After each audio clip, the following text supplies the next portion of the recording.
346. And counsel, 301 and 346, is that accurate that those can come in without objection? Good morning, and yes, Your Honor, that is correct. All right, those will be admitted. Any housekeeping matters that the state wish to address this morning? No, Your Honor, thank you. Okay. Sheriff Hemseth, it sounds like you are up. If you're ready, please come forward and have a seat in the chair to my left.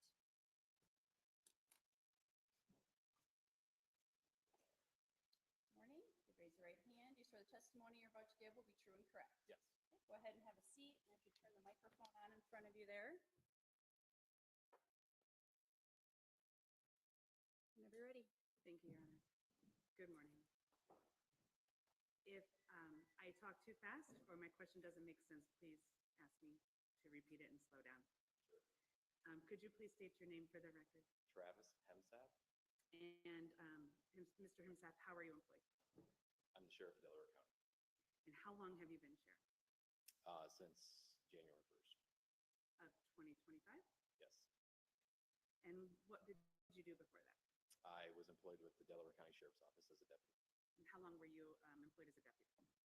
I've been employed as a deputy for approximately 18 years. And most of that has been here in Delaware County? The majority, yes.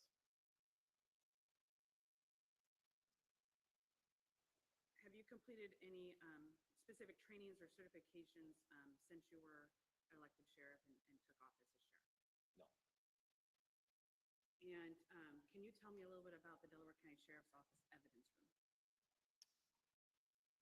We have a secured evidence room. Can you tell me where it is or how big it is? It's within our sheriff's office, and it's probably 30 feet by 40 feet square. Is it what I envision as far as a room with shelves that contain boxes and evidence and files? Yes. And do you use a evidence logbook or software to track evidence? Yes. And does the Delaware County Sheriff's Office policies regarding Yes. If we can show you Exhibit 400, I believe this is the Delaware County Sheriff's Office policies and procedures that were tendered to us, just to make sure that we're on the same page.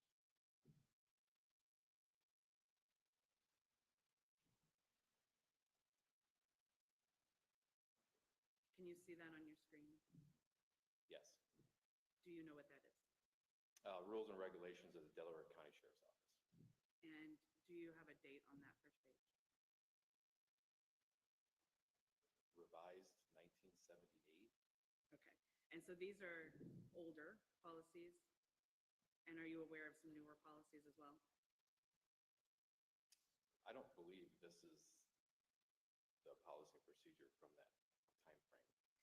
Right. This would be prior to the most recent or the policies in place now? No. Okay. Clarify for me, please. Are we talking the policy and procedure manual during 2018? We can. I'm just trying to identify the exhibit at this time. Oh, sure. Yes, this is rules and regulations. Okay.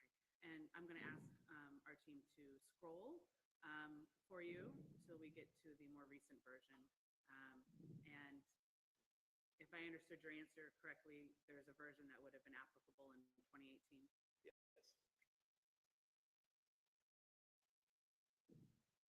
While she's scrolling through to about page 181,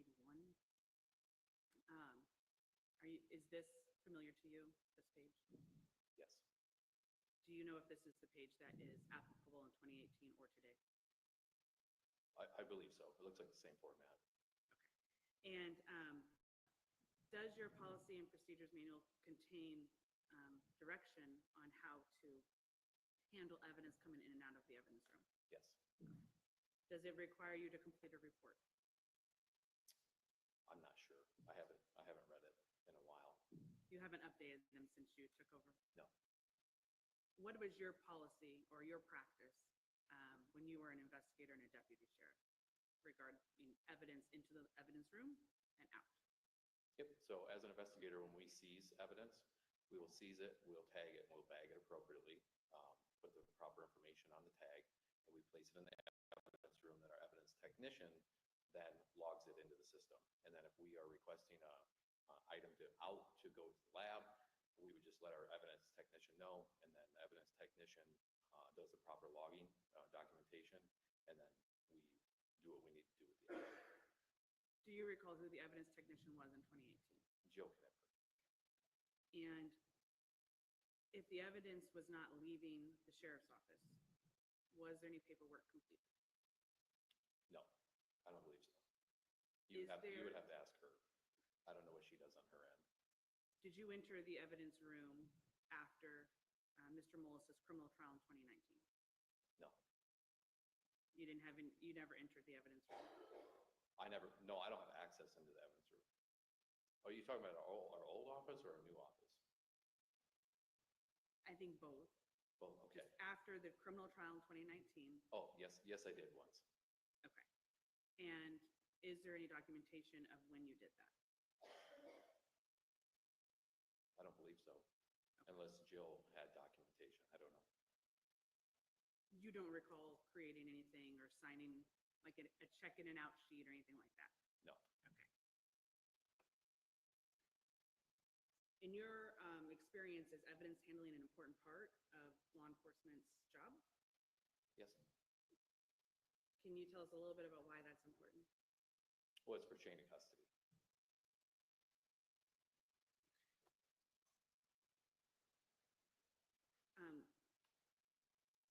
Real quick before I lose this train of thought, you said that you recalled entering the evidence room once after Mr. Mullis's 2019 criminal trial. Yes, Do you recall what year that was? I don't. And if we shift a little bit to your duties in 2018, can you tell us briefly what you were in charge of or what you were doing for the sheriff's office? I was a patrol deputy and then also assigned to investigations. Can you tell me a little bit about what your understanding is for the goals of an investigation? The goals In general. The goals for an investigation is to perform interviews, collect evidence, and essentially come to a conclusion. I guess every case is different. Would you say it's investigating whether a crime occurred? Yes, Okay. And does your investigation include people outside of you as an investigator? Other people? can you I don't know what you mean by that. Yeah. When you conduct an investigation as a deputy sheriff, are there other people that are a part of that investigation? Yes, we work alongside with many agencies. Does that include the Iowa Division of Criminal Investigation, Yes, the Iowa State Medical Examiner, yes, other law enforcement local agencies? yes.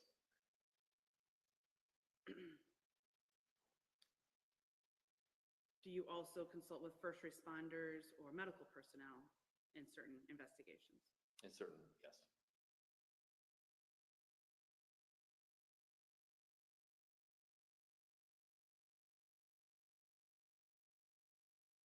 Entire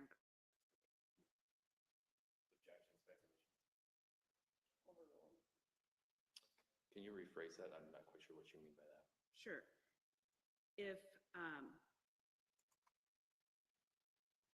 another person who you are working with in an investigation, like a first responder or a medical examiner or another investigator, makes a mistake, in your experience, would that affect your investigation? It's situational based. Like I said, every case is fluid. Things change. If someone tells you it's a blue car and it ends up being a gray car, is that a mistake? Yes. Have you ever thought you saw someone you knew in Walmart and it turned out it wasn't who you thought it was? Objection, relevance. overruled? I don't believe, no, I haven't, not in Walmart. Someplace, I'm trying to give you a hypothetical, I think, Sheriff, like this. I understand, yes. Have you made a mistake before? Oh, yeah, yeah, nobody's perfect. When you were conducting the investigation into Mrs. Mullis's death, how did you communicate with other people that you were working with in the investigation? In person, by phone, Did you send emails? yeah, I'm sure I did, Did you receive emails? yes, Send or receive text messages? yes, Did you have meetings? yes, Did you share reports with each other? yes, Did you have access to body cam or audio recordings of interviews? yes, What about video of interviews or interactions with witnesses? yes, Would all of these documents and communications be a part of your investigative case file? yes,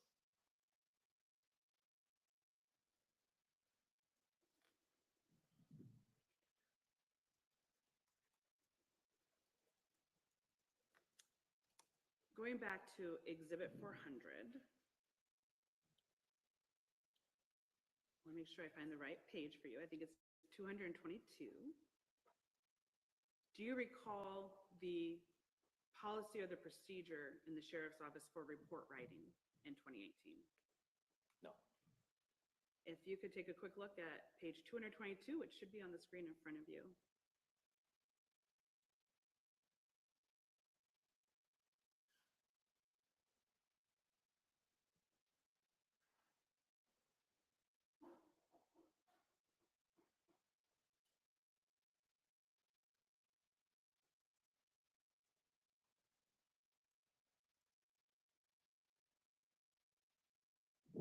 Have you reviewed that? yes, Does it contain information about how to write a report or when a report should be written? yes,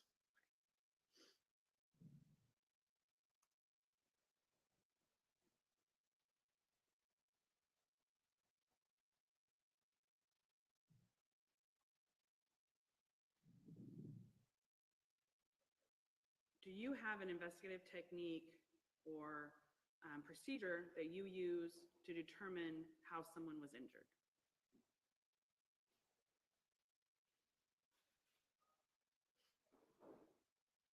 no,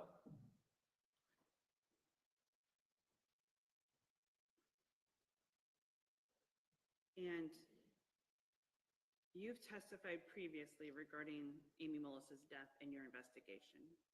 yes, And we can show you this testimony as well, so I don't want you to feel like I'm trying to trick you. But do you recall testifying August 29th, 2019 in a deposition before the criminal trial? yes, And for the record, that is Exhibit 258, which we've already admitted.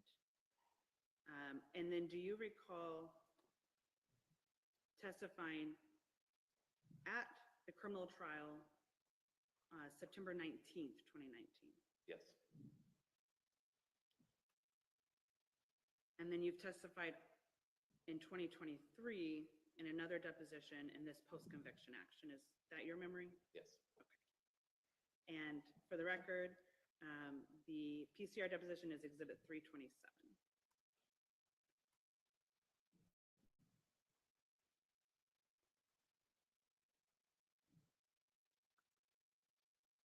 Did you testify truthfully and accurately each of those 3 times? to my best of my ability, yes,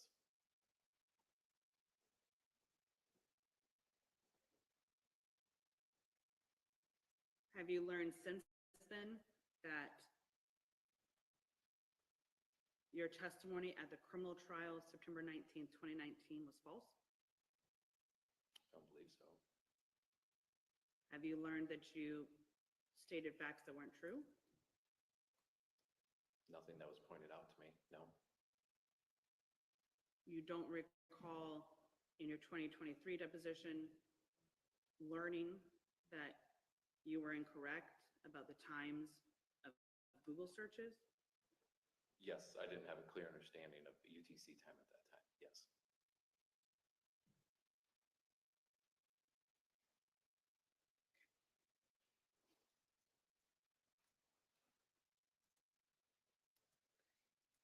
And Mr. Himiseth, I don't want to repeat all of your prior testimony, so if my questions don't make sense, please let me know. But you have, am I correct that you have a 2-year degree in police science? Yes, And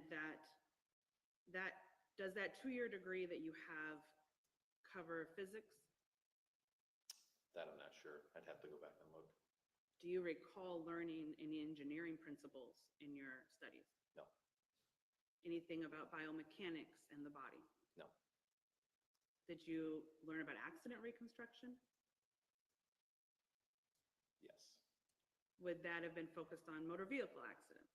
yes,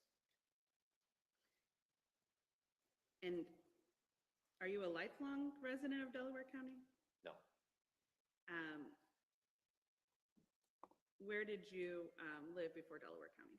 Objection, relevance. Overruled. Up in Howard County, Is Howard County considered a rural area or a farming community? yes, In the course of your experience in your law enforcement career, have you responded to farming accidents? yes,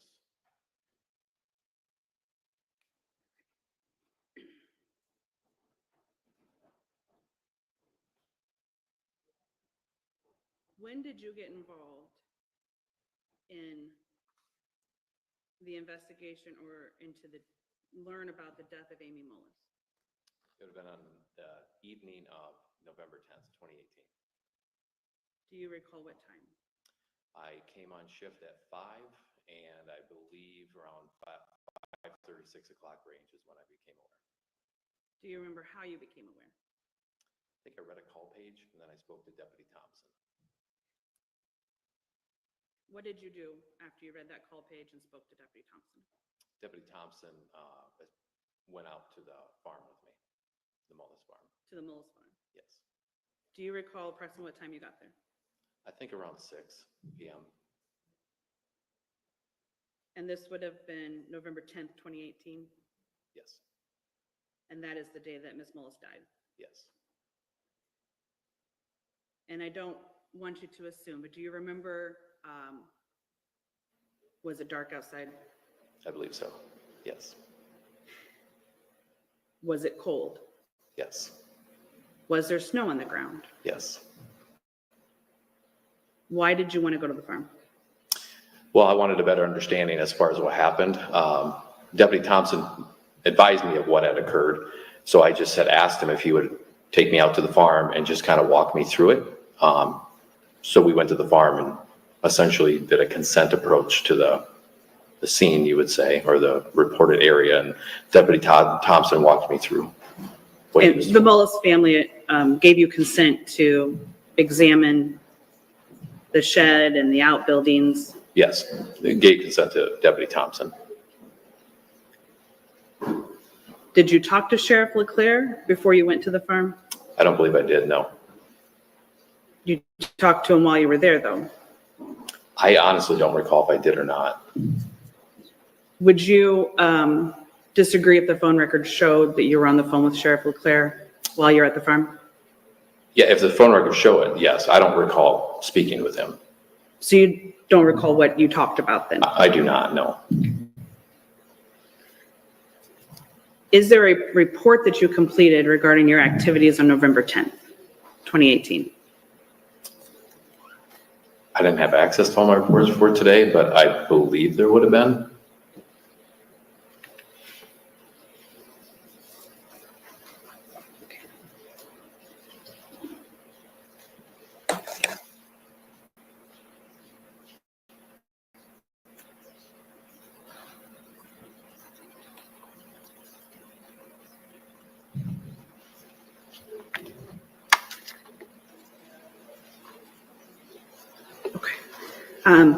We'll try to look and see if we can find a report for you, but we'll move on, okay?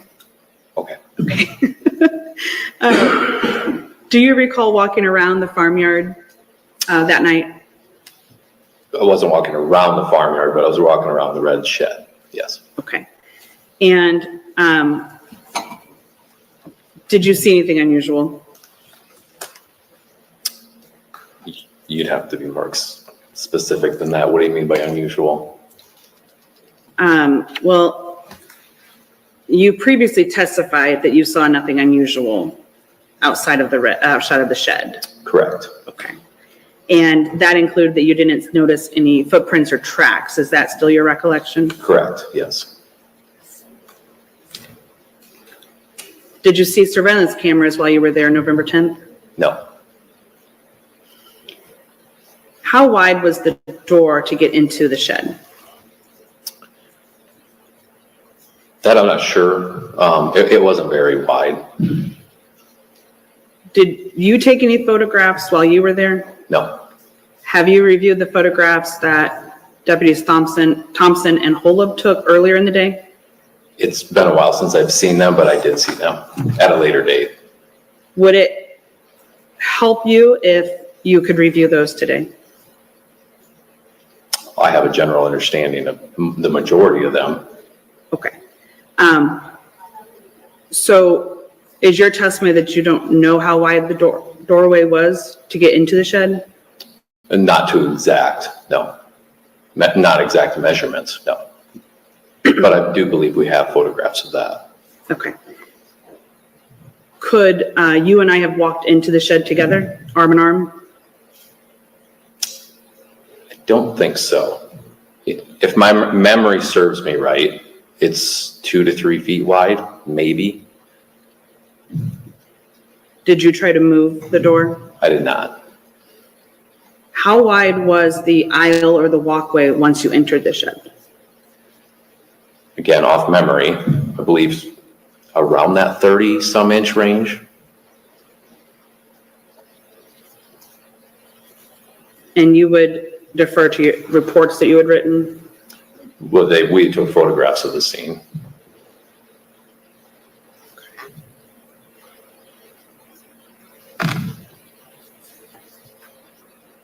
Can we show Exhibit 311? Mr. Himsath, I believe these are photographs taken by the Delaware County Sheriff's Office that you might be referring to. And they were tendered to me as a PDF that has a total of 20 pictures, so we'll have to scroll through. Is this the shed that you were referring to? Yes. And I'm sorry, Nicole, the opening there, is that the door that you are referring to? Yes. And then if we can go down to 19, I'm sorry.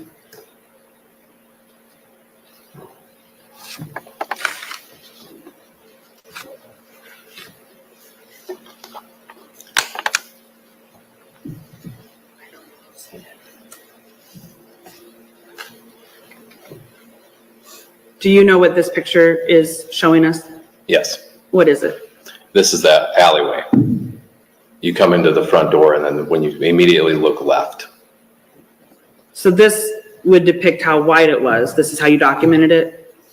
Yes. Well, I did not document this. Your sheriff's office, your investigation did? Deputy Thompson did at right after the 911 call. Okay. How tall were the chemical totes? Because the picture doesn't go all the way up, right?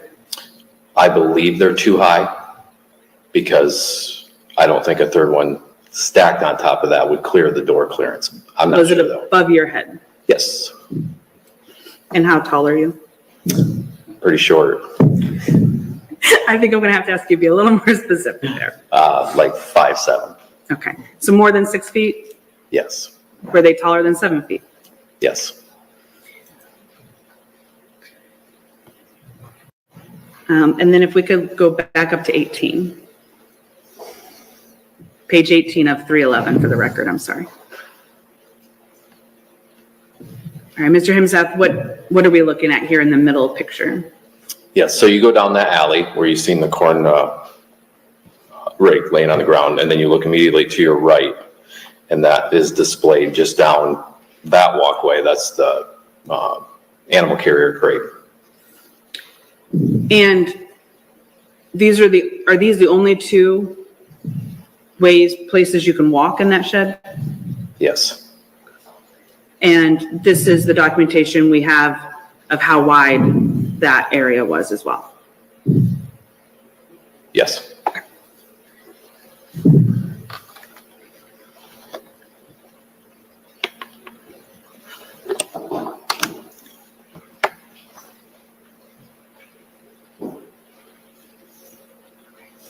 Did you walk down towards the pet carrier while you were in the shed? Yes. And did you make any observations about the carrier? It's half pulled out on the shelf. And what are we seeing there in the photo under the pet carrier? Some grain augers. What is a grain auger? It augers grain. For those of us that aren't farmers, what does that mean? It means it moves the flow of grain through a tube. And so the green and the black long cylinder objects we see in the pictures, those are the augers, Yes. and they move, Well, they don't right there. but they can move. Yeah, they need to be inserted into a steel tube, and then a motor runs that and it augers grain. So there's a piece of them, like the circular, the rounded piece that moves around. Is that right? No, this would just be like a smaller version would be like an ice auger. Okay. I'm sorry, I still don't know what that is, but did you step on these augers? No, Did you touch them? no, Did you attempt to manipulate them or move them in any way? no. I want to show you Exhibit 269 now. When you're in that walkway, what's to the right of you? Be like a throw bale wagon for hay. Did you make any observations about what was in that wagon? I don't recall. Have you seen this photo before? So there's tanks in the wagon. I'm sorry, can you just repeat that? There's tanks in the wagon, Tanks. water, chemical tanks. The way that's what this picture displays. Do you also see a stuffed animal, a kid's toy? Yes. Counsel, just for the record, which exhibit is this? There's a number of stickers on it. This has been marked 269 for the purposes of the post-conviction. At trial, it was, I can't read that, 103. Thank you. Okay.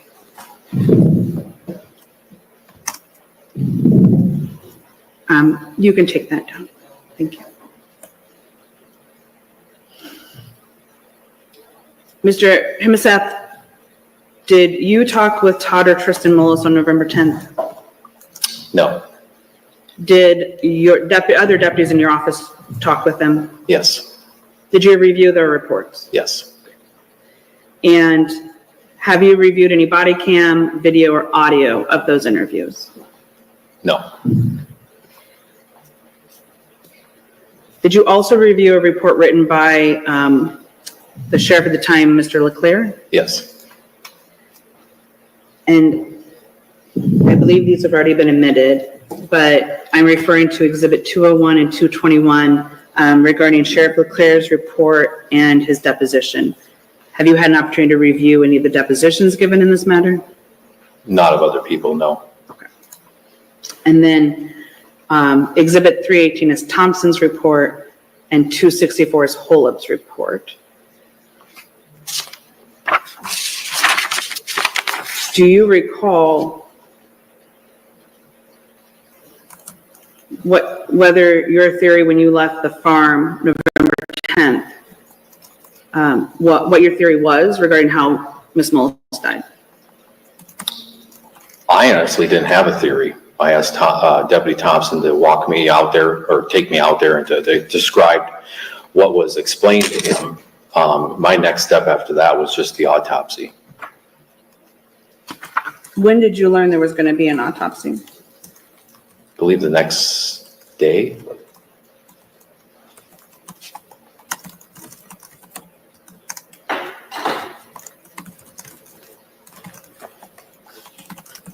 When you were on the farm and in the shed, did you find anything that disproved the idea or the theory that Ms. Mullis had tripped and fallen? No.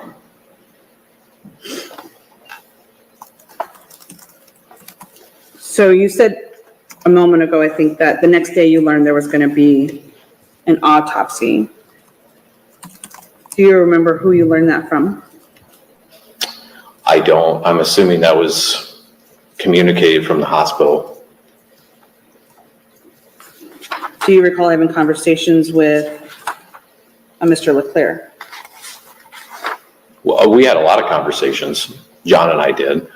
He may have told me, or Mike Croffel. I know Mike Croffel with DCI was contacted. John had contacted him, so I may have heard it from Mike too.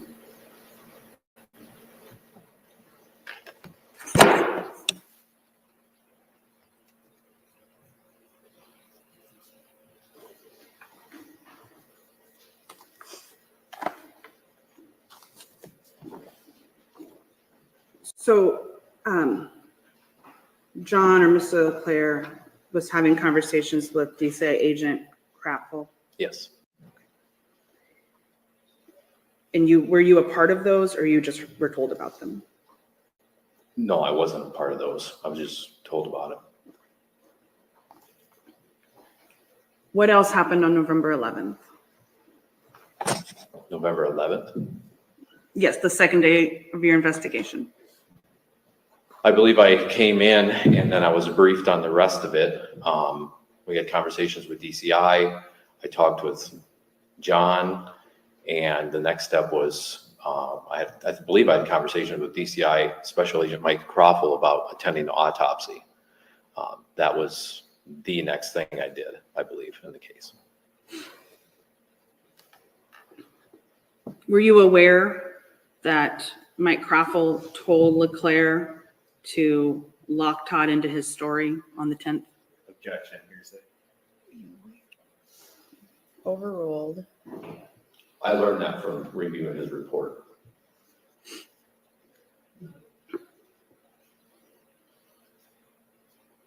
Do you recall any other investigative activities on the 11th? Not offhand, no. Do you know what happened next in the investigation? I went to the autopsy. Do you recall what date that was? I don't. If the autopsy report is dated November 12th, 2018, would you accept that? Yes. There's been testimony about another deputy we haven't talked about yet, Keith Rowley. Yes. Who's Keith? Keith was a deputy at the sheriff's office during this time. And is he no longer a deputy? Correct, he retired. What did you learn about Deputy Rowley as it related to your investigation? We had learned that he had a previous affair before this incident with Amy Mullis. What were the dates of that affair? That I don't know. I was just told it was way before this incident, and that him and his wife were in a good place at the time that this incident occurred. For clarity of the record, when this incident occurred, you're talking about Amy's death on November 10th. Yes. So there's been testimony about clearing Deputy Rowley as a suspect. Do you recall that? Yes. Were you involved in that? Not directly, no. Why was that? That was between the sheriff and DCI.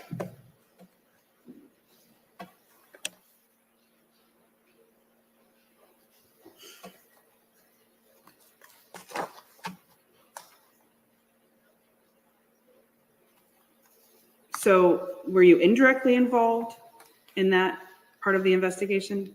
Yes. What did you do? I was in the office. I don't remember the date of it. I was in the office and Keith had came in to the office. I believe DCI was present within our office, and Keith had asked to have a conversation with us quick and in the sheriff's office. And that's when he had disclosed to us that he had a previous affair with Amy. He was currently working that day. And then that was it. It was short. It was brief. I left it up to John, and I think Mike Croffle or John Turbot to, address that. Okay. Can you tell me a little bit about what a patrol log is? Patrol log is a daily activity, report. You write down calls for service, town time, in and out town time. Do you complete one every day? I do not. Why not? If I get busy, I just don't have time to fill one out. Are you supposed to complete one every day? I guess I've never been told that I had to, but we had an understanding that if I get busy during the day, I don't fill one out. Is there another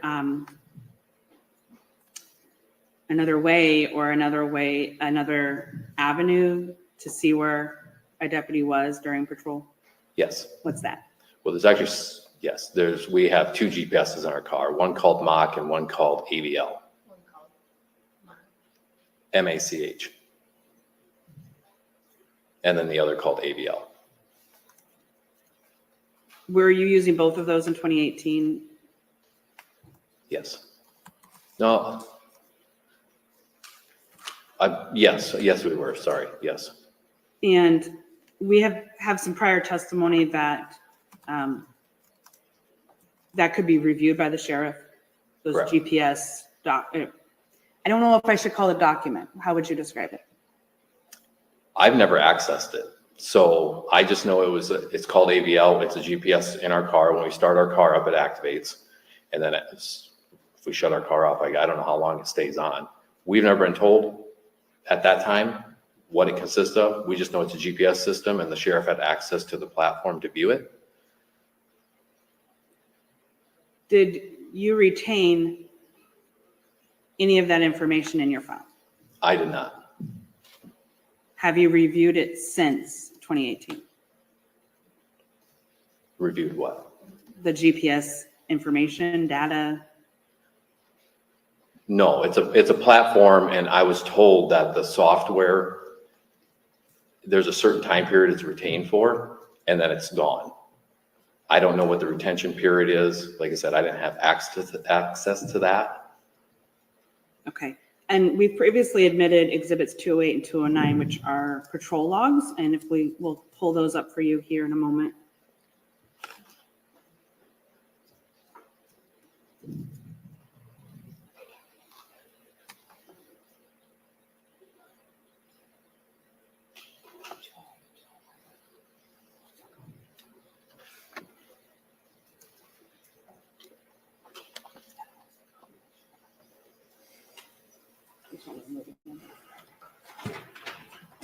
Counsel, for whatever it's worth, I show 208 is being admitted, but not 209. I don't know if you want Yes, Your Honor, we were double just check that. conferring about that. Okay. And I believe we have an agreement to admit 209 as well, just so the record is clear. Okay. Should I admit 209? Yes, Your Honor. All right, thank you, Mr. Bakke.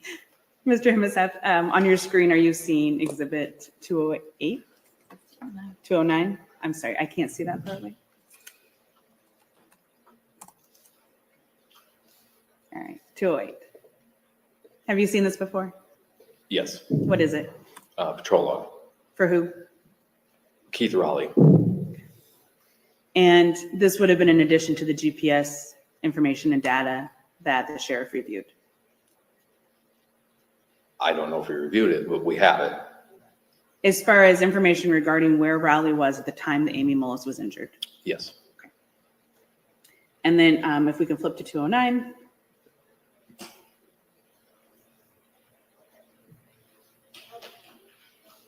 And scroll so that Mr. Himmelsath can see the multiple pages. And when you are ready, if you can let us know what these are. Patrol logs. And do these include other deputies in addition to Mr. Raleigh? Yes. Do you know if Deputy Rowley responded to the dispatch on November 10th, 2018 regarding Mrs. Mullis? No. And do you recall testifying previously that Deputy Rowley was nowhere near the Mullis residence? Yes.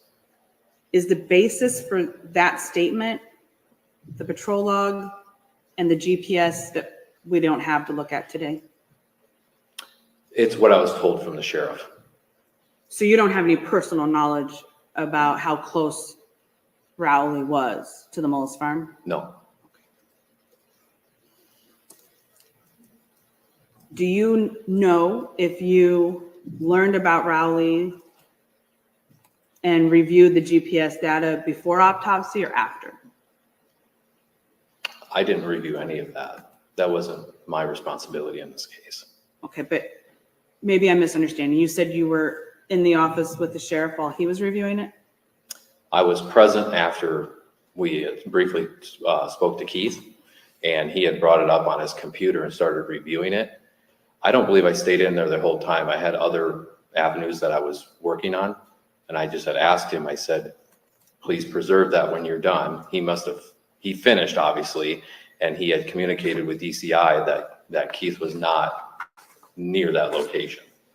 At that point, did you consider him cleared as a suspect? I believe that's what John Turnbutt and Mike Croffel and I had. I didn't specifically come out and say he's cleared. That was a determination from Mike and John. Okay.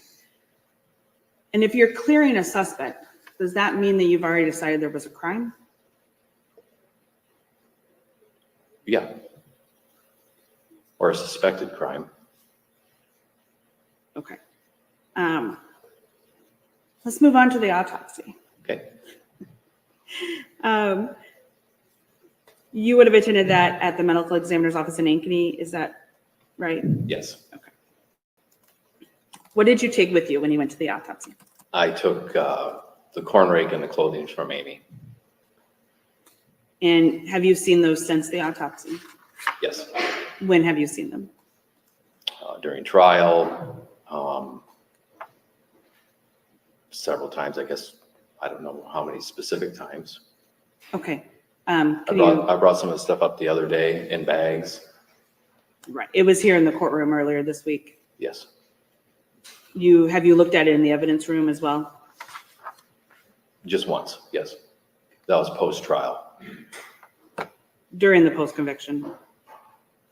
Yes.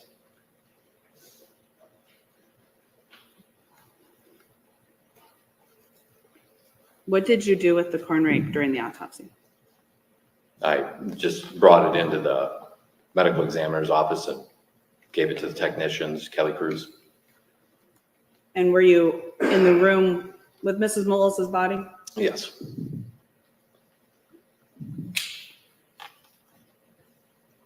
Did you make any observations about the medical examiner and her assistants and the corn rake? No. You didn't see them look at the corn rake? Yeah, they reviewed the corn rake. Yeah. Okay.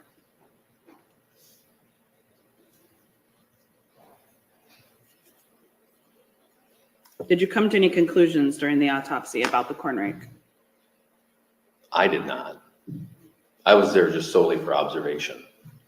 Did you complete a report about your observations? No. Do you think you should have completed a report? Well, no, because the reason why we take somebody to autopsy, that's for their determination. What did you and Dr. Cruz talk about? We didn't talk about much. She did her examination. I just stood by, and then we talked about her conclusion at the end about that it was, she was going to rule it a homicide, or is it possible homicide? Did you tell her how Miss Mullis's body was found? Yes. I gave her the description that was explained to me, yes. And that was a description that Deputy Thompson and Holub had gotten from Todd and Tristan Mullis? Correct. So did you have any firsthand knowledge about how Miss Mullis's body was found? No, I did not talk to Todd or Tristan.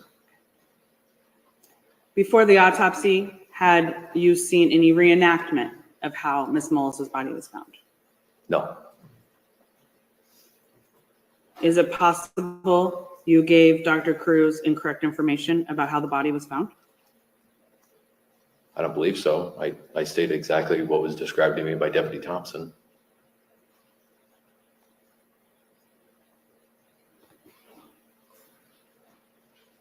Can we pull up Thompson's?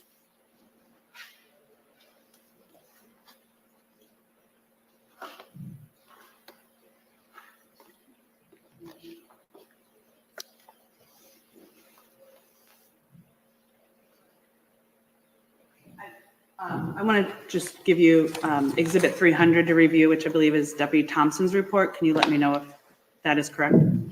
Yes. Would you take a moment to review it and see if this is the information you had when you went to the autopsy? It is.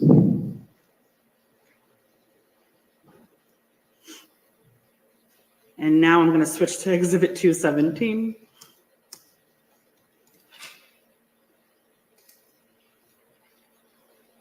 Have you seen this before?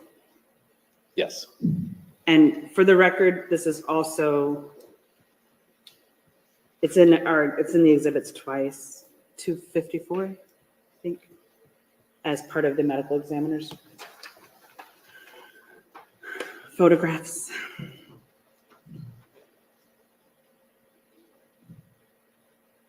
Can you tell us what we're looking at here? That'd be the inside of the Carhartt coat. How many arrows are there? 4. Do you know what the arrows are pointing to? I believe they were pointing to the holes in the coat.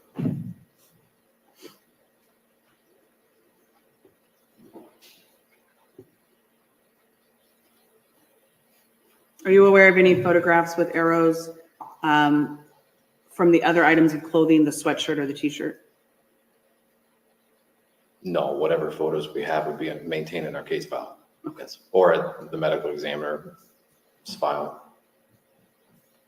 Okay. And so this was was this the information you got from Dr. Cruz at the end of the autopsy, that she found 4 holes in the coat? What do you mean by got from her? What, That she told you, that you learned? objection calls for hearsay. Overruled. That was a while ago. I'm not sure. I know there's holes in the coat. I don't remember seeing them take this photograph. But yeah, there was holes in the coat. Okay.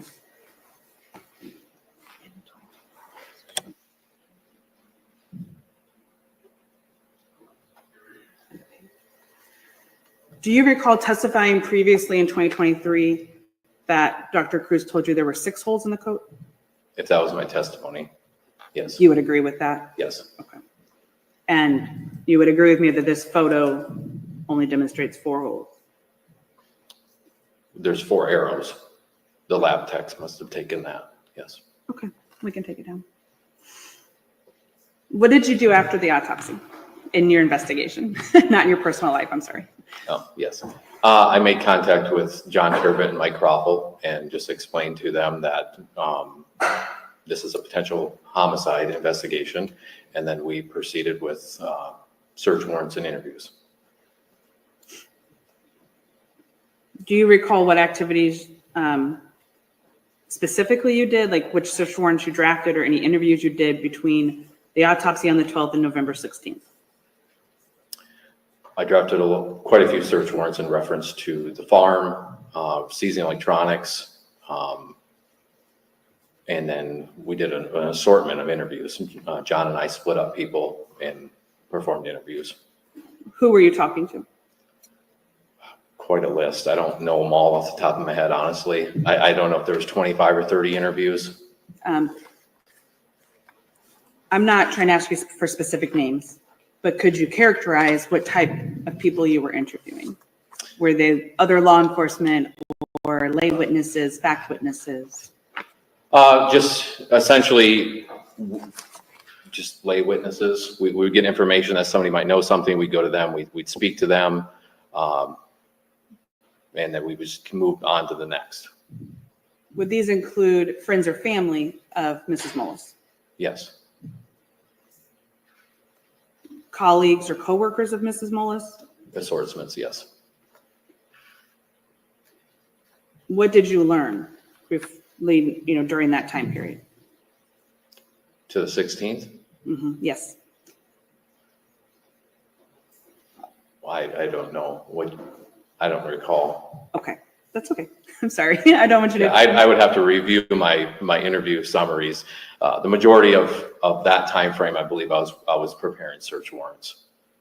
Were you reviewing interviews done by other officers or getting updates from them? I'm sure during that course, yes. Did you come to any conclusions before November 16th? I don't remember. Did you have a suspect November 16th? When was the autopsy? The 12th. We had suspects. On the 16th? I don't know the dates. When, I don't know. I don't remember what we did between the 12th and the 16th. But we would have had two suspects at that point. who were they? Would have been Jerry Frazier and Todd Mullis, to my recollection.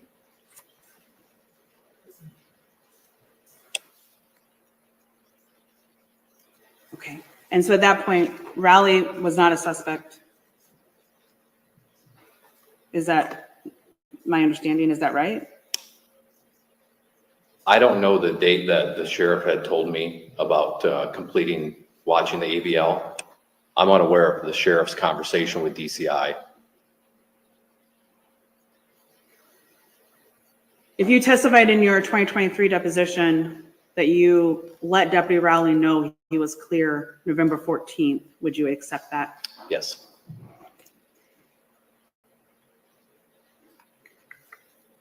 Why was Jerry Frazier a suspect? I think we established there was communication between Amy and him. Why was Todd a suspect?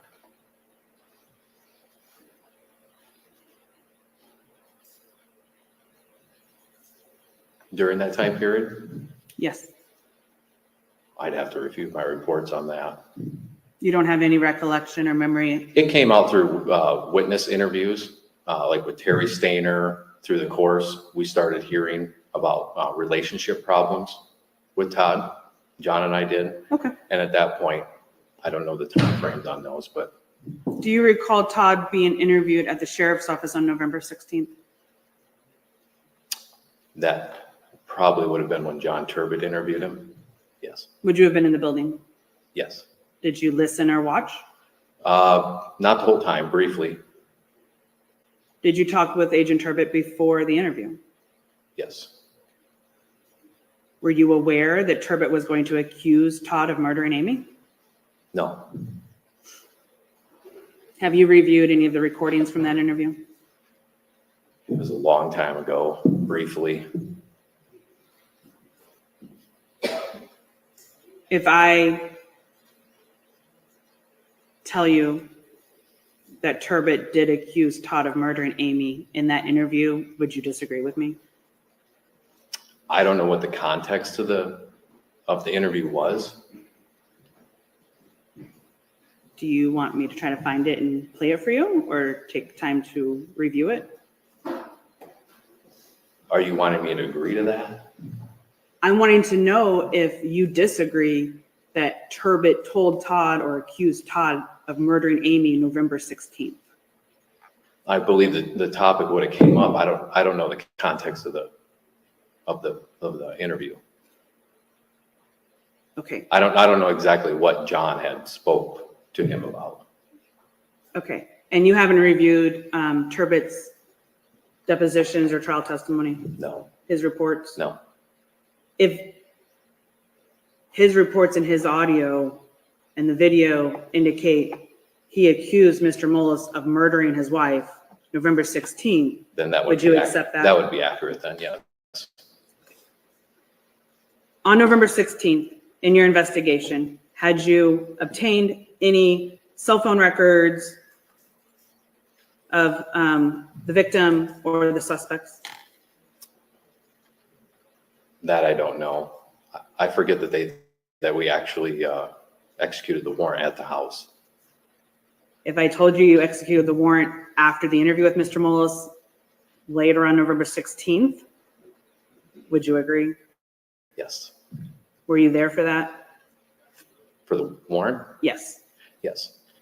Was Agent Turbot there? Yes. Was Mr. Mullis there? Yes. Was his sister Lynn White there? I don't remember if she was or not. I know Bob Saber was, a few other DCI agents, and a couple other deputies from our office. She may have been there at some point. I don't know. Okay. Bob Saber, is he an attorney? Yes. Did you know he was an attorney when you went to the farm? Yes, shortly afterwards. Was he there for Mr. Mullis? I don't know why I was there. I would assume he was there for Mr. Mullis. Yeah. What did you seize November 16th on that search warrant?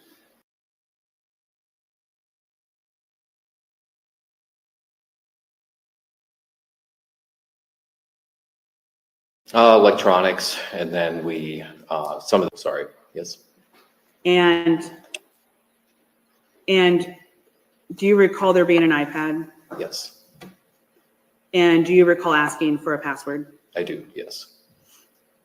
Do you recall testifying about Todd consenting and giving you that password? Yes,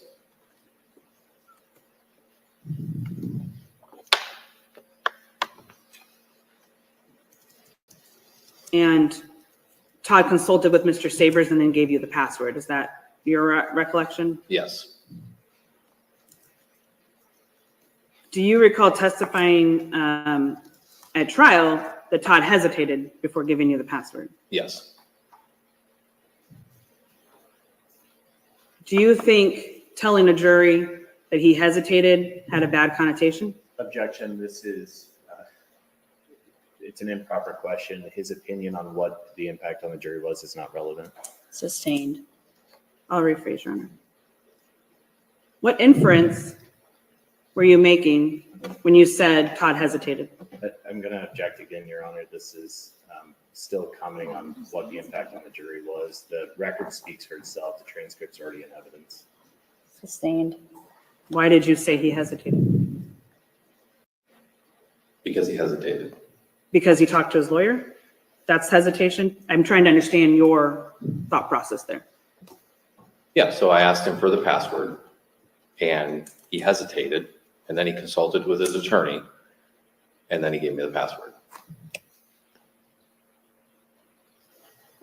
And you were wearing your body camera at that time? Yes, it's documented by video. Do you recall testifying at the criminal trial in 2019 about the results of examinations on this electronic evidence that you seized? Yes, And you're not certified to conduct electronic device analysis. the physical extractions, the digital imaging of a device, no. And do you have any specific training on interpreting extractions?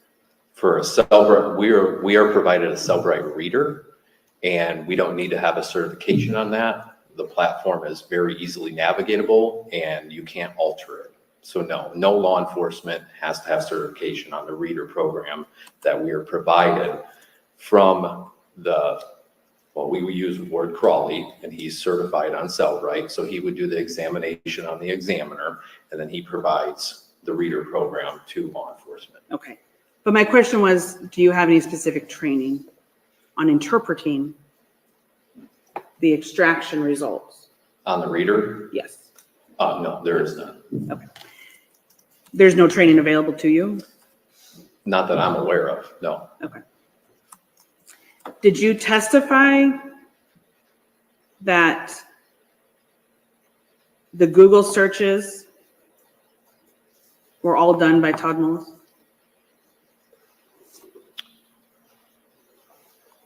I'm going to object. The transcript speaks for itself.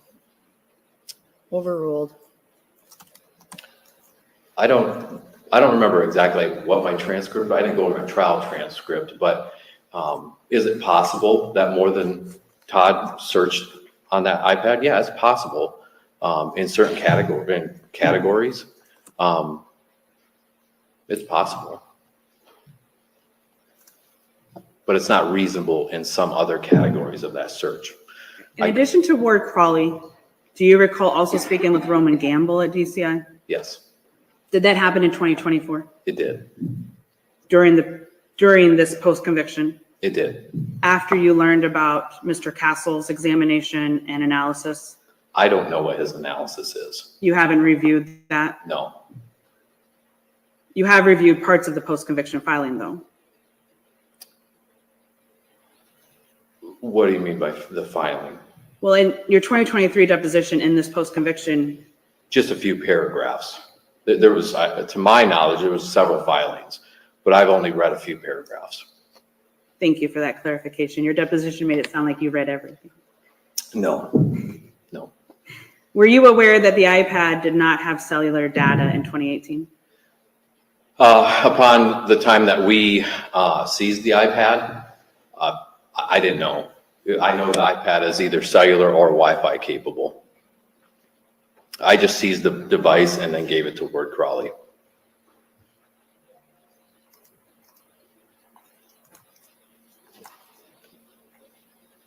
I'm not trying to be flippant, but if a device like an iPad or a cell phone does not have cellular data, does it work in a rural area like a cornfield? Only if there's Wi-Fi available. Is there generally Wi-Fi available in a cornfield? Well, I mean, it depends. We're not going to get far-fetched on this, but there are farms that have Wi-Fi capabilities that extend beyond the house or a residence. Yes, that is possible. Anything is possible. In a cornfield, it depends on how close you're to other residents. This is a hypothetical, but yes. Did you do any investigation into where Todd Mullis was at the time you thought these searches were being done? There's no way to know where he was. No, Didn't you also seize his cell phone? I didn't. Didn't you also have it examined and analyzed? Yes, Are you aware of cell tower records from cell phones? yes. Are you saying you couldn't have used those to determine where Todd was? I had asked Ward Crawley about that for the Cellbrite, about the location data, and he didn't provide me with anything. Could you have talked to witnesses about the dates in question and if they had seen Todd that day? Yeah, I guess we could. Yeah, we could. Yeah, we could have. Coming from a farming community, are you familiar with the time period that farmers are most busy? Yes. When is that? Well, weather dependent, spring and fall. And have you ever seen someone in a field late into the night, Yes. early in the morning, Yes. around the clock? I haven't seen somebody in the field 24 hours personally. But at any time of the day? Yeah, anytime of the day is possible. Correct. And spring would be planting season, is that fair? Yes. Is fall harvest? Yes. Some of the searches that you attributed to Todd would have been occurring in spring or fall, right? Yes. Some of them were in May and then some were in January. Okay. Did you do any investigation into Todd's activities in May or January? Or what was the other month you said? I'm sorry. You said May. May and, well, there's several sections. Roman Gamble, he created a spreadsheet for the layout, so it's easily read. Okay. For visual aid. Did you do any investigation as to those time periods where Todd was? I don't believe so. Did you talk to any witnesses about Todd's activities? Objection, that's overly broad. I'm sorry. Your Honor, if I finish my thought. During those time periods of the Google searches. I don't believe so. I don't believe so. Do you have any information from your investigation that Todd would have been able to do a search from the iPad while he was planting corn? No. Okay.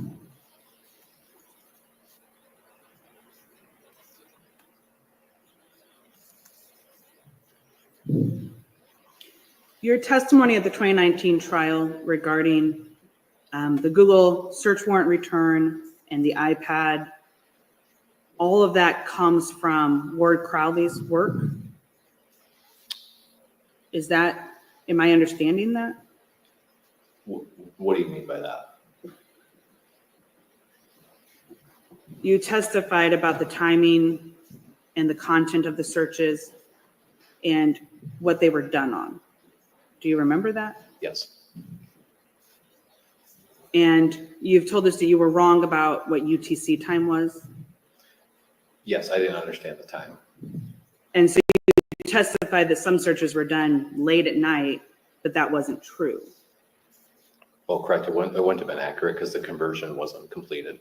Okay. And you testified about looking at the iPad and the browser search history. Yes, Board and I did. That is not the same as a forensic digital extraction, though. Is it the same? Then what are you comparing it to? What you did to the iPad? What Board and I sat down and went through as far No. as the comparison? Nope, that's one thing, right? Okay, that's the device. And then you personally looked at the iPad in your hands, Okay, just like you would for your teenager, to okay. see what they're been Googling, right? Oh, sure, yes. You did that. I looked at when we were down there, we looked into the, not the search history. It would have been like the Google bar where it saves your last 10 or 11 searches, but those displayed on the Cellbrite extraction. Okay. I think I'm good. Okay. Have you listened to the 911 call from November 10th, 2018? Yes. It's been a while, but yes. Do you recall when you first listened to it? I don't. Would it have been before you arrested Todd? I don't believe I listened to that. It was thrown into the case file. I don't believe I listened to the 911 call before we made the arrest. Okay. And you arrested Todd several months after Amy's death? Yes, Do you recall the date? I don't. If I told you your body cam reflects February 29th, 2019, would you agree? Yes, February 28th, I'm sorry. February doesn't usually have 29 days, right? yes. Did you arrest Todd at his home, at his farm? No. Where did you arrest Todd at? It'd be a hog building on 270th Avenue. How did you know that's where Todd was? It was a lucky guess. We've seen his truck there. Okay. And did Todd resist? No. When you approached the hog building, do you recall what you said to Todd? I had opened the door and Todd was sitting there, and then I asked him to come outside. Do you recall telling him, I have your electronic devices to return to you? Yes, Were you carrying a box? yes. Was that in fact a lie? Objection to that characterization. Overruled. There was no electronics in the box. It was a safety precaution. So the box was empty? Yes, When Todd came out of the building, what did you do? I believe I placed him under arrest. Did you place handcuffs on him? Yes. And then what happened? Then he was escorted to Eric Brooks' squad car and placed inside. When you say squad car, does that also include a truck? It was a truck, yes. Is it common for your sheriff's office to have trucks instead of a four-door sedan? Yeah, it was a crew cab Dodge. And was Agent Turbin on the scene with you? He was in the truck. And so you placed Mr. Mullis under arrest and then placed him in the truck with Agent Turbin? Yes. What was your plan for having Mr. Mullis with Agent Turbin John wanted to speak with him again. after he was arrested? Yes.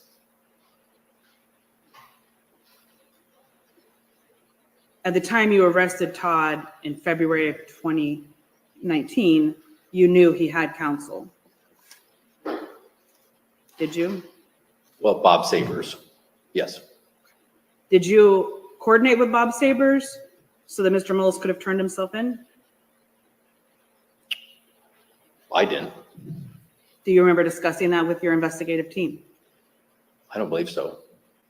It may have came up. I don't know. I don't remember. That was a long time ago, but as far as I know, no.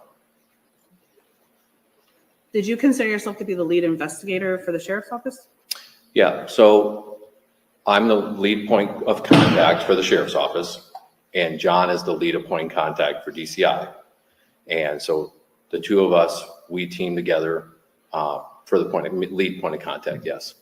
You could you have contacted Mr. Sabers and asked him to have his client turn himself in? Yes, that is possible.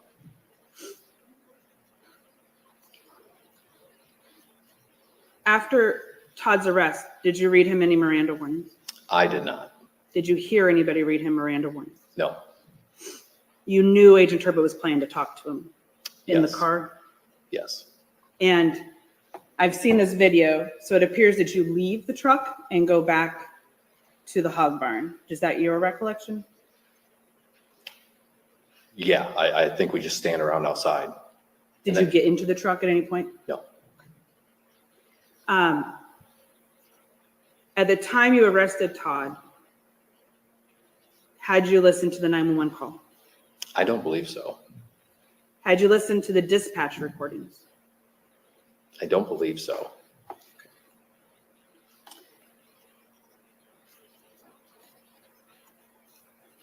Have you listened to them now? It's been a while, but yes, it was around trial time. And that would have been September of 2019. Yes. Do you recall specifically listening to the 911 call and to the dispatch, like radio traffic? Yes, that's what we would have had. Yes.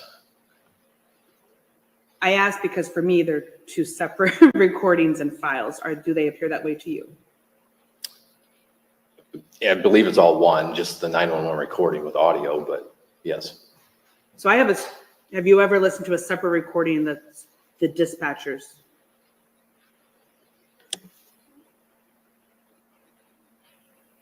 Okay. Is it always just been one file? I believe so. Okay. I don't want to play the wrong thing for you. Do you recall the prosecutor from the AG's office at the trial in 2019, who that was? Yes, Maureen. What was her last name? I believe Hughes. Had you worked with her before? No, Have you worked with her since? no. Do you know if she's still in Iowa? Last I heard, I think she's in Tennessee. I don't know if that's accurate, to be honest. Did you assist her in preparation for trial? Well, I didn't assist her. I mean, we trial prepped. Did you help her with evidence and exhibits? Yes, Specifically the 911 call? yes. Do you recall calling her the night before Todd's cross-exam at the criminal trial? Yes, Was that after 10 p.m.? probably was. I don't know the time, but yes, I talked to her. Was that about the 911 call? Yes. Were you excited? I don't know if I was excited. I mean, what do you mean by excited? No, we talked about the 911 call and we discussed if she was going to use a 911 call. That was the conversation.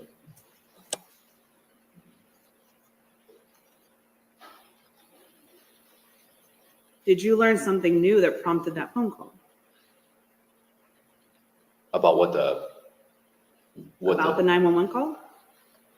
yeah. Well, about what the contents of it, whether it said one thing or the other. Yeah, that's what was this discussion about. Yes.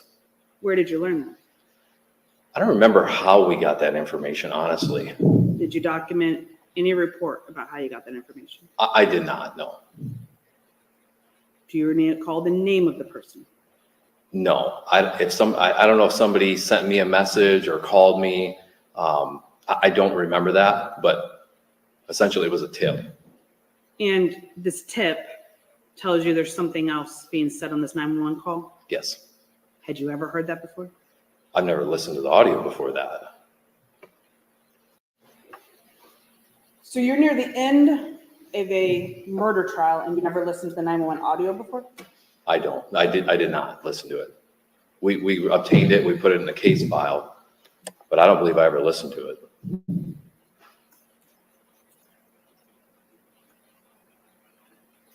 Do you know if anyone else listened to it before trial? Objection calls for speculation. Overruled. That I don't know. Did you have any discussions about the 911 call being an exhibit at trial? It was an exhibit. Do you recall talking to the county attorney about it? About entering it as an exhibit? Yes. I think that's common practice. Are you aware that any statement made by a criminal defendant has to be disclosed to him before trial? Objection, this witness's knowledge of the rules of criminal procedure is not relevant to the things at issue. I would say he's trained on those and he knows what Miranda is, so he can answer the question. Overruled. The witness can answer if he knows. I don't know. Do you think it would be important evidence if the defendant or a suspect made an admission? But yeah, I think that's important, yeah. Do you think the statements that the AG argued Mr. Mullis made are prejudicial? That wasn't my decision. I'm asking for your opinion. Prejudicial? I don't know. Do you think they were indicative of guilt? As far as the content, Well, the new statements that you guys discovered in the middle of trial, were those important to you? they're important to the case Why? because of the content. Because why? I'm not quite sure what you're asking me. The content, the Maureen pointed out the audio and she made the argument. I had no involvement in that. So whatever the content is the content is. As an investigator, Okay. disparaging comments about a victim, are those important to you? From a defendant, yes. Or from a suspect? Yes. Your Honor, I don't think I have any choice but to play it. And if we're okay, we haven't tested audio yet to make sure it works. The 911 call is Exhibit 293.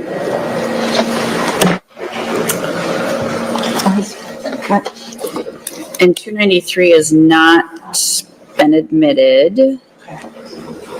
So it like cuts off. And so I have to put both of the files in the folder. Yeah. I was just going to open unless you have any objections. The 911 call's in evidence, so I have no objection. It was admitted in the underlying trial, so it's already in evidence in this case. So I guess 293 will be admitted separately then if it is identified. Obviously, it is part of the underlying record as well. And I would just clarify for that, as long as this is the same version and file as the, so as long as they agree to that, and it's not a different version, I have no objection.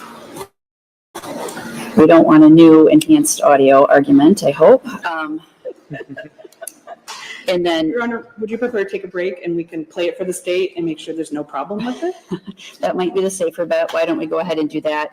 And then also any audio recordings will not be reported, just to clarify that. So let's go ahead and take about 15 minutes and we'll pick back up around 10:30. Court's in recess till then.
297. So we will clarify that for you later. But at this time,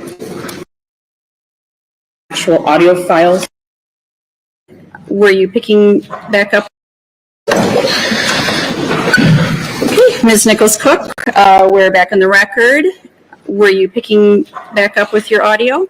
Yes, Your Honor. Right, and that exhibit number again is? Your Honor, it's Exhibit 293. Okay. It has been tendered to the court on an external hard drive. There are 2 actual audio files in a folder. There might be a third one that is a duplicate of 297, so we will clarify that for you later. But at this time, conferred with the state, we are going to play 293 file 1, which is, these are the 2 files that were played in the underlying criminal trial.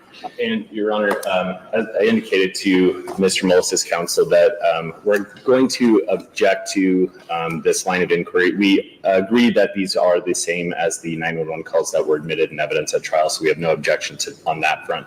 However, how we anticipate this line of questioning is essentially an attempt to have Sheriff Emiseth try to determine on the spot whether he can hear it over the court speakers in this courtroom, whether the statements that were referenced at the trial. So if that's where we're going, I'm just going to state that we would object to that because his recollection at the time of trial and what was actually heard in that courtroom is what matters. Your Honor, I can represent to the court that that's not my point. Okay, well, we'll play the files and see what the questions end up being whenever you're ready. Okay. If we would start file 1.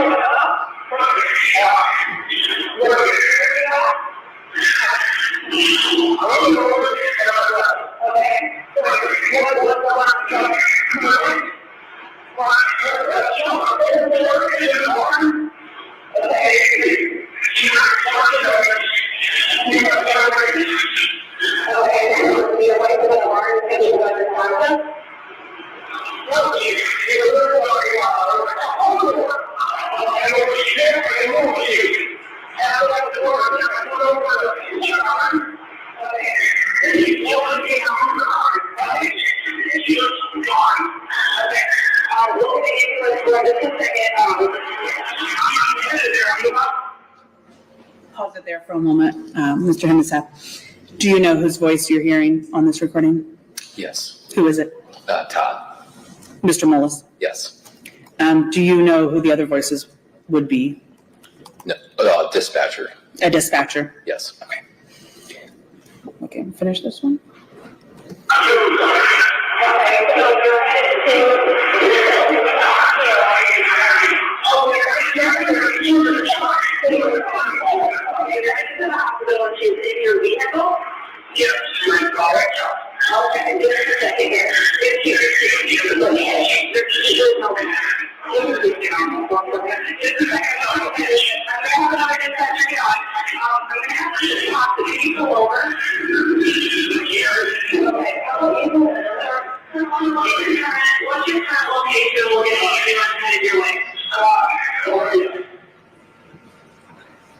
That is the end of the first file.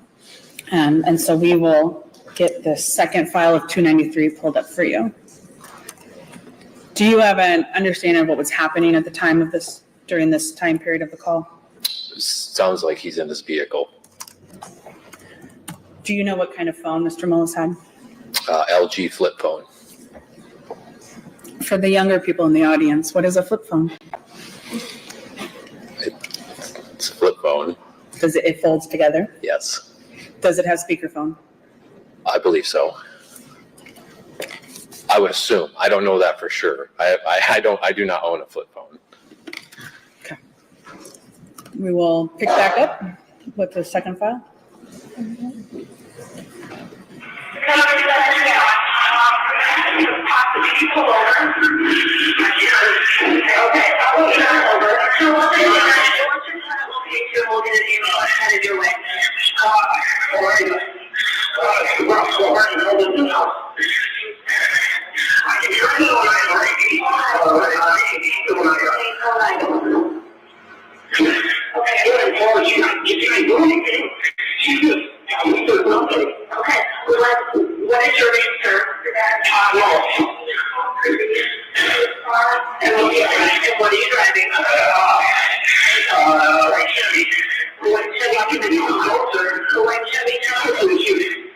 Okay, what time are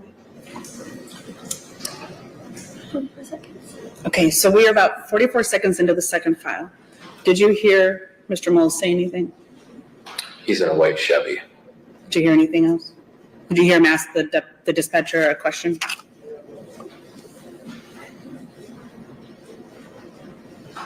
I don't remember, actually, if we're being honest. No, I did. It's possible. At that time, what's your understanding of what the dispatchers are telling Mr. Mullis to do? I think they're instructing him to pull over, and they're going to start administering CPR. Have you had other instances in Delaware County where people have driven themselves to the hospital? I'm sure it's possible, yes. I don't know of anything in particular. And we can back it up. We'll back this up just one more time for you. Maybe you can listen to see if you hear Todd ask anything else.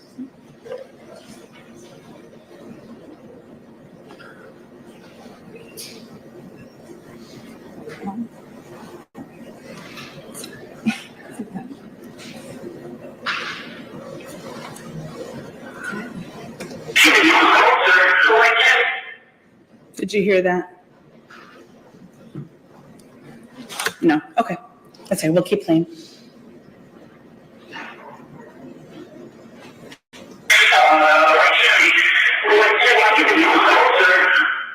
Did you hear Todd say anything there? I can't understand what it says. Something about closer, maybe? Okay.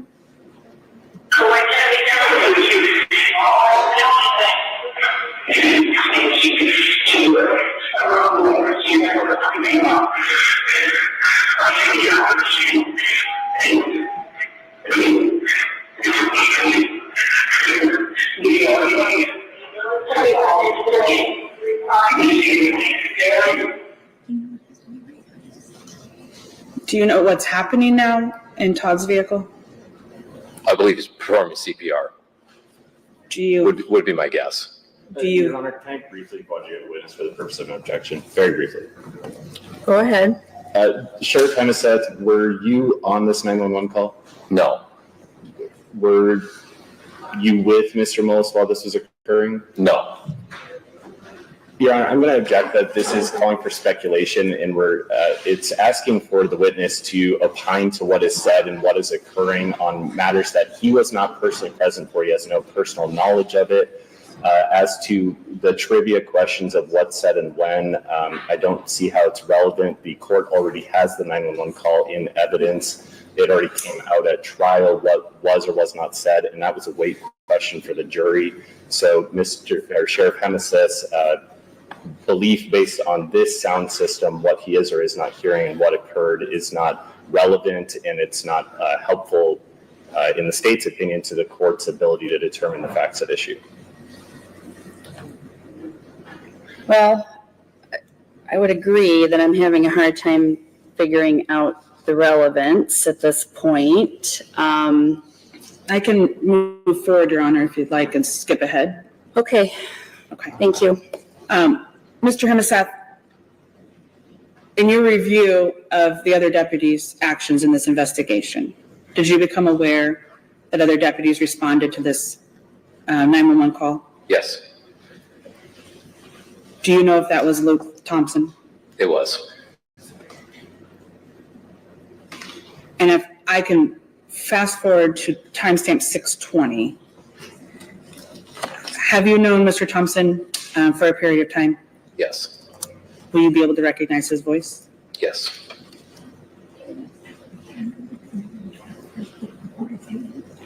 If I have to go back. Okay, are we at 6:20?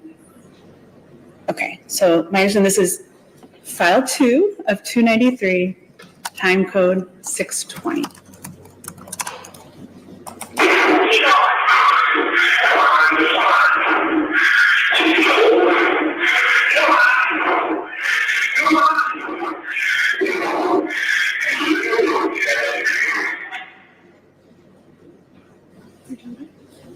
Do you hear Deputy Thompson?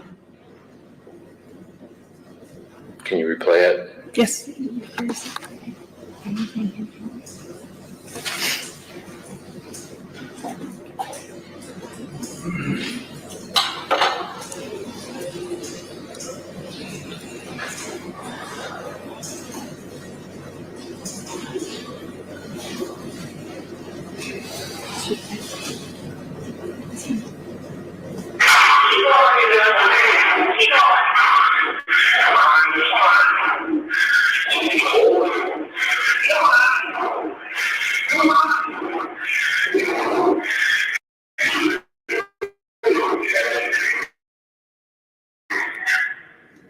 Right there, did you hear? I don't know what that is. Okay. That's very hard to hear. Are you aware that W. Thompson arrived at the scene and started CPR? He did.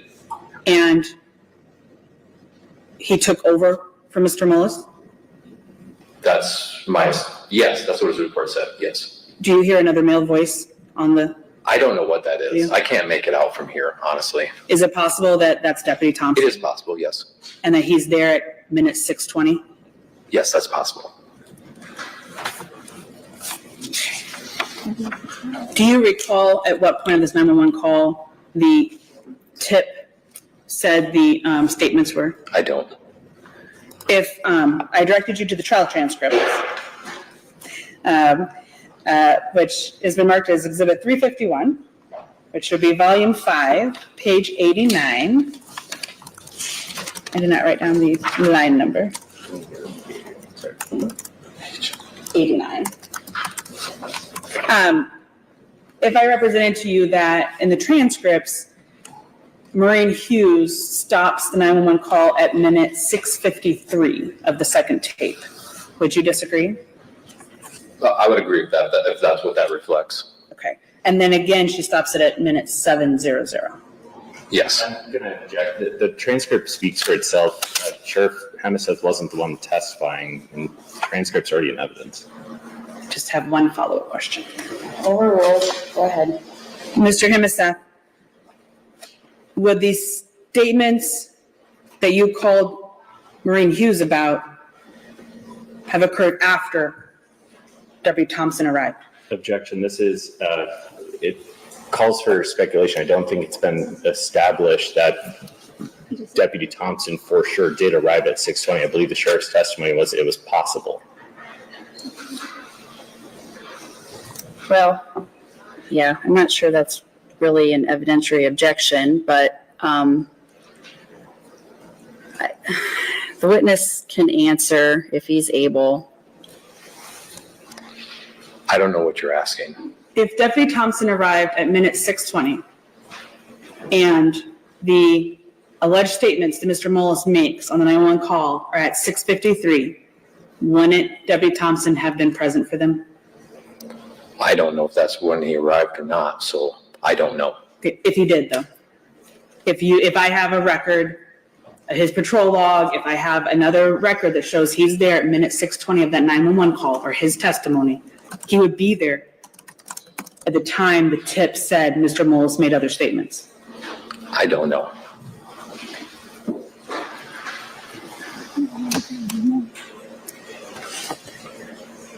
Just have one more clip to play, Your Honor. What's the timestamp on this one, Gina? 6:40. This will be at timestamp 6:40 of the second file.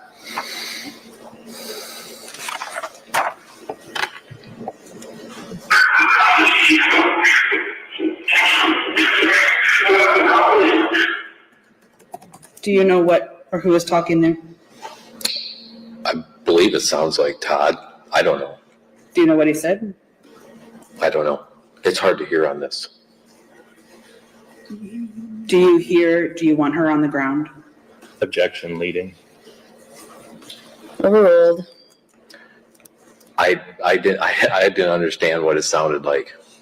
Okay.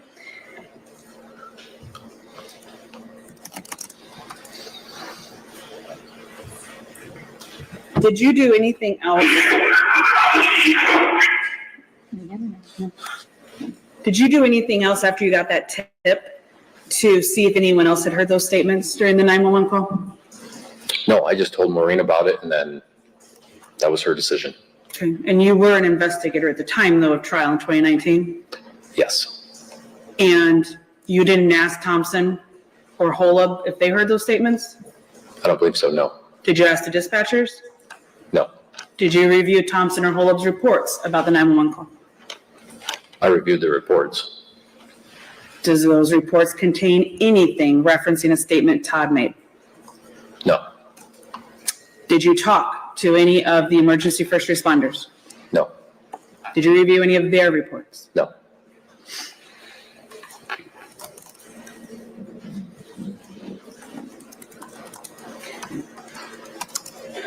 Okay.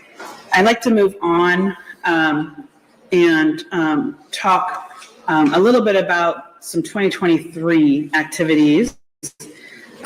You testified earlier that you reviewed the coat of Mrs. Mullis in the evidence room. Yes. And do you recall reaching out to Dr. Cruz about the coat and how many holes were in it? I do. Okay. We're going to pull up Exhibit 230. I believe you saw these during your 2023 deposition. And do you remember if you reached out to her with a phone call or text message or an email?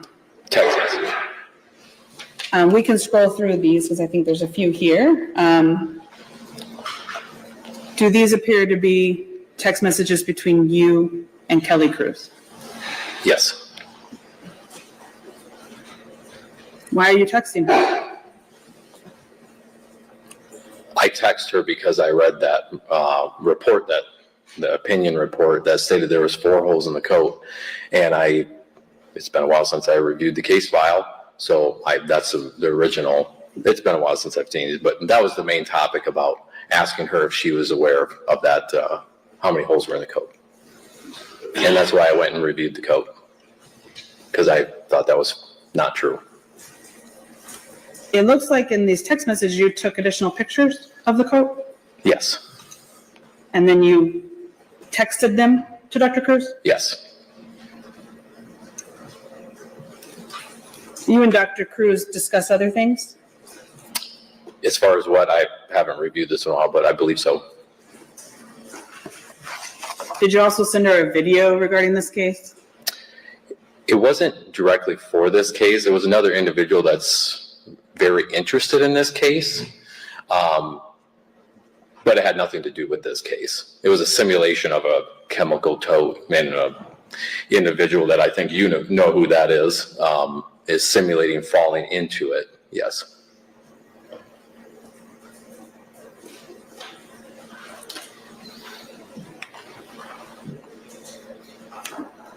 So I want you to scroll down to page 6 of this exhibit and have you review that message for me.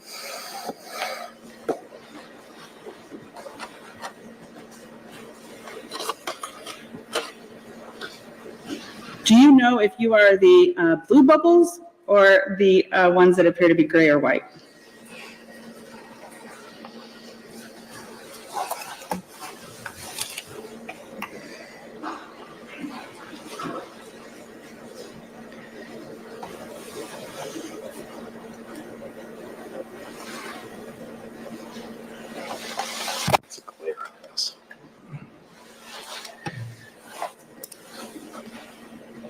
Can we make it any bigger? I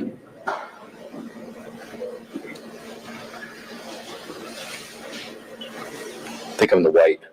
You think you're the white? And what do you recall you and Dr. Cruz are discussing? It's this other person, this other video? Yeah.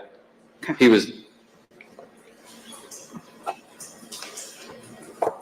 And so the blue bubble, you believe that's Dr. Cruz's message?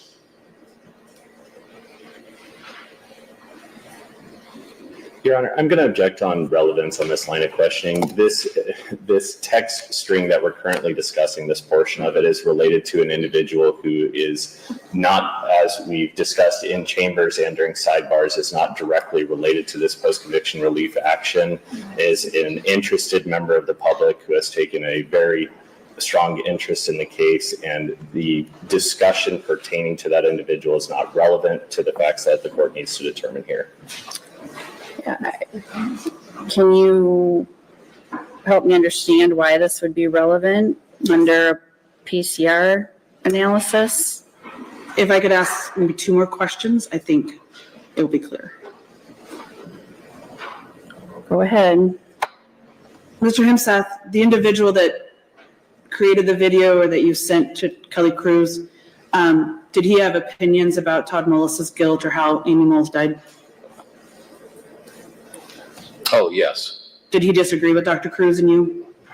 yes, Do you then go on to discuss and agree with Dr. Cruz that he must have a mental illness since he disagreed? Objection, relevance, again, this is not pertinent to the facts of it, or the issues before the court. Sustained.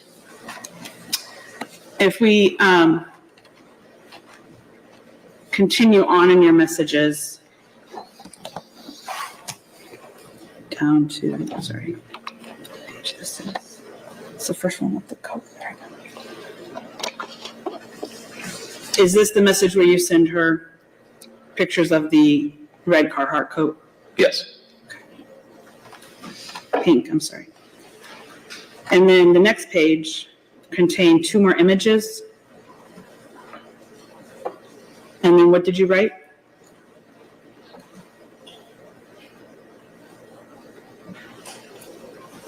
I don't know, I don't see it. I believe the text is in between the images. Oh, sorry, 5 holes. Were you referring to the coat? Yes, Did you have documentations in your reports anywhere else about the holes in the coat? I did not. Did you have Dr. Cruz's photos that we looked at earlier with the arrows? At that time, yes. Okay, and then scroll to the next page, page 9.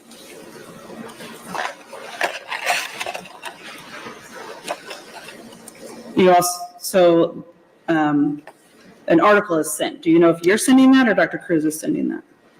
I believe that'd be her. And then the next page, page 10, are you guys discussing the article?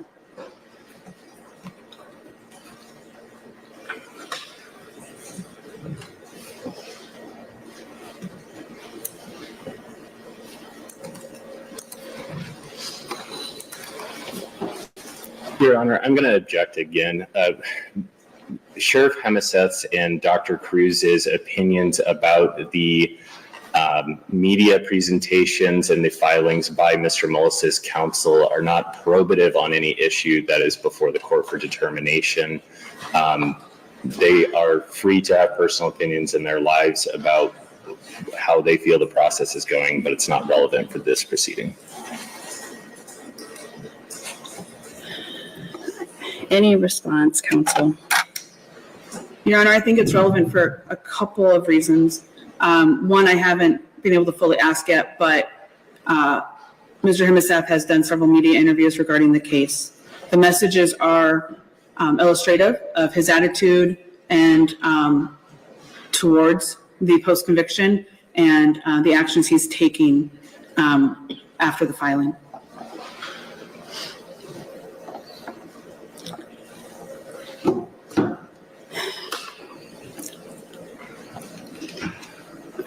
I will allow a few very brief further questions on this topic, and then I think we need to move on. Yes, happily.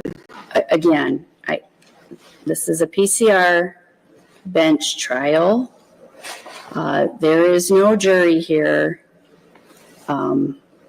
Let's remember that and keep to the relevant, important issues. Yes, Your Honor. Mr. Hemeseth, did you and Dr. Cruz then discuss the PCR? Not in, what do you mean by discuss? In these messages, are you discussing the post-conviction filing? I believe she asked me a question about it. You say this is out of control. Are you referring to the post-conviction filing? I can't remember what that was in relation to. Okay. Were you open to receiving new information about how Amy Mullis had died? Yes, always. but you didn't read the entire post-conviction filing? I did not. You also spoke to Dr. Cruz on the phone during or after the post-conviction was filed. Did you? I believe that's possible. Yeah, I don't remember the dates and times I actually called her. Did you say in these messages that the experts got it wrong? Yes.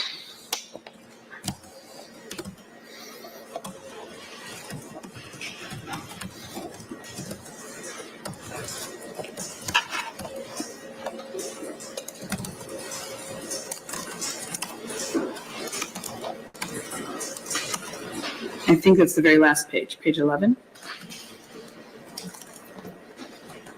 Sorry, I'm used to you being able to flip through your own exhibit. It's my fault.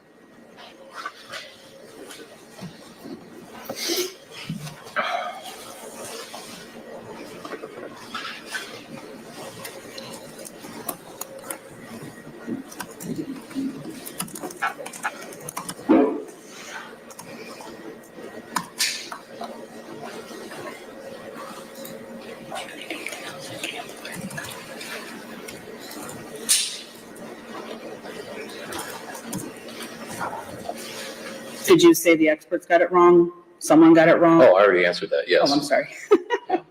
Okay, we can take that one down.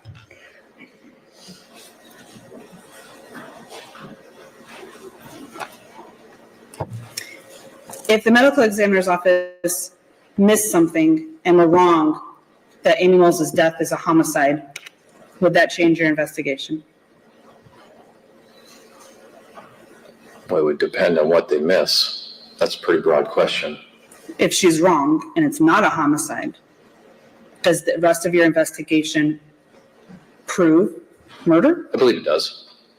Are you relying on the electronic evidence? Everything is in a whole. What else is there besides electronic evidence? Other witness statements. I guess I haven't reviewed any of the other depositions of witness statements, so I'm not up on all that. Okay. But I know there was a lot of witnesses called, and there's a lot of elements to this case. Are you aware of any evidence that Todd Mullis killed his wife Amy besides what was presented at trial? No. I know we talked briefly earlier, I think before the break, that you talked to Roman Gamble at DCI. Yes. Can you tell me briefly who he is and why? He's an intel analyst. Do you know if Lord Crawley retired from DCI? Yes. What did you ask Roman Gamble to do in 2024? I asked him to take the Cellbrite extraction and the Google searches and to combine the search histories so as an easier workflow document for visual aid. And did you do that because your testimony at trial was being challenged in this post-conviction? Well, I never had that formal document made. That document's what Ward and I and Scott Rieger talked about. We never had it officially drafted, so I had Gamble create that document, merge the two searches. So you found that what you had from before wasn't sufficient, you needed something else? Am I understanding that? No, that's not accurate. It was sufficient, just a better workflow product. Okay, nothing further. Cross-examination? Thank you, Your Honor. Good morning still, Sheriff Emiseth. How are you? Good. Just want to ask some follow-up questions so we're on the same page here. And I'd like to start with the Google search document that we were just talking about with Mr. Gamble. You did a deposition in this post-conviction relief action in 2023, is that right? Yes. And at that point, it had been approximately 5 years since the investigation had occurred, is that right? Yes. And it had been several years since even the trial had happened. Yes. At your deposition, you were asked various questions, and your deposition's in evidence, of course, but you were asked various questions about the Google searches and how you came to certain conclusions at trial. Do you recall that? Yes. Was part of the purpose for creating this document with Mr. Gamble, was that to help refresh your memory of how you came to certain conclusions? Yes. And that was given the passive time, things like that. Yes, created a better workflow document for visual aid. You were asked some questions about completing reports in this case. Did you complete any reports in this case? Yes, And did you document portions of your interviews and investigation that you thought were important? yes, But you didn't document every single action you took, everywhere you drove, is that right? no, Is that typical in an investigation to not document every single thing you do on a day-to-day basis? yes, There was some testimony where you referenced that you didn't have access to reports prior to your testimony today. Is that in part because your case file, your reports, your evidence were provided to the state, the prosecution team as part of this post-conviction relief action? yes, So it's not as though that you have somehow had the reports were taken from you for any other reason, right? correct. You were asked a question about your theory on November 10th, 2018. Do you remember those questions? Yes, And this call came in from Mr. Mullis and his son as a farm accident initially. Is that right? correct. So the approach to the investigation was reliant initially on that representation?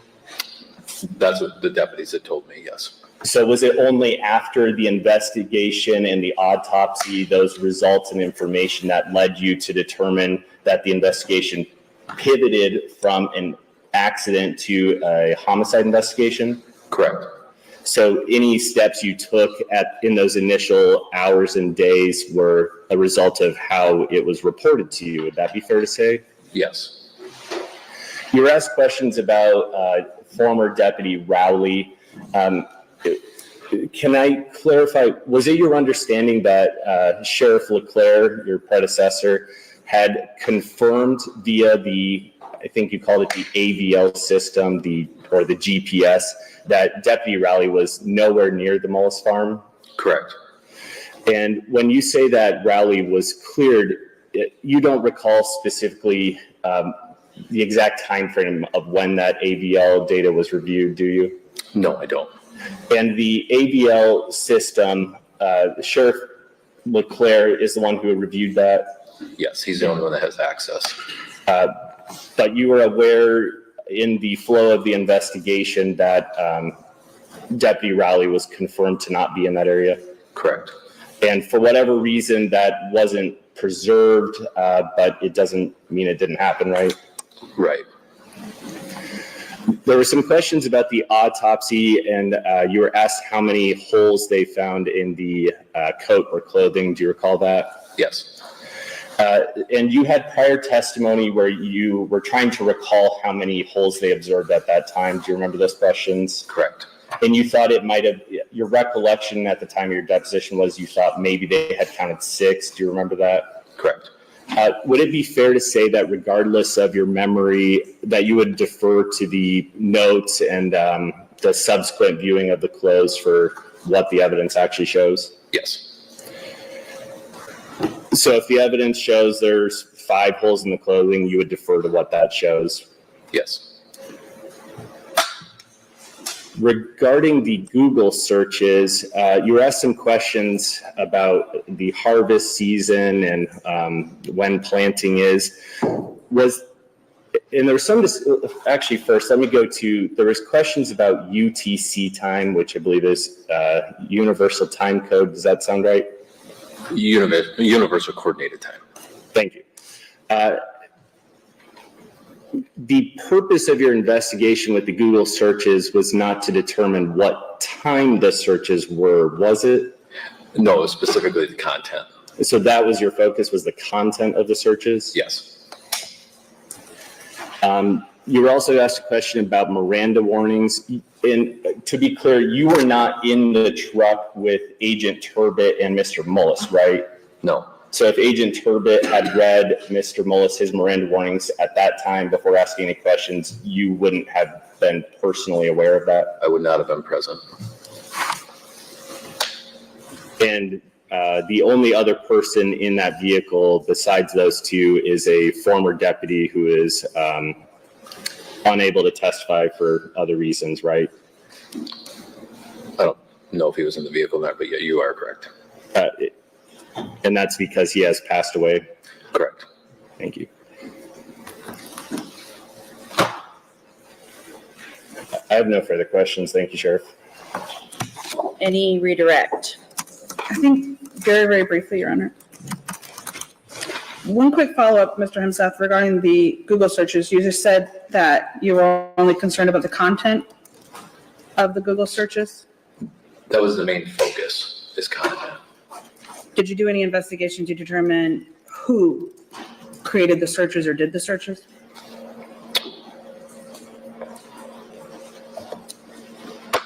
What exactly you're asking?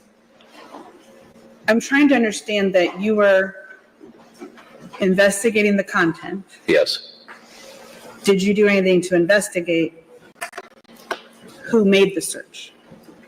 Ward Crawley and I worked on it. And I just want to That know would probably- specifically you. Oh, I don't think I did it. No. Okay. You didn't talk to other members of the Mullis family about the content that you found? I did not. Okay. And we talked earlier about how you did you do any investigation about the times of the searches to determine where the iPad or another device could have been? No.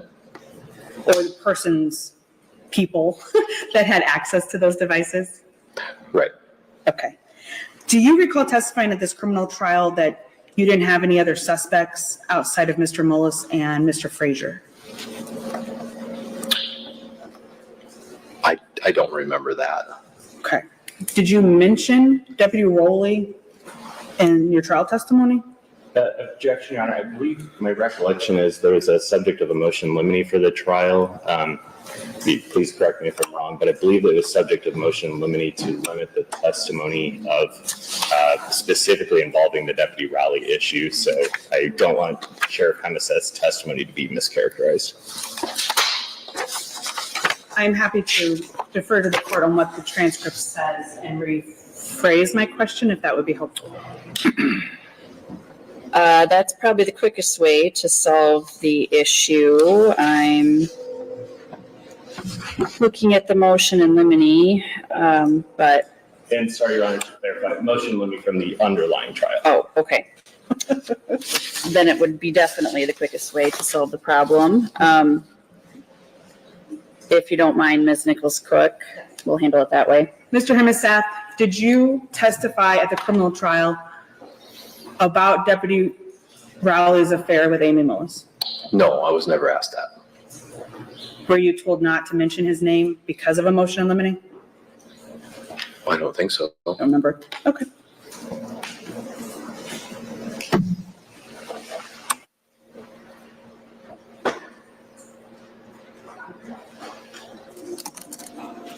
Can I just one moment, Your Honor? Certainly.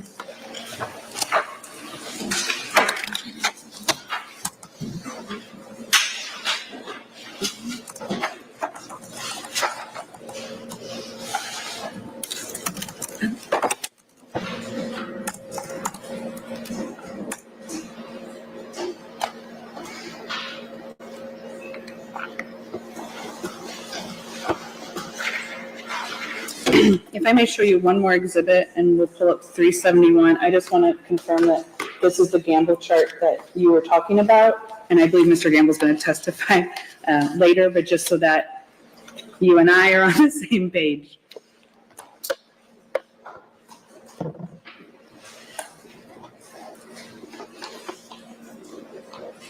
Do you recognize this? Yes. We can scroll, I think it's a couple of pages. Should be like 6,400 searches at the bottom. Okay, that's a lot of pages. But does this appear to be the Yes. document you got back from Mr. Gamble? Yes, Okay, and what you were referring to earlier, is that better visual? correct. Okay, we can take that down. My last question is, are there any other notes or reports that regarding the investigation into Ms. Mullis's death or Todd's arrest that wouldn't be in your file? Not that I know of. And did you learn at any time about what happened in the car with Agent Turbot and Mr. Mullis after he was arrested? I don't believe so. So you don't have any information about whether Miranda was read at that time? I do not. Or what, if any, questions were asked? No. Okay, nothing further. Any redirect?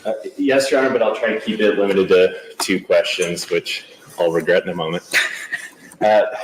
Sheriff Hemeseth, we'll try to get you out here in a second, but I just wanted to clarify. So you were discussing your investigation, the Google searches, the cell phones, all of that. Was all of that done with the assistance of other agencies and other investigators? Yes, multiple. So that included, I think you referenced Ward Crawley, who was an ICAC or DCI investigator, DCI agent Scott Rieger, all of those people? Yes. So your conclusions about digital evidence was all related to the totality of your investigation working with those other people? Yes, it was a team effort, yes. And then final question, your testimony here at the trial, your depositions, were you truthful to the best of your ability and your recollection of everything given the passage of time? Yes. All right, I appreciate it, Sheriff, and I have no further questions. Anything further, Ms. Nichols-Cook? One question, Your Honor. Have you filed any supplemental reports to correct your prior testimony at trial? I don't believe so. No further questions, Your Honor. I just want to make sure that we have agreement on the exhibits before the witness leaves. Okay. Do you want to confer with Mr. Bakke quickly off the record, or? Make sure the photos from 411, the Thompson report at 300, share photo, Thompson's report, do you want the policy completely?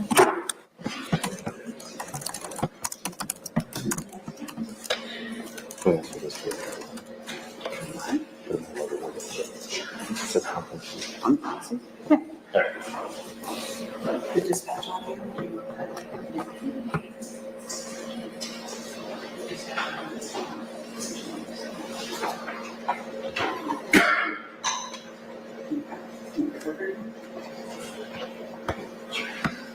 So, Your Honor, I think we're in agreement that we would move to admit Exhibit 311, the photographs from the Delaware County Sheriff's Office, to formally move to admit 300, Deputy Thompson's report, and then Exhibit 400, the policies of the Delaware County Sheriff's Office. We would ask for the caveat that they be filed at a level 1. And then Exhibit 297, which is the dispatch audio recording. We did not play that this morning, but we would move to admit it upon agreement for completeness for the record.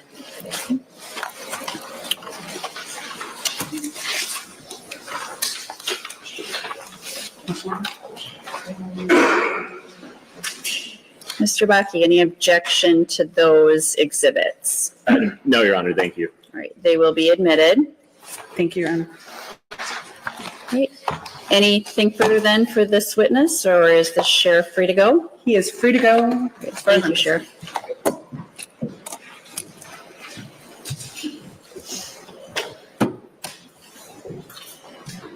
Okay, are we returning then to Dr. Nye? Your Honor, we did not have a good place for Dr. Nye to wait in the building. She is nearby. I'm wondering if the court might be amenable to starting our lunch break on the earlier side and reconvening at 1 o'clock or something in that time frame. If not, we can get her, but she is nearby. She's not in the building.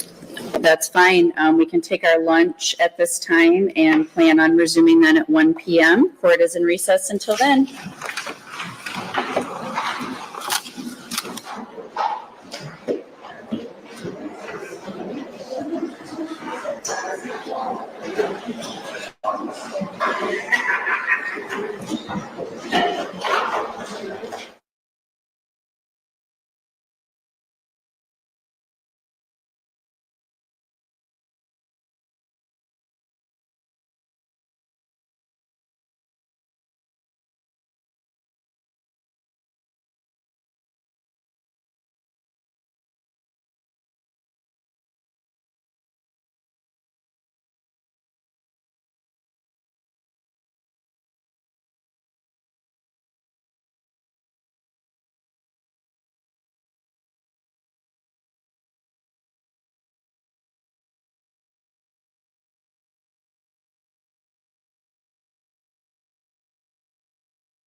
All right, we'll go back on the record.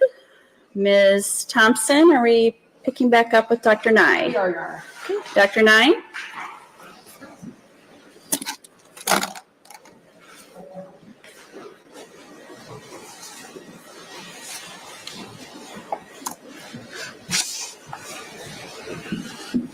Good afternoon.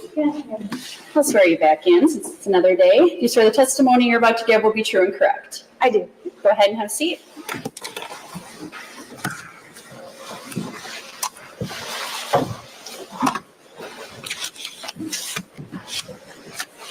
Good afternoon, Dr. Nye. Good afternoon. When we left off on your testimony yesterday, we were talking about some of the hypotheses that you considered in your evaluation in this case. Do you remember that testimony? Yes. And we had talked about your one hypothesis that you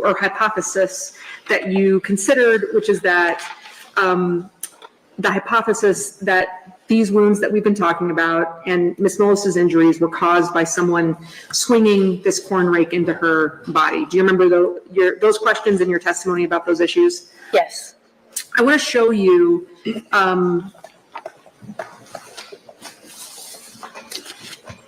and I've shared these demonstratives with the state, Your Honor. I want to show you, for starters, demonstrative I.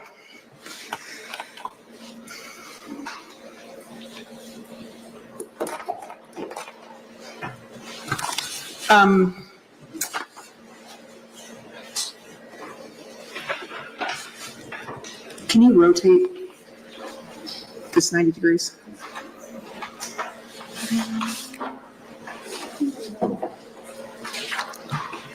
Actually, let's start with G.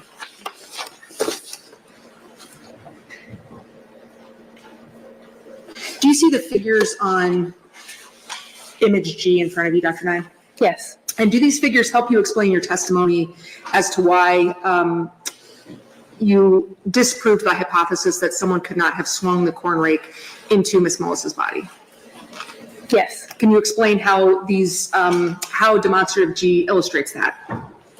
We were talking about an overhead swing. So this demonstrative, even though it's two-dimensional, shows that with an overhead swing, the angle of entry of the tines does not match the diagnosed wound trajectories. And is that true for those wounds A through D that have one trajectory and those wounds E through F that have another? It's true for all of the wounds, yes. All right. I want to also show you another demonstrative K.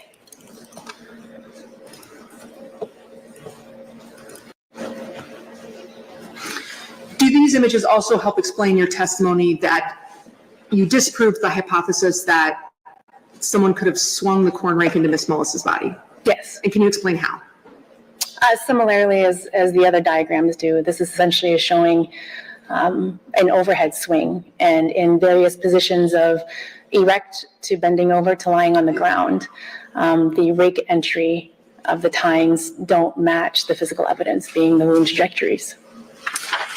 I want to also show you demonstrative L.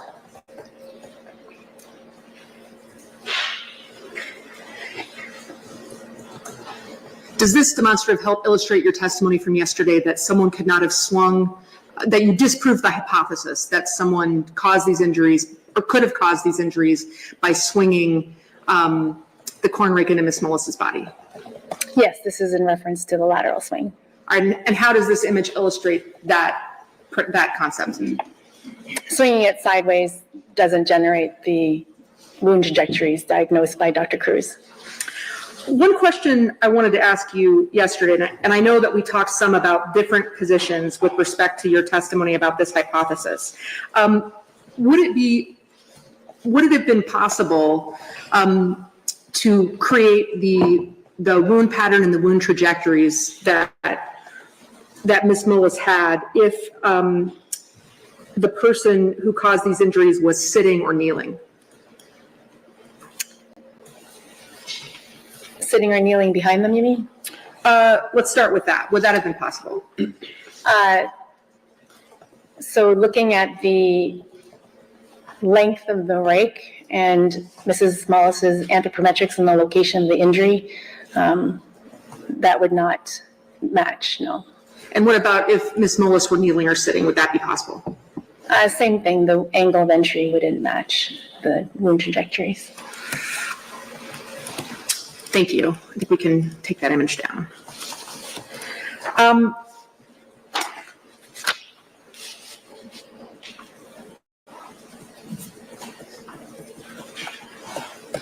We talked yesterday about the hypothesis that one or more of the injuries was caused by someone pushing this rake into Amy Mullis's back.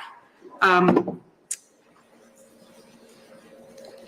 I wanted to ask you if you considered the hypothesis that someone kicked this rake somehow into Ms. Mullis's back to cause these injuries. I don't recall us talking about the rake being pushed. All right. Well, let me start by asking you about whether if you considered the hypothesis that someone kicked this rake into Ms. Mullis's back. Yes. And what did you determine about whether that hypothesis was possible? That is unlikely. And why is that? As we discussed earlier yesterday, Ms. Mullis, based on the wound pattern, the spacing of the wounds, as we discussed, she's hyperextended when the injury occurred. And you described yesterday hyperextending meaning? Right, so she's hyperextended, shoulders back, rotated. If someone's on the ground, that is an active position to have to hold. So you'd have to then place the rake in that position, keep the rake there while she doesn't move, and then actively kick it. That is not a feasible hypothesis.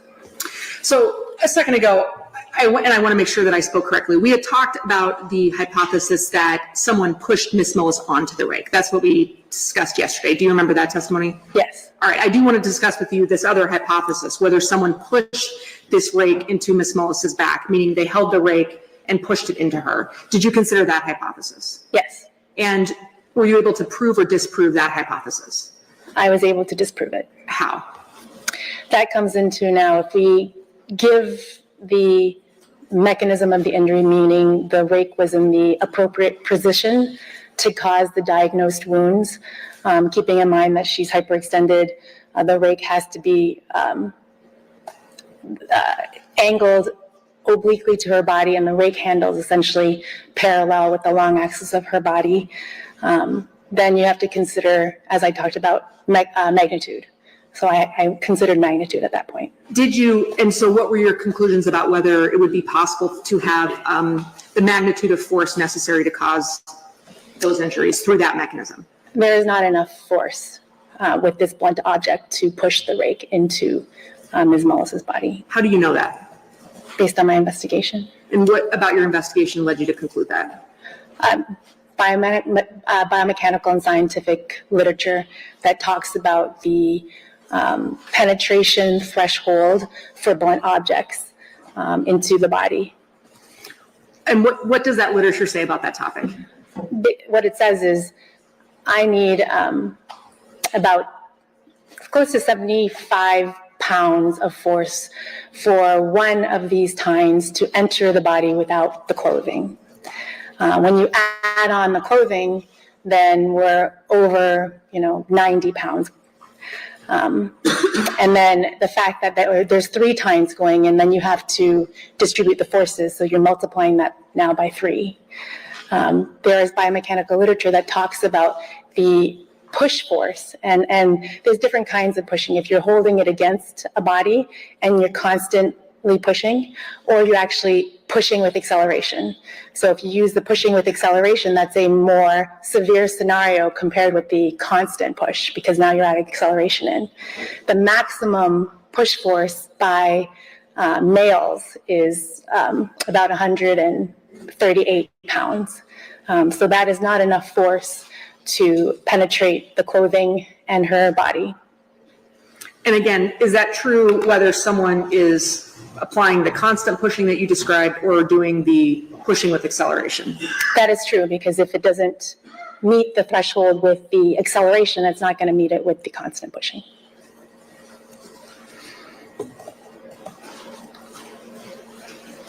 were you able to determine any hypothesis where a person would be able to push the rake into Miss Mullis's back to cause these injuries? Sorry, can you say that one more time? In considering this hypothesis, the hypothesis of whether these injuries were caused by someone pushing the rake into Miss Mullis's back, were you able to envision any scenario where that was possible? No, because that's already, even with 2 times, we're not reaching the necessary threshold.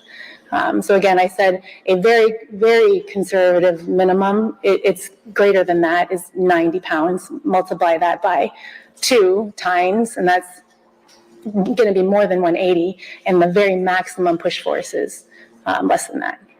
In the literature that you looked at on this issue, what was the blunt force object that the literature discussed this concept with respect to? Screwdrivers. Is that flathead screwdrivers like the screwdrivers we were discussing yesterday? Yes. And it was your testimony yesterday that this corn rake is blunter than a flathead screwdriver? It's blunter than a 1/4 inch wide flathead screwdriver. Thanks for that clarification. I appreciate that. Did you consider the hypothesis that Miss Mullis's injuries were caused by Miss Mullis falling down onto the rake? Yes. And could you disprove this hypothesis? I could not disprove it. Actually, I proved it. Would looking at a demonstrative assist you in explaining this testimony? Yes. All right, I want to show you demonstrative J.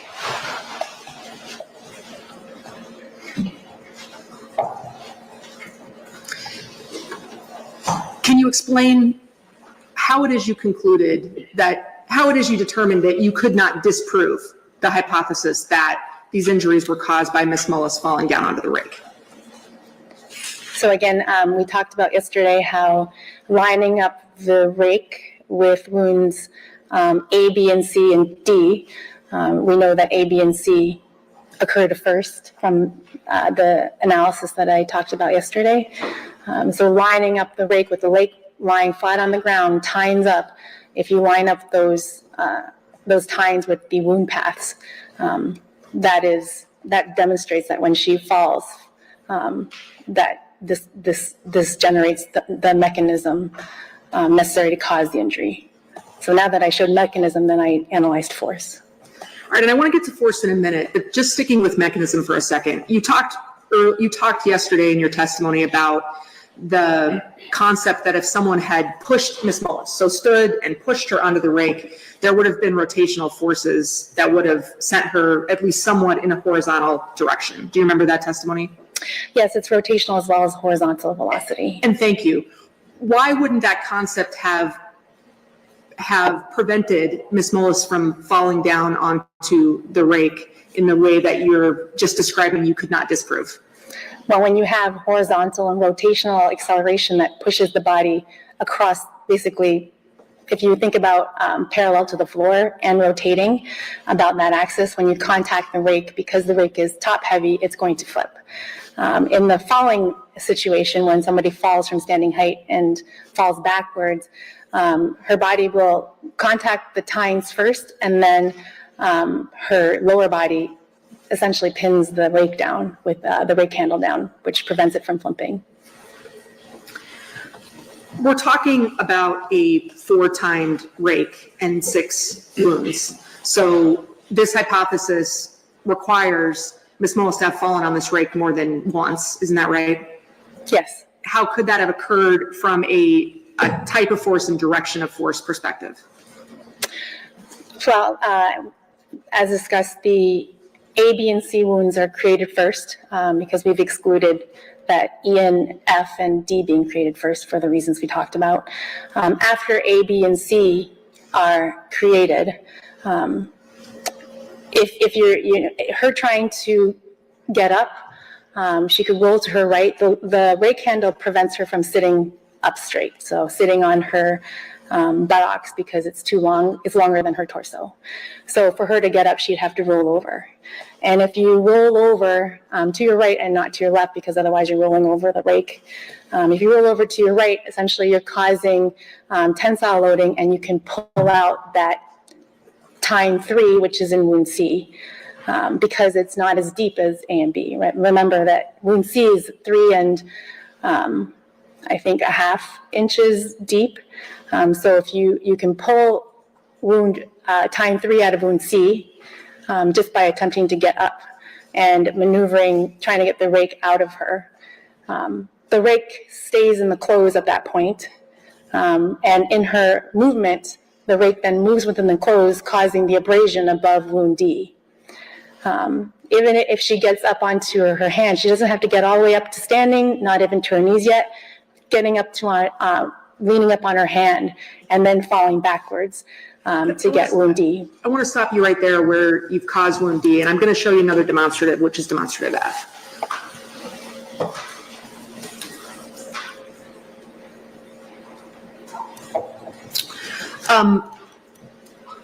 Does this demonstrative help illustrate your testimony about how Ms. Mullis could have fallen on this rake more than once?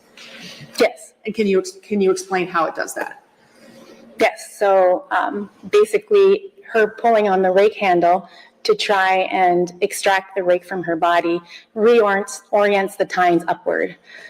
With A and B still in her body, that is then consistent with the tines moving around, as Dr. Hammers discussed yesterday, with the external and internal wound pattern showing that the tines are moving, tines 1 and 2 are moving in wounds A and B.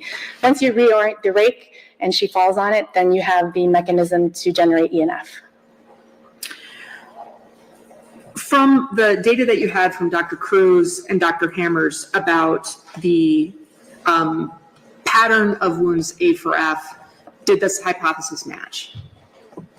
It matches everything, yes. And from the depth of the wounds as measured by Dr. Cruz, did this hypothesis match?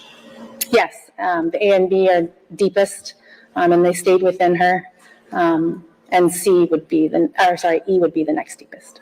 In terms of the physical characteristics of the rake and the spacing of the rake's tines, does this hypothesis match for all of Ms. Mullis's wounds on wounds A through F? Yes.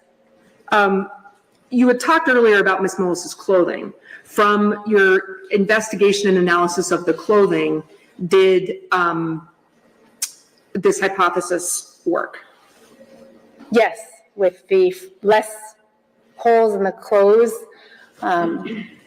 relative to the holes in her body, and understanding that time 3 doesn't come out of the clothing to cause wound D, yes, it all fits.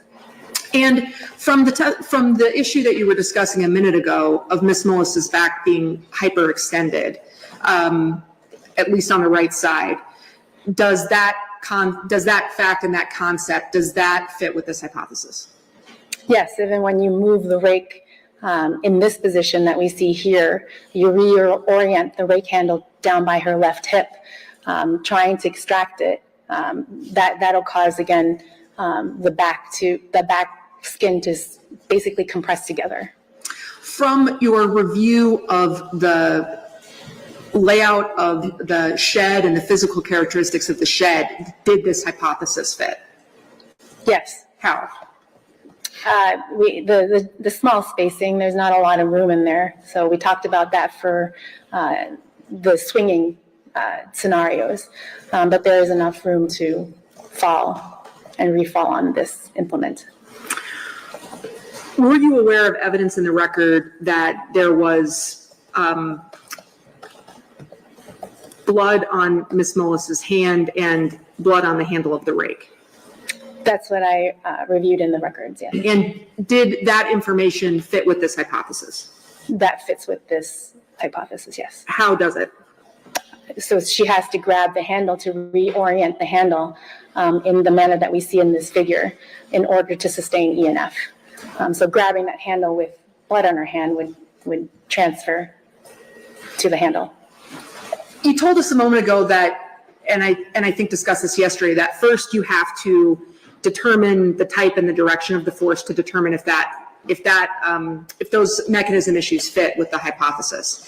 And is it your testimony that those factors fit with this hypothesis? Yes, the type and direction of forces in this fall scenario fits with all the injuries. All right, and in your method of analysis, you would then go on to determine this question of magnitude, whether there could be enough force here to cause the injuries in this hypothesis. Is that right? Yes. So in the hypothesis you've described, we're talking about a couple of different kinds of falls. Is that right? Yes. What kinds of falls are we thinking about in this hypothesis? I analyzed a fall from standing, a fall from a lower height attempt while she's trying to attempt to get up the first time, and a fall from, say, knee height, if she's trying to get the rake out. You were here for Dr. Cruz's testimony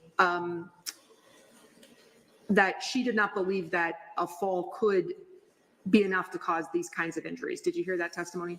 Yes.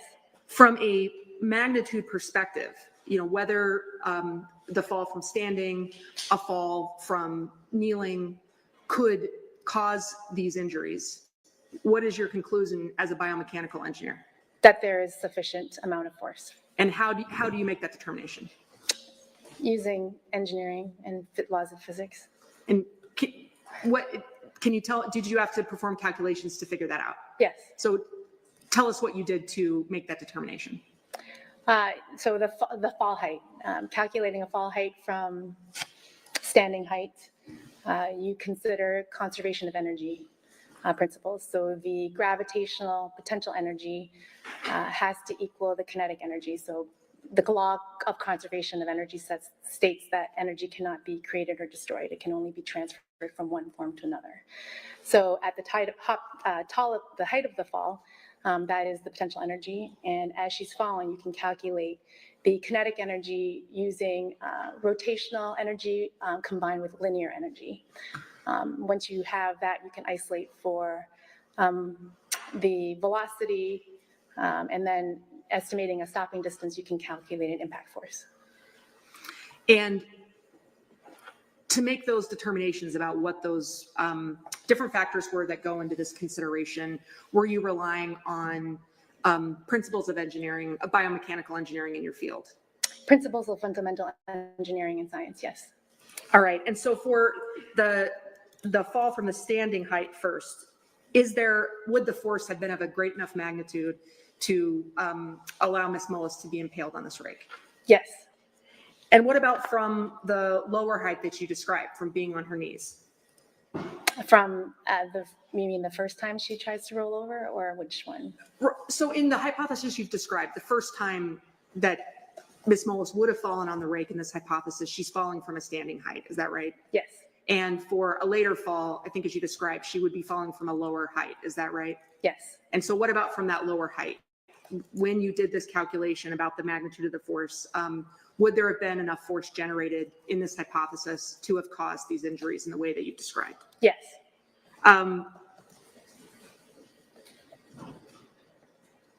During your investigation, did you come across any physical evidence that did not fit with this hypothesis of Ms. Mullis falling onto the rake in the way that you've described? No, every single piece of physical evidence supported this hypothesis.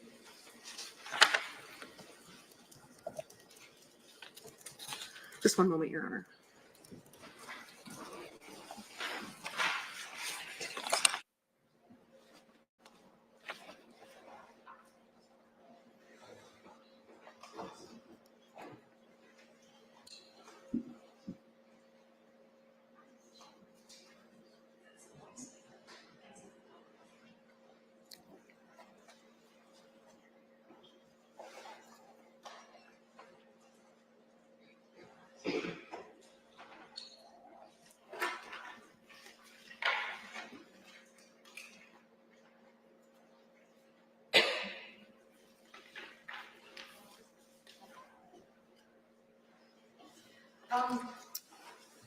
In the hypothesis that you've described that you couldn't disprove, you described the rake tines that caused wound A and B, which I think your testimony came first.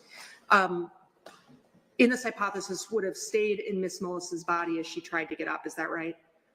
Yes, so A, B, and C happen first, and A and B stay within her body.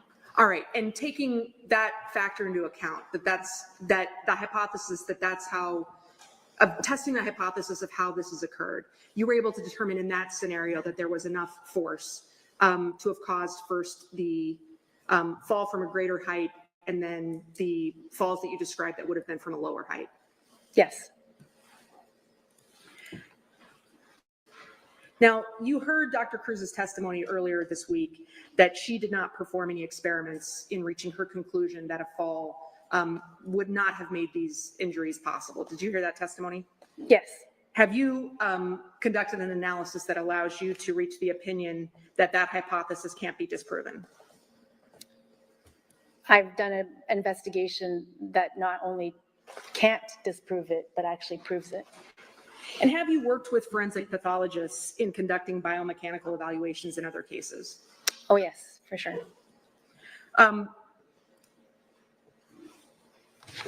The hypothesis that you've testified that you can't disprove, is that hypothesis unlikely from a biomechanical or a biomedical perspective?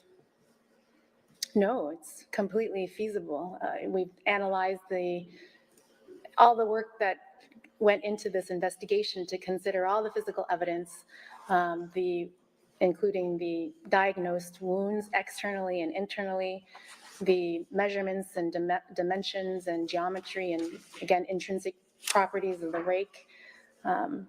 Everything fits. So not only does the magnitude match, the mechanism matches, it all matches.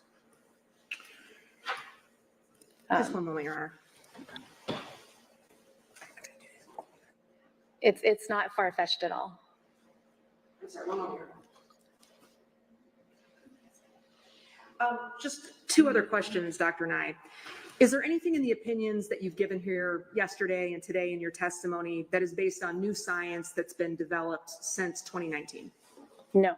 And are these opinions that you or someone else in the biomechanical field could have offered back in 2019 based on the state of the science then? Yes. All right. I have no other questions at this time, Your Honor. Cross-examination? Yes, Your Honor. Good afternoon, Dr. Nye. Good afternoon, Mr. Duden. How are you doing? I'm well, and I hope you are well too. I am, thank you. I want to start by talking a little bit about your background in biomechanics. Certainly, your resume speaks to that, but is it correct to say that you graduated with your PhD in mechanical engineering? Bioengineering, essentially. And when was that again? 2010. And since that time, your primary focus, as you testified to yesterday and reflected in your CV, has focused on lower extremity injuries, right? And ocular, I believe. Since that time, no. That's when I graduated. However, I've been a forensic biomechanical engineer for 15 years. Oh, I'm sorry, about your publications specifically and the research that you've conducted, has that predominantly focused on lower extremities, upper extremities, joints such as the knees? I believe you testified to yesterday. Yes, my publications are focused on that, but I've worked in multiple areas. Based upon a review of your most recent testimony offered in either a deposition or trial format, is this your first criminal case that you've consulted on specifically? No. Is it the only criminal case that's noted on the documentation of your trial testimony and depositions that was provided to Mr. Mullis's counsel? I am not sure. The testimony list I have is for the last 4 years, but I don't really recall it. Where have you testified for a criminal case? I have not testified in a criminal case, but I've worked on criminal cases, multiple. Through a consultation format, is that fair? It starts out as consultation, but they don't, we talked yesterday, if I don't have an opinion that supports their case, I don't testify typically.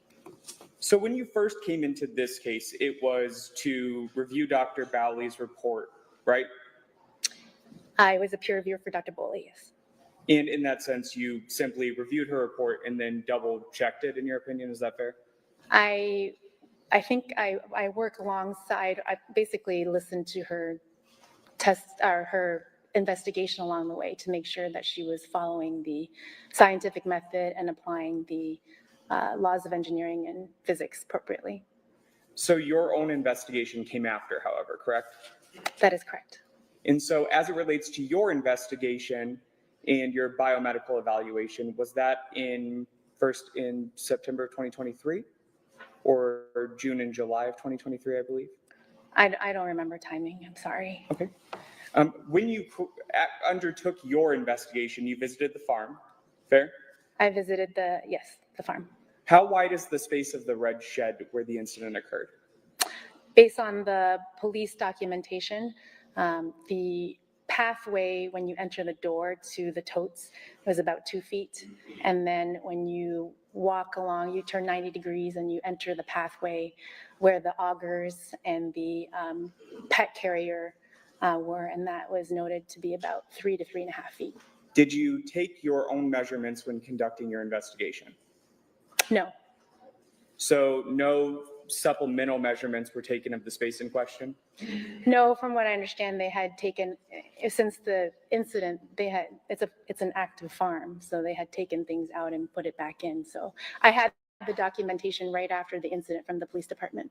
So in that 2 feet of space, give or take for the walkway, where was the rake? So the 2 feet was the walkway where she's found by the door. The space between the pet carrier and that space was about 3 to 3.5 feet, but there were 2 augers there.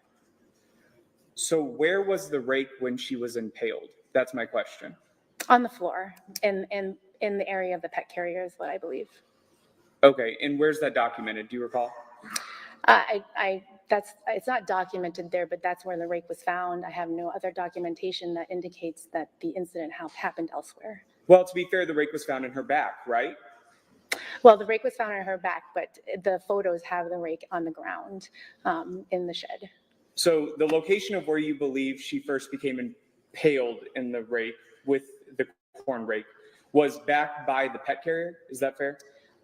Based on the information, again, that doesn't really matter to me, but that would make sense. Well, I'm trying to gauge it from a space perspective. Is it fair to say that your report does not outright include the calculations for force or magnitude as it relates to the injuries in question?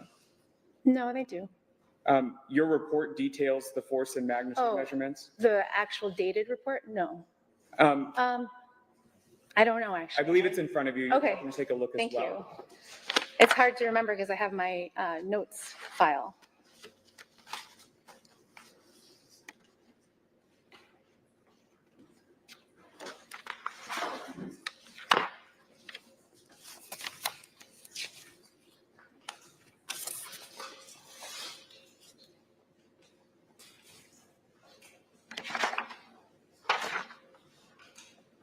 You're correct. I don't actually have the numbers in there. I just have the conclusion that it generates more than sufficient impact force. But you're not able to know from reading your report, for instance, as to what amount of force was generated based upon your hypothesis, right? The exact number? Correct. Looking to your report, do you still have your second report in front of you? Yes. Looking to, I believe, the first and second page specifically of your report. Let me know when you're there. I'm here. I believe that, directing your attention to page 1, your stated purpose of the letter is to provide your professional opinions based on your biomechanical investigation of an incident, and specifically as to the purpose of your investigation was to determine whether these diagnosed injuries were caused by an accidental fall on the corn rake or the rake being intentionally swung multiple times into her body. Did I read that right? Yes. So your evaluation was specifically to look at whether or not these injuries correlated or could have been caused by a fall. Fair? My evaluation, that was part of my hypotheses, yes. Nowhere else in your report do you detail any secondary hypothesis, though, correct? Well, the secondary here is the swinging. So, fair. In taking that into account, the evaluation looked at falling onto the corn rake, right? Falling onto the corn rake, correct. That's one. And the second one is whether or not it was swung into her multiple times. Fair? Fair. You do not detail any other working hypothesis as it relates to whether or not it was pressed into her body, right? In my report, no. nor do you actually mention in your report as to whether it could have been kicked or otherwise thrust, struck, what have you, into her body either, correct? You are correct. In looking to the actual data information you provided, I believe your evaluation looked only again at a fall from standing or knee height, falling onto the rake, or swinging it, correct? When you say my evaluation, do you mean my notes? I believe it's in your notes section. And I'm looking specifically at your numbered paragraphs 1 through 3. Yes. And so those only evaluate from a swinging or a falling standard, correct? Not technically, because I provide my references, which give the information that you can compare the numbers to. Well, you've never filed a supplemental report as to the information as to whether or not it was kicked into or back, correct? I did not write a report about kicking. And so when was the first time you evaluated it from that perspective? From the kicking part? Yes. I don't remember. Well, I believe the first time it was mentioned here during testimony was yesterday, which you were in the room for, correct? Well, Dr. Cruz had mentioned it in her deposition. As to whether or not it was being pushed or kicked into her? In her testimony on Monday, that's your statement? Her testimony in the October 2023 deposition. Was evaluated from a kick or push? She had said she didn't know if the tines were entered into her body one by one, if they were pushed or kicked. And to be fair, your report doesn't detail it from that perspective either, right? My report does not discuss kicking. And nor do your notes that were included with that report actually reference it from that perspective either, true? For kicking, I mean, again, that's a trajectory standpoint. So if you talk about trajectory, then it doesn't specifically say kicking, no. So there's nothing or no indication to believe that you had evaluated it from that perspective based upon your notes, correct? I mean, I know that it's there. But there is nothing based upon your notes provided or your reports that would detail that, correct? Yeah, nothing in there says kicking. Correct. Looking at it now, how much magnitude would, how much force would be necessary to penetrate the coats in question from a forced push? It's in here within the references that I provide. So it's 600 newtons, which equals to 138 pounds. Where's that in your notes? It's in the references that I give. Could you point me to a specific place, please, Dr. Nye? Sure. Your Honor, I don't want to interrupt the witness's testimony, but just because we want to make a record of what the witness is referencing, I think applicant intends to offer this as Exhibit 976, the document that the witness is looking at. We do just want to make a record of what the witness is actually seeing, since it's this other document. 976. Yes, Your Honor, and we'll file a copy with the EDMS.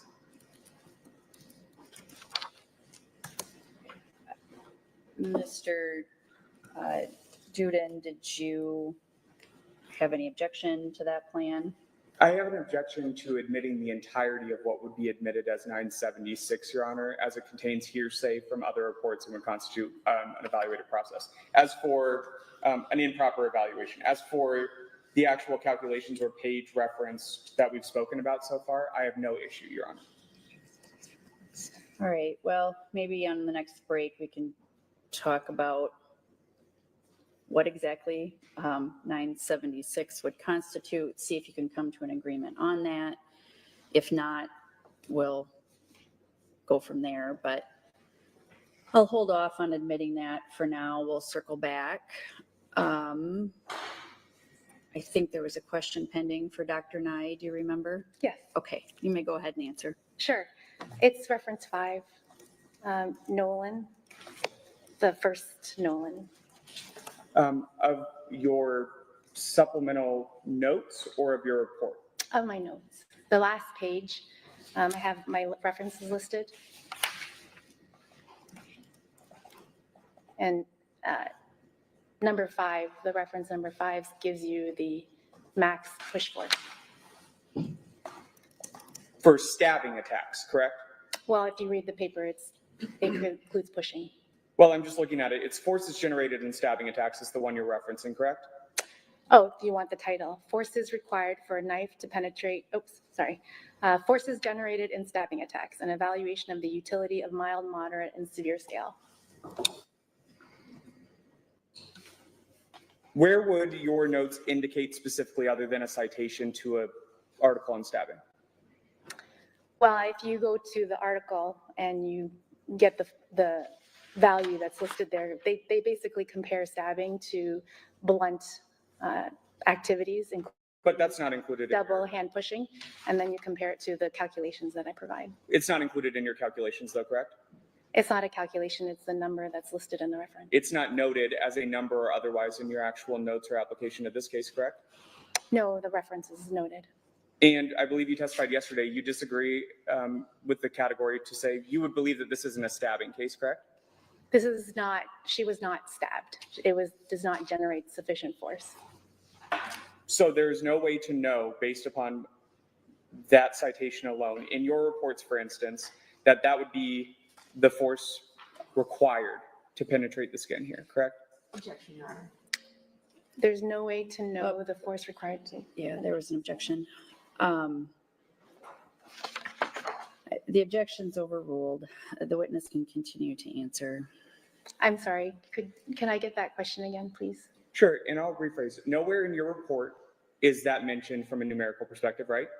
It's just listed in the reference. And nowhere in your application of actual numerical values, notes, calculations, et cetera, is it noted either, right? No, that number's in the reference, and it's not a calculation, it's a measured empirical number that you take and you compare it to the calculations that I did. Well, let's talk about, you did not do an accident reconstruction or an incident reconstruction in this case, did you? I absolutely did. Where is that specifically noted other than viewing the scene? So the entire process of the investigation is an incident reconstruction. Well, what I see is we've talked about it. You have two hypotheses, fair? The two hypotheses I discussed in my report. And as is common in your publication history, which I've reviewed too, you note limitations of the work and research you provide, right? Specifically with regard to what? When you are conducting research or experiments according to the guidelines of technical papers or research in your discipline, you are to note the limitations of what you can identify as a causal factor. True? I think you need to be a little more specific for me, please. Sure. I'll give you an example, perhaps. I believe you did research as it related to wear and tear of knee joints, correct?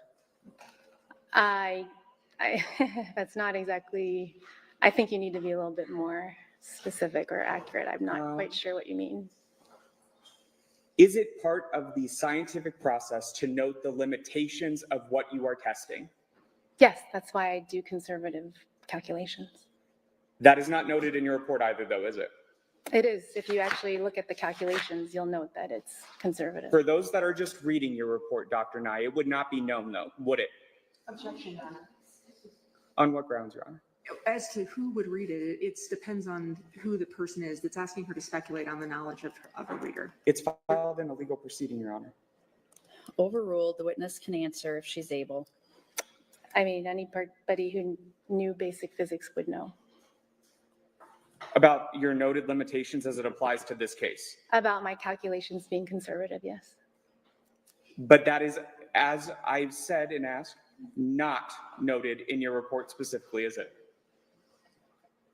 Oh, that's my standard practice to conduct conservative calculations. I didn't write in here the word conservative.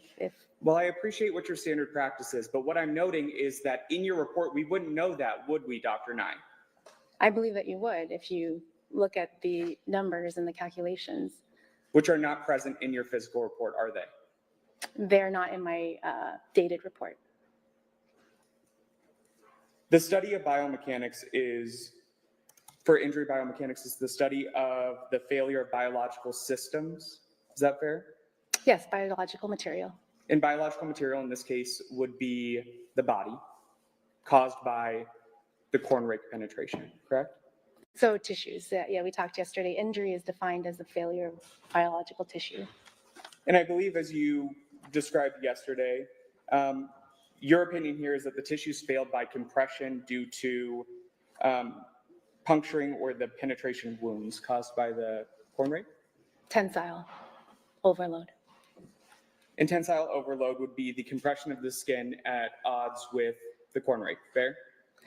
So due to the blunt object, when you compress the skin, it will deform with the object, and then it will, because of tensile loading, and then will start to tear. And that is why the appearance of blunt force injuries, as Dr. Hammers described, have that bruising and tearing rather than a sharp force injury. Well, regardless of blunt force, sharp force injuries, there's no dispute that that corn rake caused the injuries on Ms. Mullis's back, correct? Correct. And that's in alignment with the medical diagnosis, as you noted too, correct? Yes, Because you are not able to diagnose the injury itself, fair? I do not diagnose the injuries, that's correct. Nor do you diagnose or note the treated injury patterns as it relates to a medical conclusion, correct?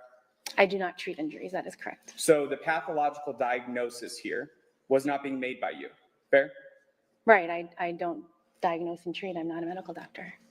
So your conclusion was tensile overload from penetration with a blunt object, correct? Yes, blunt penetrating force. Going through this, you conducted no experiments using the clothing or like clothing that was found on Ms. Mullis's body, correct? What do you mean by experiments? You at no point evaluated what additional force would be necessary to puncture the specific clothing on Ms. Mullis's body, right? I did. You evaluated the specific requirements added on from the 3 layers of clothing specifically related to her in that specific case. So the types of clothing that she had on. In a general sense, right? The materials. I considered the materials those types of clothing would be made of. So in a general sense, you applied the research as it relates to the layers of clothing. Well, if you look at the tags of the clothing, they give the material properties, what they're made of. So denim, polyester, cotton. So the tags of the clothing indicated that. How long is the rake? 37 inches long. And that's noted in your report that was filed? Well, rephrase, that's not noted in the report as filed, correct? I don't know. I might be. I'm not sure. Feel free to take a gander through it and let me know when you've viewed it. Sure.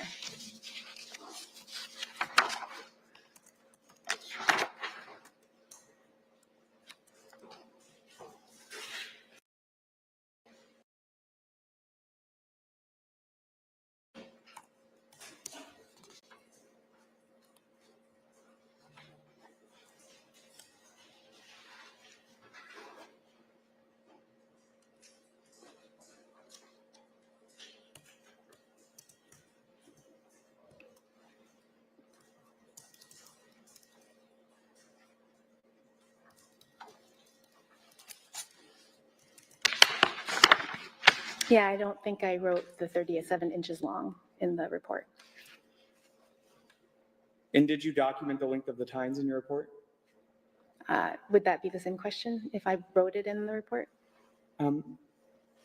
Did you note in the report the length of the tines specifically? The length of the tines? No.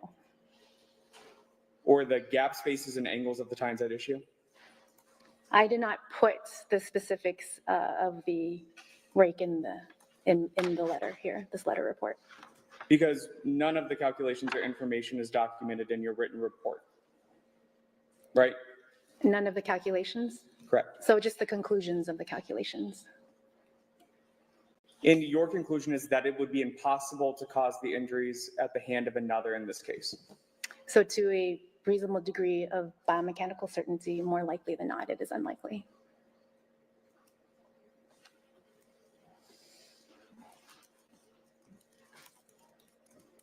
Well, you say that with certainty there that you, correct, as to conclusion number 1 on page 5, for instance, you decide certainly that no one swung the corn rake into Ms. Mullis's body, right? Yes, to a reasonable degree of biomechanical certainty. And I believe yesterday you testified that it was a swinging motion specifically, but then came back today and said you had these other hypotheses, fair? Objection. Based on what, Your Honor? That misstates your testimony, Your Honor.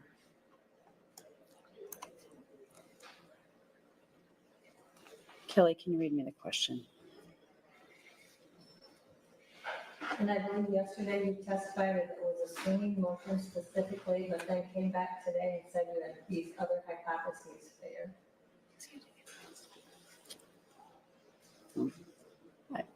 Mr. Duden, you just maybe want to rephrase your question. I'm not sure that I even completely understand it in the way in which it was asked. Sure. I have down in yesterday that you had said it would be impossible to swing the corn rake into her body, correct? I don't say impossible. My standard is unlikely, So it is unlikely that it was swung into her body. right? So to a reasonable degree of biomechanical certainty, then it would be impossible. And yesterday you said it's not an overhead swing, right? Correct. Or a lateral swing, fair? Correct, and I said that today too. And based on my analysis, or at least where my notes cut off, right?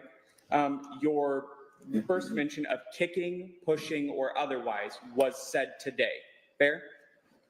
I answer the questions that are asked to me. Those questions weren't asked to me yesterday. Well, it's not noted in your report, is it? We talked about kicking is not noted in my report. And it wasn't mentioned specifically yesterday, as you implicitly agree? I'm here to answer questions. I wasn't asked yesterday. So that's correct, right? That you With- were not asked specifically about anything other than swinging the rake yesterday. Objection, Your Honor. I believe sorry. This question has been asked and answered, and the record is the record on this issue. Overruled. The witness can answer if she's able. I believe my testimony was continuing because it was the end of the day, so my testimony wasn't done yesterday.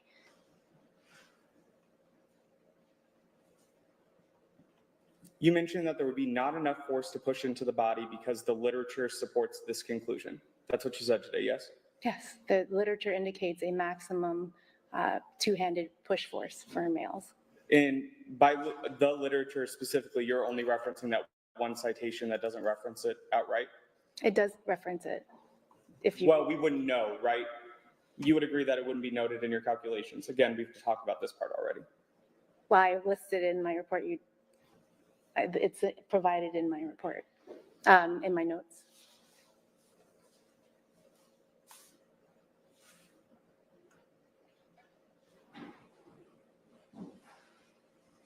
Permission to work with one of the demonstrative exhibits that were previously used, Your Honor? Certainly, I don't have access to those though, so We'll pull up whatever. sure. Well, I think I don't know if you needed to switch over the cords. That was mostly. You have access to them? Yes, Your Honor. Great, right. Whoever has the remote might need to turn the TV on for us though. You have your own. He has his own. You have your own, right? Oh, we have a cord. Yeah, you have your own.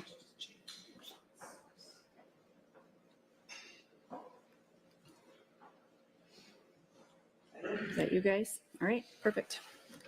I'm looking to the screen in front of you, showing you what's labeled as demonstrative exhibit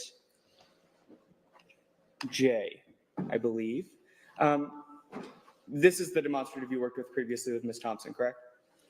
I developed this. Mostly my question is, this is just the same image that was used when you were working and speaking with Ms. Thompson, right? Oh, sorry, I misunderstood. Thank you. It is.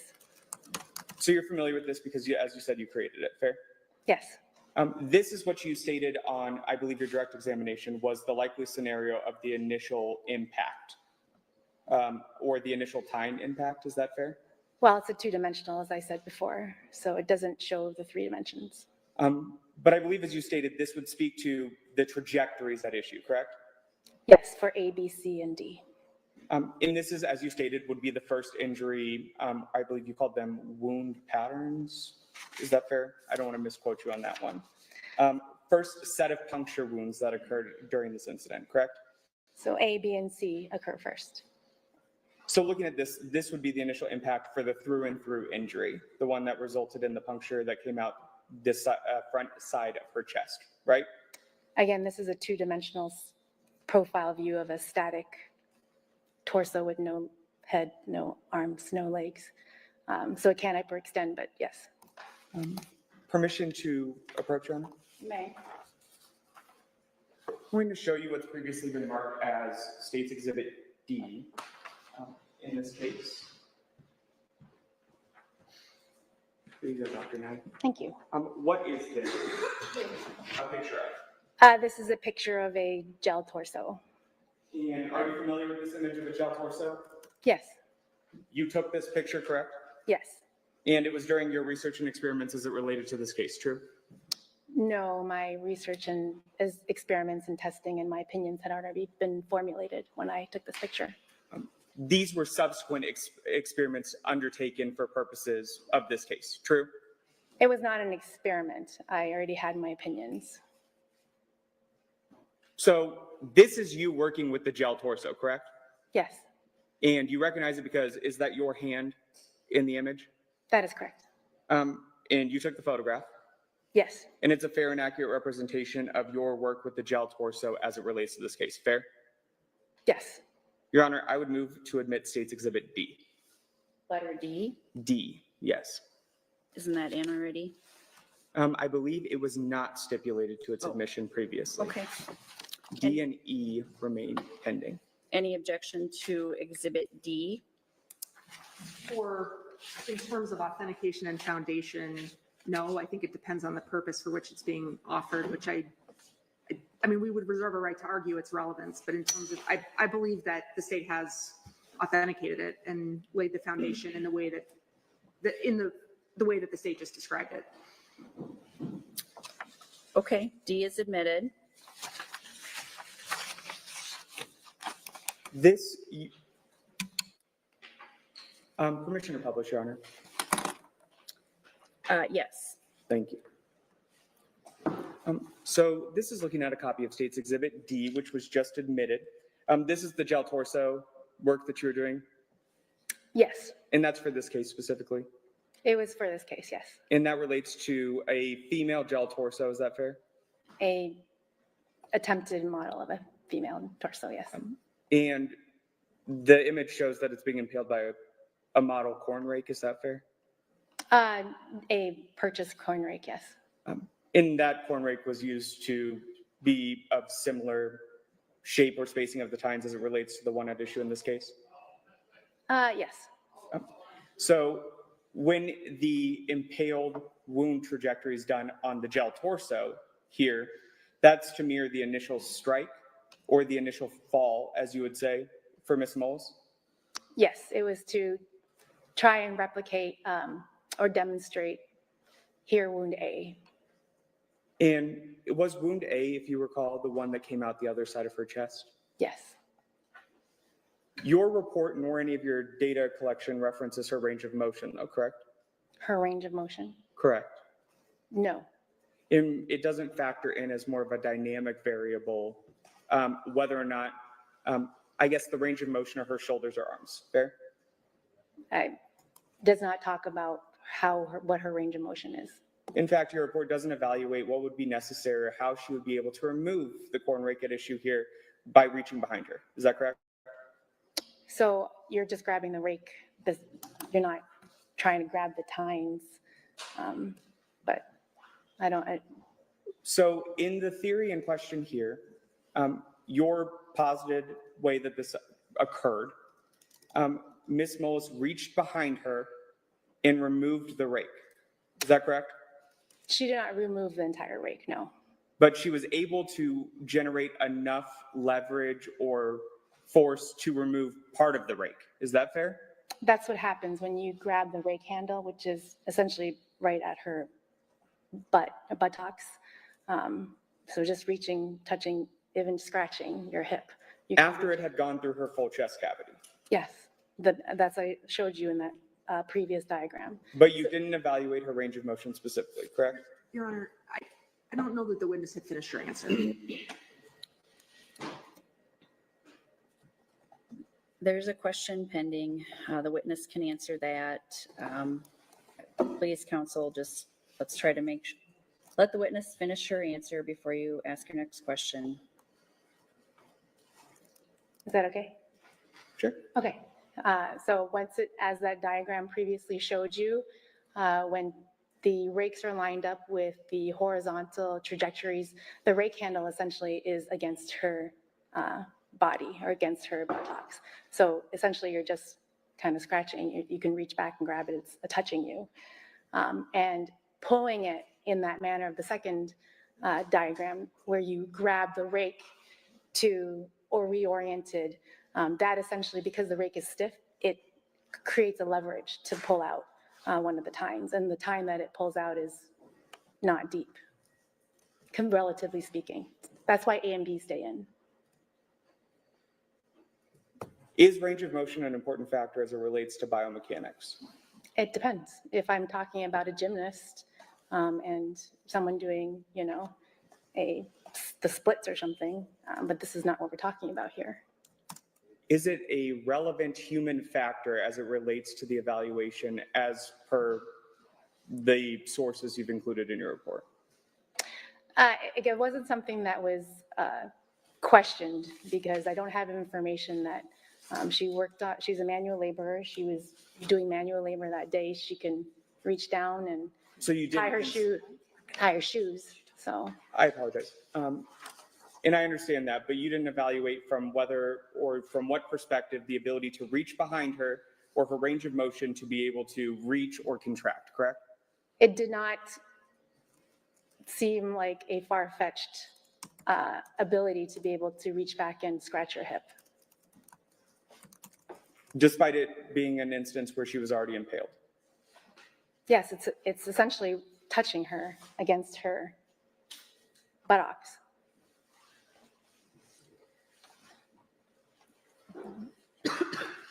Despite one of the wounds coming through her chest?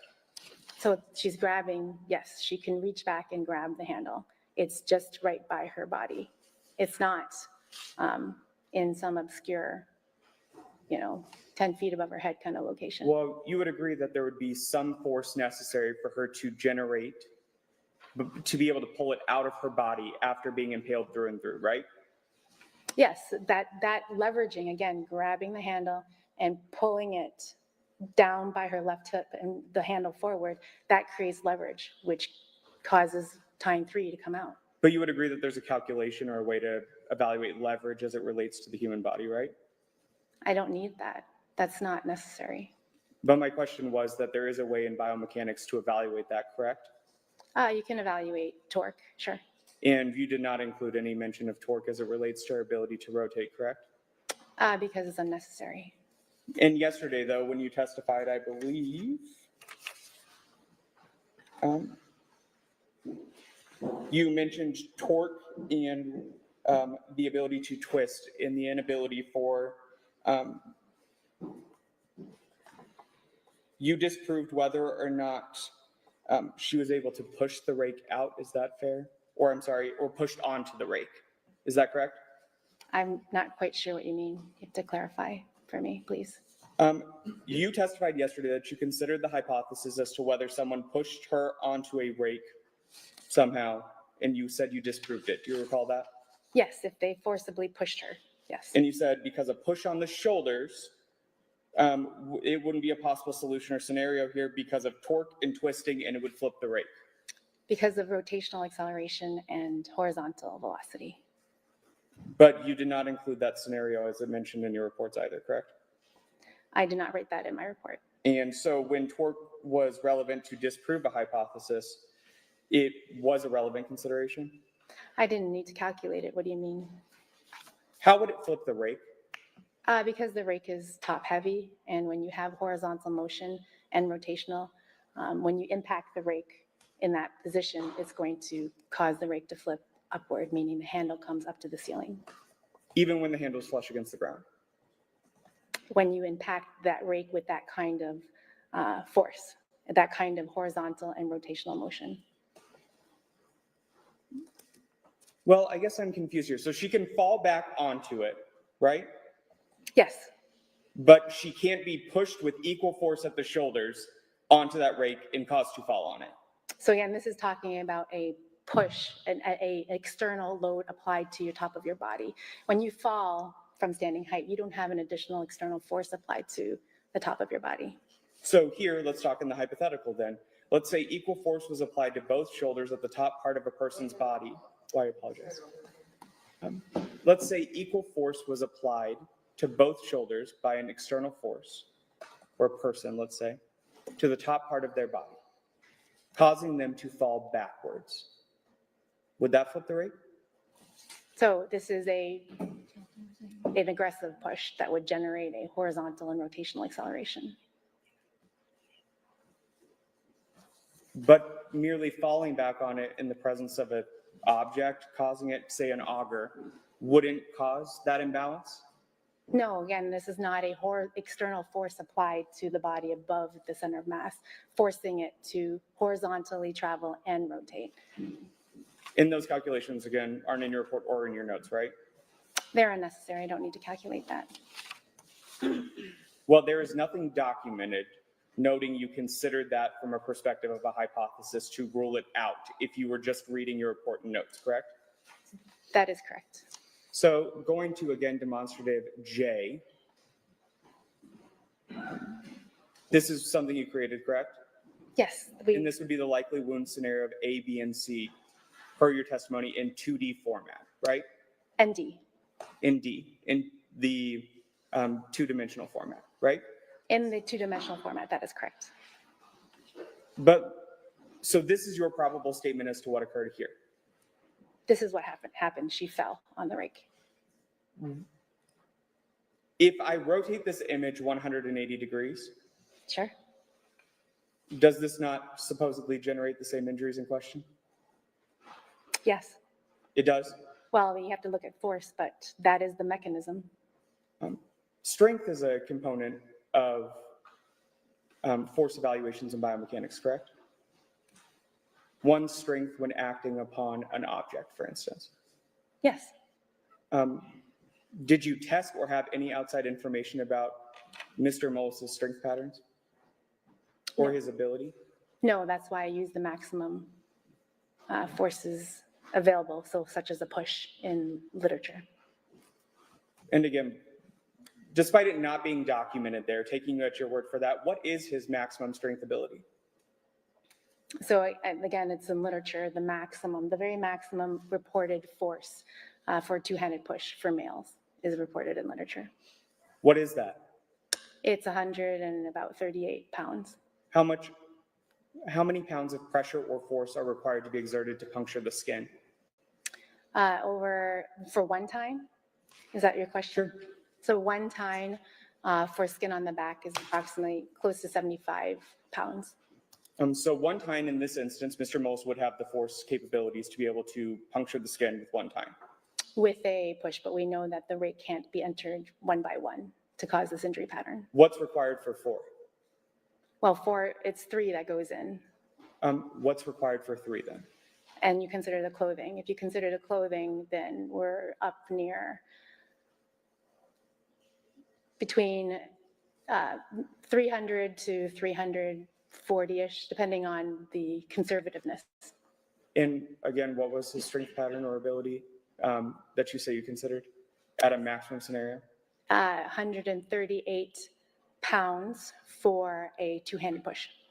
And does that evaluate any sort of measures like, I believe, something more dynamic like acceleration? Yes, that's what we talked about. That is an accelerated push. I'm sorry, an accelerated fall combined with it too. So the fall actually, what do you mean an accelerated fall? So talking about a push, if you're pushing someone over, this is an acceleration, not just a static push.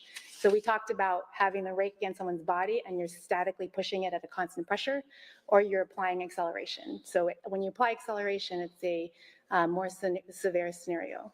So that scenario has a maximum two-handed force of 138 pounds. And what would be required if constant pressure was applied? Less than that. So less force would be required. Less force would be required to puncture, that would be generated. Less force would be generated when you apply a constant push.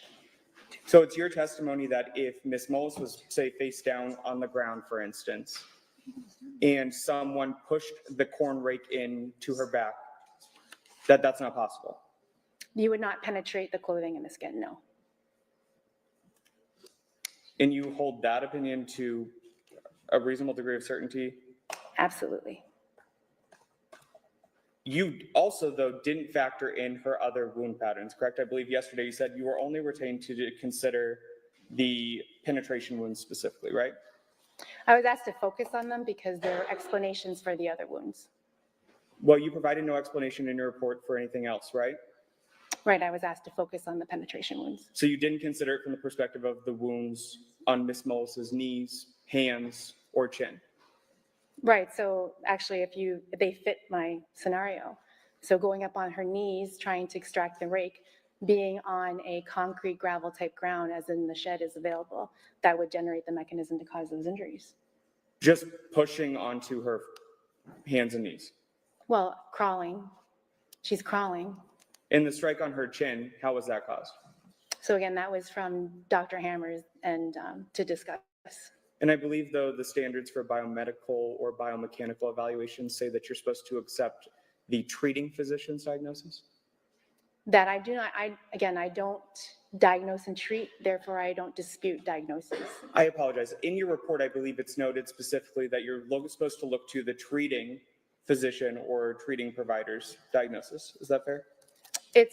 That's usually where the wound pattern is, but autopsy, you're not treating anybody because they're gone. It's the medical professionals that I'm looking for that provide a diagnosis.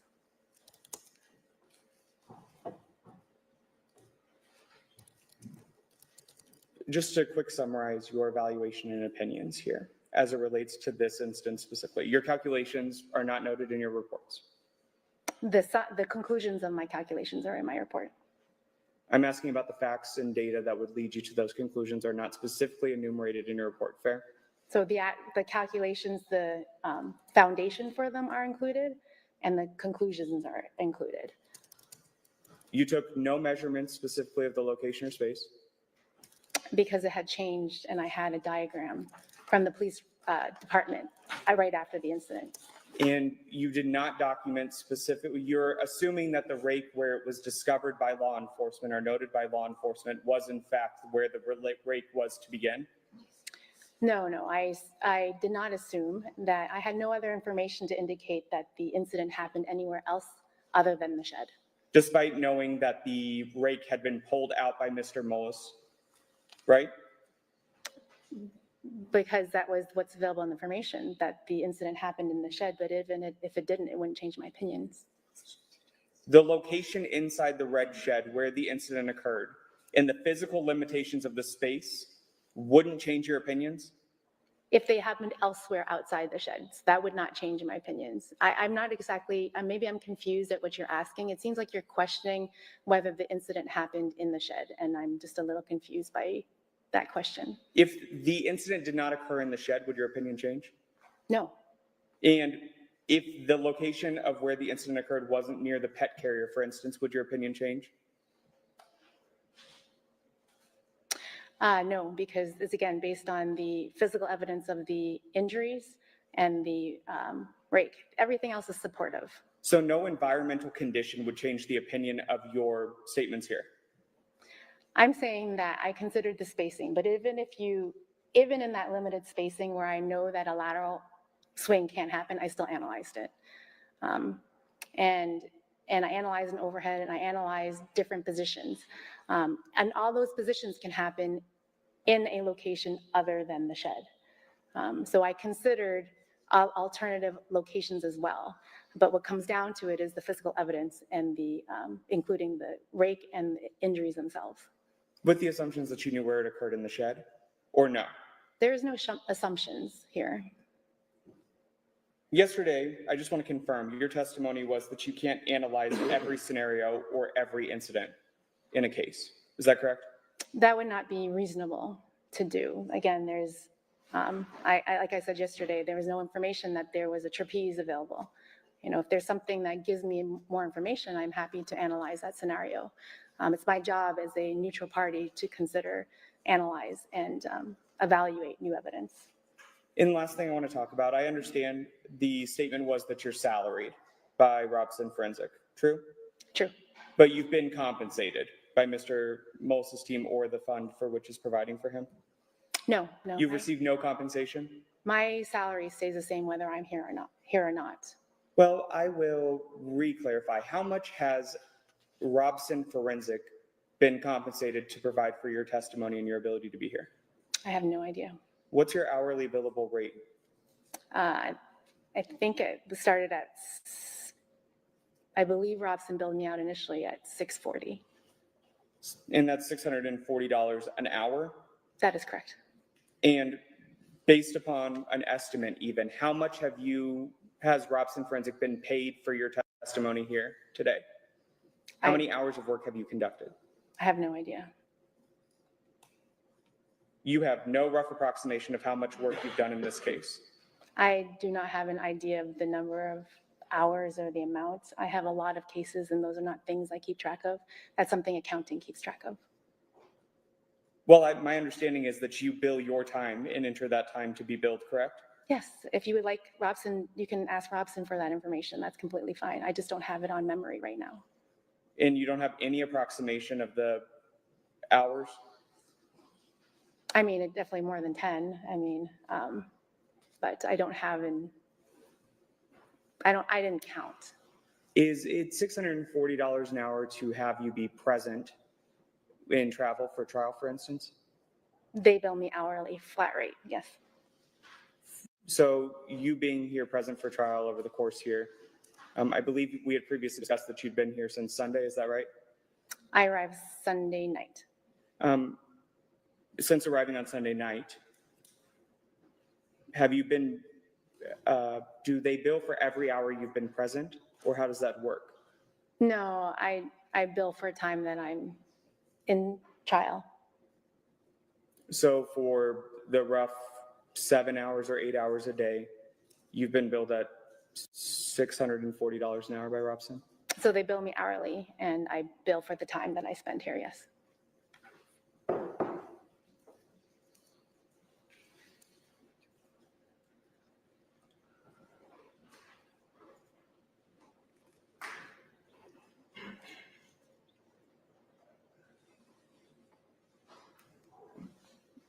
Taking you back to the investigation here, I believe you're present for Dr. Cruz's testimony, correct? For the trial testimony, this trial testimony, yes. And do you recall the noted absence of additional bruising or any sort of identified wound or mark as it related to the handle of the rake against Ms. Mullis's back? You mean on her buttocks? Her back, lower spinal column, lumbar spinal area, abdomen, etc. Abdomen, I'm sorry. I'm sorry, the backside of her oblique. So Her buttocks as well, yes. her buttocks land on the handle.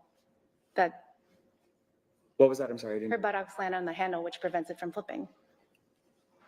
Was there any mark noted during the autopsy, to your recollection or knowledge, to her buttock or back of her leg? I would not expect that there would be a buttock mark, bruise on her buttocks from landing on the handle. Do you recall of any noted abrasion or other marking on her lower back? No. Would you expect, like you had testified earlier as it related to abrasions around the wound patterns, for instance, there to be any marking or indication of laying or falling on the handle of the rake? So her buttocks that contact the rake, and I would not expect an injury there. In this scenario, though, her buttocks would have hit the concrete as well, correct? Right, a distributed load, so the handle and the concrete. And her arm, I believe, as you mentioned, which the location of where her arm would fall would potentially show some sort of injury to her elbow or the back of her arm. Is that fair? Objection, Your Honor. I mean, I think the state has said this witness can't provide, medical diagnoses. I think that's what they're asking her to provide. Sustained. I don't have anything further. Any redirect? I do have some redirection, Your Honor. Dr. Knight, you were asked whether you testified in a criminal case before. Is there a different set of engineering principles that you apply to an insurance matter versus a criminal matter? No. are engineering principles the same regardless of the type of client who's asked you to look at a particular situation? Nope, they're all the same. You've talked a little bit about the investigation that you yourself conducted to perform a site visit of the shed in this case. Yeah, I did a site visit of the farm. Of the farm. When did you go to the farm? I don't remember. Would you rely on any information in your report about when it was that you'd conducted the site visit? And let me ask you a better question. Would looking at your report refresh your memory about when you conducted a site visit? Let me take a look. Let me direct you. We'll see who gets there first.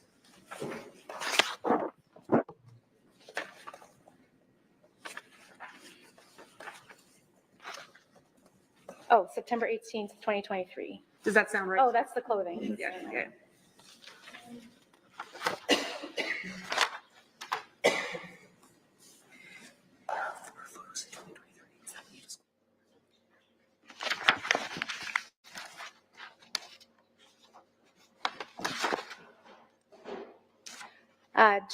June 30th and July 1st, 2023. That's in my report. And when is it that you looked at the clothing in the rake in this case? September 18th, 2023. And is that when you took photographs of those objects as well? Yes. You were asked a number of questions about information that's in your, and I'm going to have while I'm asking this question, I'm going to have our colleague plug back in our computer here. You were asked some questions about information that's provided in your notes versus in your report, and without publishing this document. So I'm going to ask my colleague to turn the television off for a second, just so we have a clear record of what the document we've been talking about. I'm going to show you what we've marked as Exhibit 976.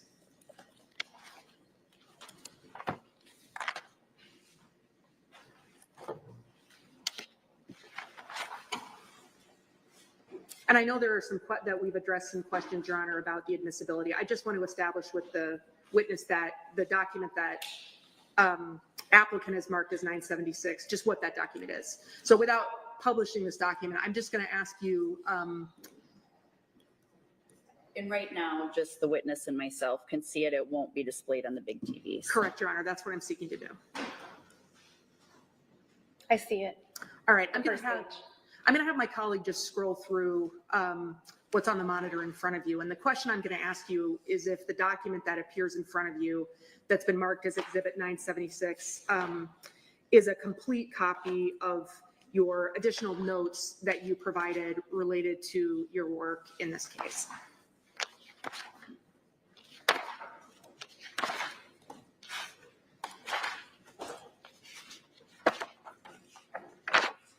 It appears to be, yes. All right. And if you need to count these pages, you can, but if I represented to you that that's a 14-page document, does that sound correct to you?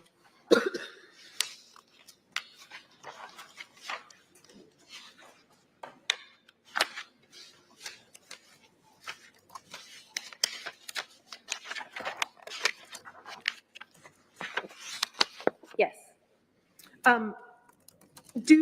Between your report and Exhibit 976, do those, and I guess your two reports. So between your two reports, let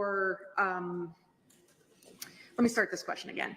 You have photographs that you have provided in this case reflecting your inspection of the clothing and the rake. Is that correct?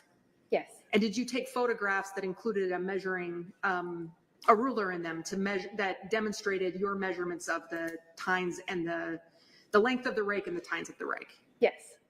So you have photographs that show those measurements, is that right? That is correct. Okay, and you took photographs that documented your understanding of her clothing, is that right? Yes. You provided photographs, you provided those photographs as well as the notes that we've been describing that are Exhibit 976, is that correct? Yes. And then you have your two reports. Yes. And that is all information that you made available to counsel to provide to the state, reflecting your opinions and the bases of your understanding of the information in this case? Yes.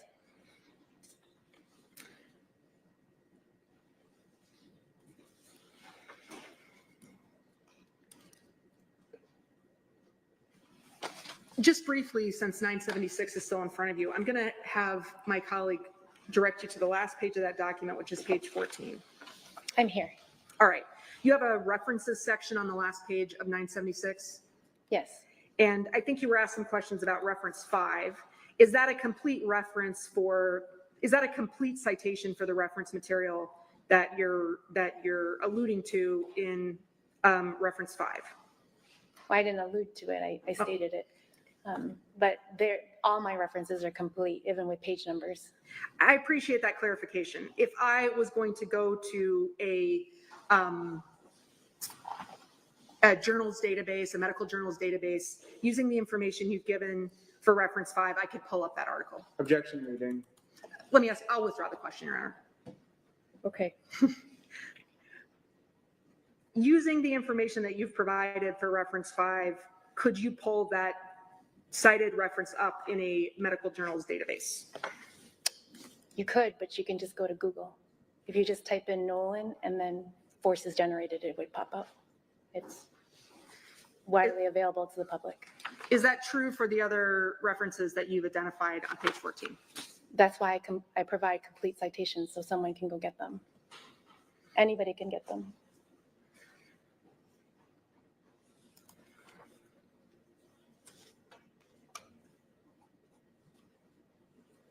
You were asked some questions about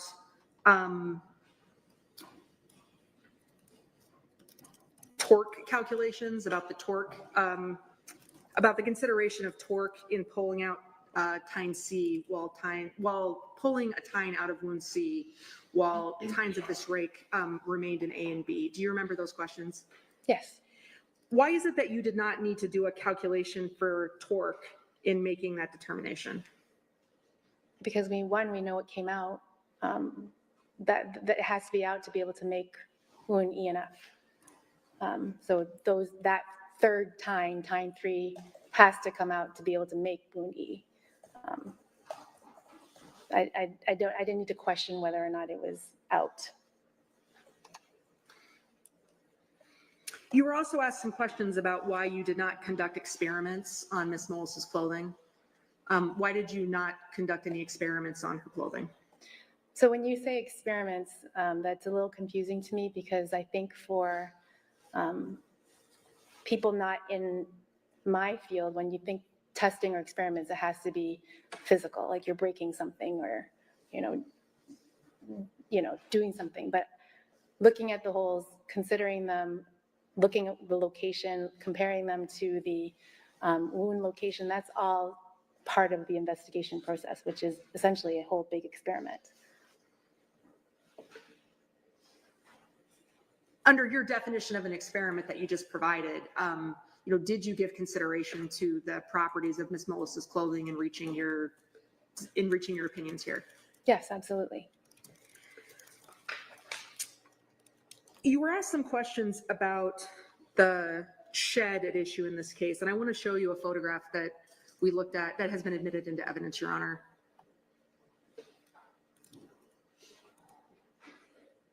Elena, can you can. While my colleague's doing that, because I want to keep us moving, let me ask you about another issue, and we'll come back to that when it's ready.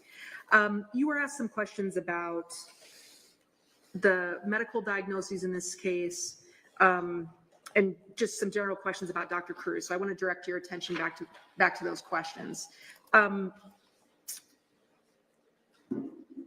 Did you rely on the information that was provided by Dr. Cruz as to Ms. Mullis's injuries in this case?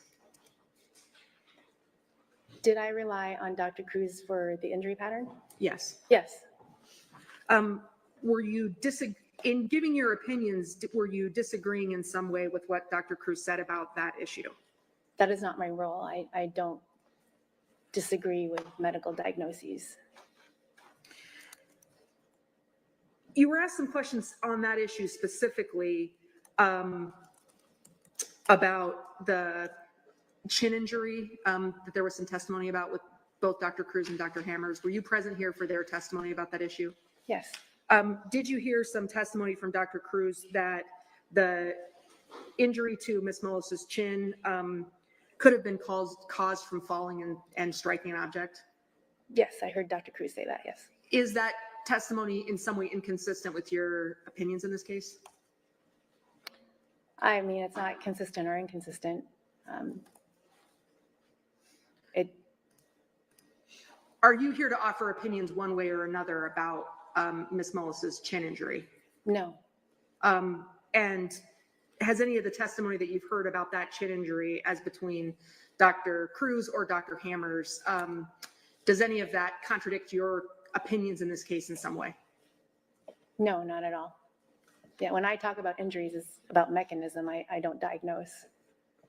I think we have this photograph up that I asked you about a second ago. And just for the record, what exhibit number is this?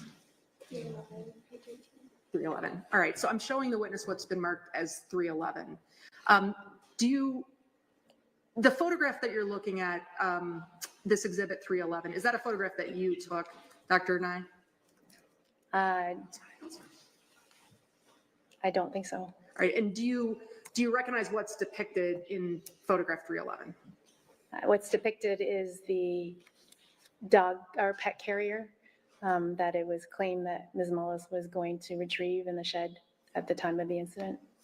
Is there anything about the way that the shed appears in exhibit 311 that contradicts any of the opinions that you've provided in this case?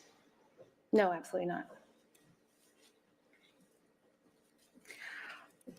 Did you rely on, I think you can take this exhibit down now. Did you rely on the photographs and descriptions of the shed as it appeared at the time of the investigation into Ms. Mullis's death in reaching your opinions? They were supportive of my opinions. I mean, you were not assuming that the shed appeared the way it looked when you visited the site? No, I don't. I don't make assumptions, and no, I did not do that. You've been asked a number of questions about your calculations, and a couple additional questions I have on that topic in particular. Could another expert perform the kinds of calculations that you performed here in reaching your opinions? Objection, relevance, and speculation. This goes to whether her methods are repeatable in her field, Your Honor. That's maybe an artfully posed question, but that's the issue I'm going into briefly. With that clarification and narrowing of the question, the witness may answer. Sorry, could you read that back? Thank you. You've been asked a number of questions about your calculations, and a couple additional questions I have on that topic in particular. Could another expert perform the kinds of calculations that you performed here in reaching your opinions? Yes, absolutely, and they did. Are these methods are the methods by which you performed your analysis and performed these calculations, are they accepted in your field? Absolutely, yes.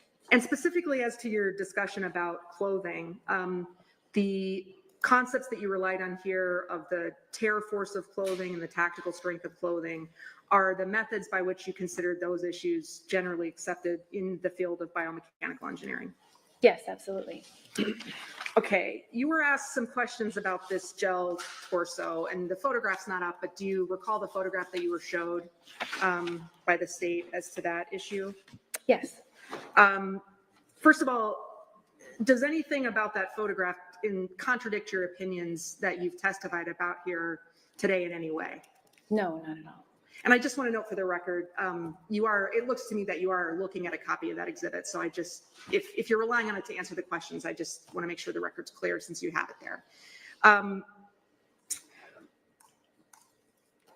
The particular gel torso that's depicted in the state's exhibit, why is there a reason that you did not use that gel torso to illustrate your testimony today? objection, Your Honor, based upon our prior motion practice and history. We're happy to approach the bench if that's easier. But certainly, the question calls for something that has been the subject of much litigation and motion practice previously. Well, obviously, I'm assuming, of why the jail torso isn't here. I don't know that. I guess, Ms. Thompson, what kind of record do you want on this? Again, this is a bench trial, not a jury trial. I'm aware of what the procedural history is. Do you want some additional record at this point, or? I do, and I'm happy to do this in front of the witness because I think this can be brief. But honestly, it was confusing to us to have it marked as an exhibit because it was our understanding that the issues here are what they are. And to the extent that I'm not trying to lead the witness, but you've asked me, so the court's asked me, so I'm going to answer. I mean, I think there's been a suggestion in the questions that somehow this object contradicts the opinions that the expert has provided here, that Dr. Nye provided. And so I think some explanation to clarify that issue is necessary for us to make our record. I think the history of this object is well documented, and it's not our intention to dispute, obviously, the pleadings that have been made, but I think there is additional information that goes to the issue that we didn't raise, that the state raised. Your Honor, if I may. Go ahead. We can read back the specific question if we'd like to, but my understanding was the question was, why didn't you use this specific gel torso? Or what was the specific question may be important here, but the reason the specific gel torso wasn't used in the litigation after this portion has been held out to be not a scientific issue at all. As the court knows from our prior litigation, that's certainly been disputed. Well, Ms. Thompson, if it is helpful to you, for me to tell you at this point that I didn't find anything with regard to Exhibit D to contradict the earlier testimony of this witness, I think we can just move past that in terms of where we're at.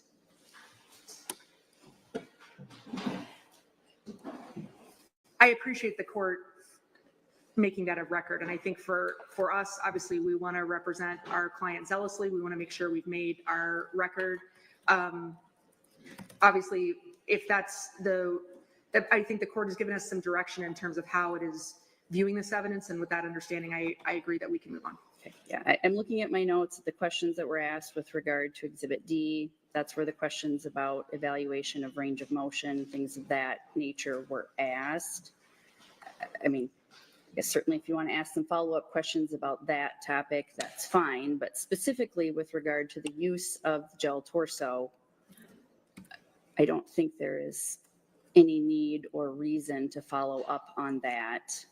That particular topic is not going to be useful to the court in making any finding of fact.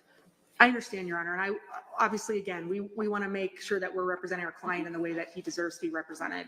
I have two other questions about gel torsos more broadly, not this particular gel torso, that I'd like to ask. And I don't intend to disregard what the court just said. Again, I want to make sure that we're doing what we need to do for our client, Your Honor. But obviously, there may be an objection to this question, but I don't believe it's covered by what the court just told me.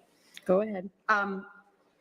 From an engineering perspective, in terms of the force calculations that you've been testifying about here today, Dr. Nye, does a gel torso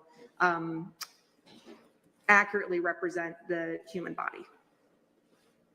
As far as force is concerned, no. Correct. As far as force is concerned? No. One moment, Your Honor.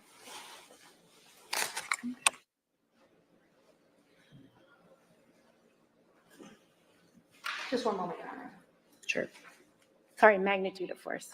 Let me clarify. Well, and just to follow up, because I appreciate that question. When you're talking about magnitude of force, are you talking about the forces that would be required, the amount of force, the magnitude of force that would be required as to the issue we've been talking about, the ability of a corn rake to enter the human body.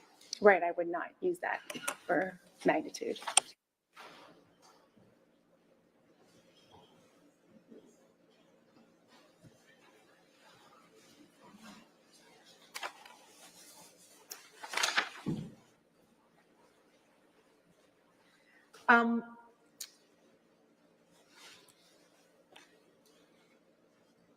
You were asked a number of questions by the state on cross-examination.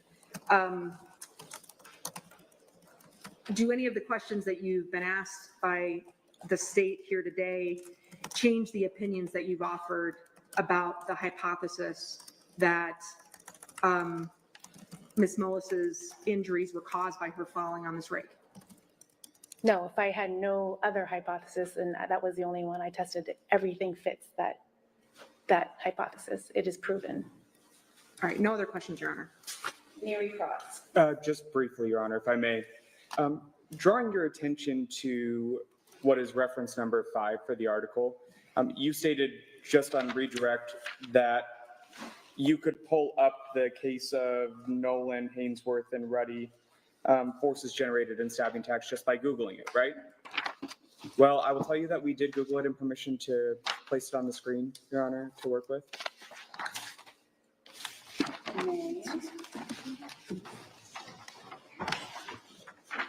Is this the article you referenced specifically for the notes and proposition that you evaluated kick and force injuries that were not related to falling or swinging?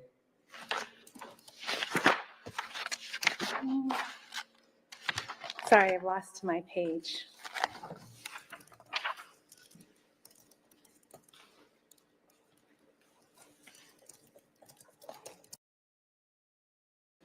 So hang on one second. Yes, This is the same article. yes, Drawing your attention to what is Table 2. yes, Do you see Table 2 in front of you? I do. In the actions evaluated included a button push, push, slap, and punch, correct? Correct. Did not include a kicking or kneeing or any sort of exertional force by what we've talked about here previously, right? Right, and I didn't evaluate kicking for magnitude as I discussed. So this article does not support your proposition that it wasn't kicked or otherwise forced into her body in some other manner, for instance. Objection, Your Honor. That's, the question is vague as to kicking or other force. I'm not sure what we're talking about. Would you like to clarify, Mr. Duden? Along with kicking or forcing into Ms. Mullis's body, the other proffered aspects of your hypotheses testified to today, those are not evaluated according to this article, correct? So this article was for the two-handed push. The kicking, as you recall, I talked about mechanism of injury. So it wasn't a magnitude discussion. This article doesn't cover the stomping either, though, does it? No, I wouldn't, but it's not related to the position, specific position that Ms. Mullis was in at the time of the incident, so it wouldn't list that. In scrolling down to, well, I think if we did a control find on this, do you believe this article references clothing specifically? Can you go up? Sure. This one, so I can point to the clothing ones if you want. But it's not this article? Can you move up a little bit? Let me just review before I speak to it. Can you start at the beginning? I'm sorry. And then, thank you. And then scroll slowly. I'm sorry, I can't do it myself. Okay. Yes, keep going. Thank you so much. Yep, keep going.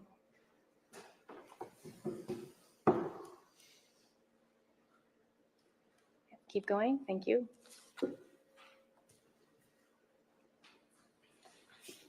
Trauma, stabbing, keep going. Keep going.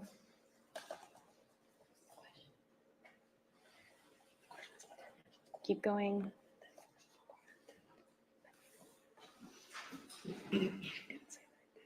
Keep going.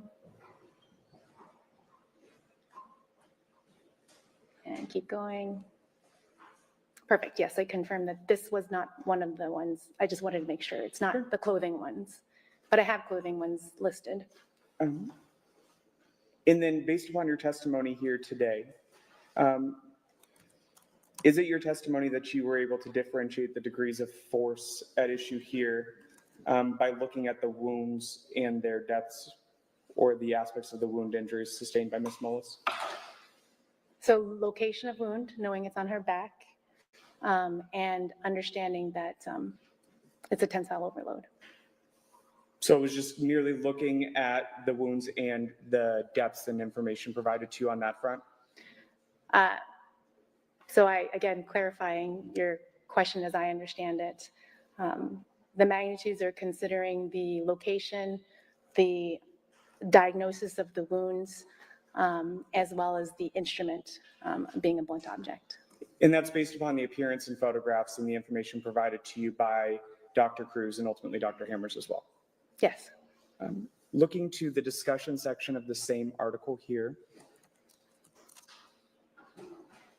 and beginning with the paragraph of, thus based on both of the results of both experiments.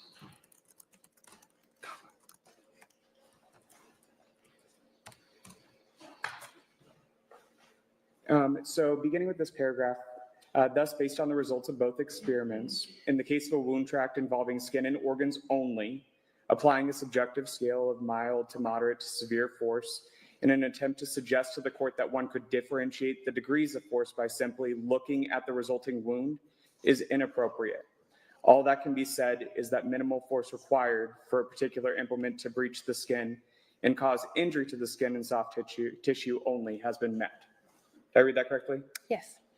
So here, the conclusion by going off of the appearance of the wounds themselves, we can't really say more than the minimal amount of force that would be required to penetrate it, correct? Based upon this article's guidance. Which is what I use. That's why I use a conservative value.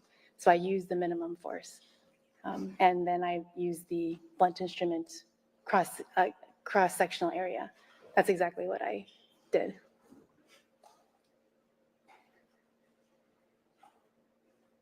I don't have anything else, Your Honor. One question. Go ahead.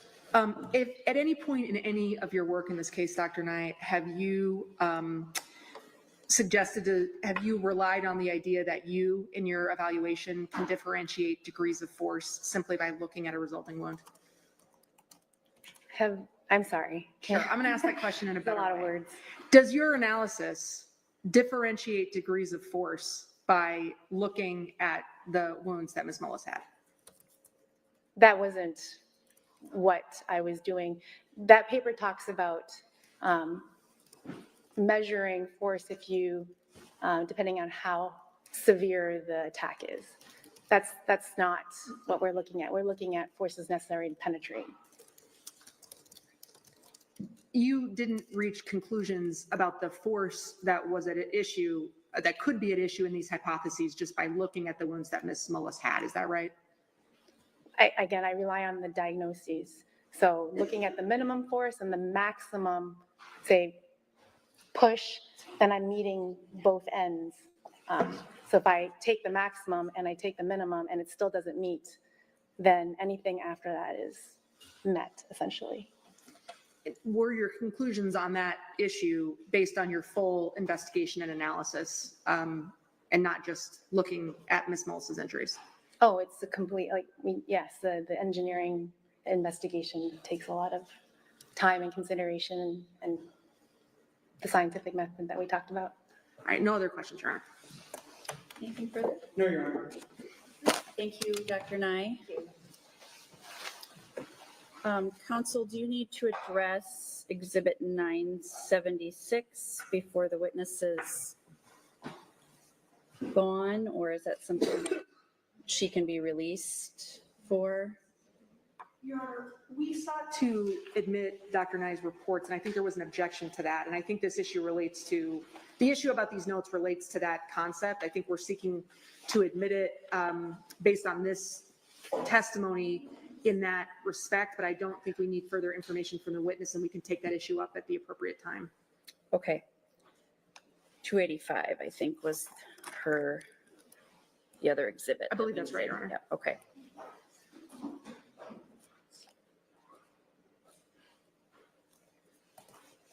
All right, so normally I would say this would be a good spot for our afternoon break. Do we have another witness today? We do, Your Honor. All right, let's go ahead and take about 15 minutes at this point. We'll plan on picking back up at 3:15.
Please be seated.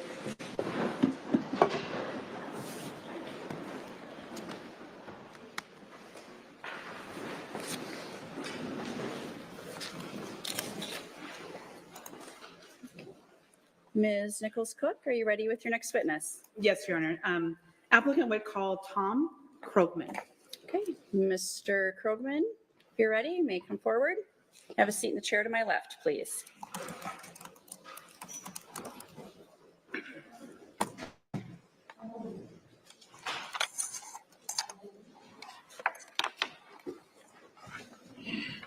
And if you raise your hand, do you swear the testimony you're about to give will be true and correct? All right. If you turn the microphone in front of you on, please, there's a button in the bottom center. There you go. Did I get it? There we go. Oh, I think I have it. Hi, Mr. Krogman. Hello. Can you state your name for the record and spell your last name for the court reporter? Thomas James Krogman, 1810 200th Avenue, Manchester. Okay. And how do we spell Krogman? Krogmann. How long have you lived in Delaware County? 62 years. Would that make you a lifelong resident? Yeah. What do you do for work or employment? I'm a farmer.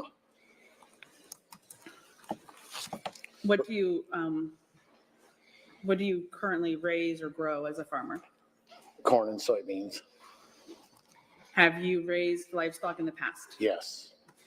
Did that include hogs or cattle? Both. Are you familiar with when farmers in Delaware County typically plant crops? Yep. When is that? Last year it was in April till some was the middle of May. Is it generally spring? What's that? Is it generally in the spring? Yes, excuse me. Yeah. Yeah. It was a really nice year last year. Is it dependent on the weather? Right. When farmers are planting crops, how long are they in the field most days? In your experience?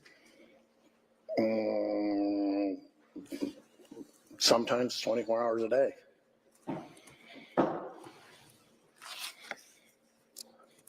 When you plant crops, do you have Wi-Fi in the fields with you? My cell phone? Yes. Do you have anything else? Guidance systems on equipment? And that would be data plans and things that you pay for? Yes. Do you know approximately how many years you had livestock? Probably all of 30. And are you familiar with farm equipment? Yes. Do you also repair equipment? Absolutely. I want to ask you about a couple of things, and I have a couple of pictures to show you. The first one is going to be Exhibit 265. It looks like the TV went off. It's like mine at home. Never works.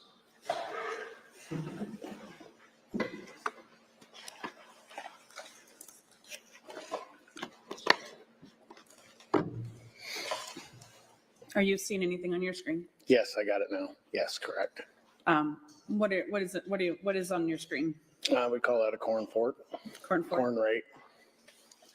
Do you use those terms interchangeably, corn rake and corn fork? Yes. What is it for? It's for raking ear corn out of a crib, or it's just handy to have. It's like I don't know. It's like an extension of your hand a lot of times. You can reach out and pull lumber, bedding, whatever. Have you used it to clean out a chicken coop? No, I've never had chickens, but I've used it in farrowing houses and stuff like that. And is it a familiar or common object to see around a farm? It's kind of like an antique.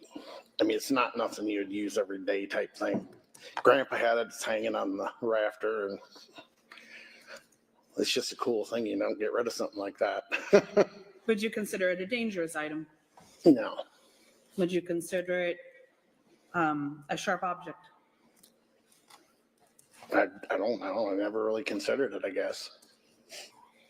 Would you want your grandchildren to stay far away from it? I'm pretty sure I got one laying around and I'm pretty sure they probably messed with it. Okay. So you don't take any special precautions No, regarding it? no. We've talked before you got here about augers. Can you tell us a little bit about what is an auger and specifically a sweep auger?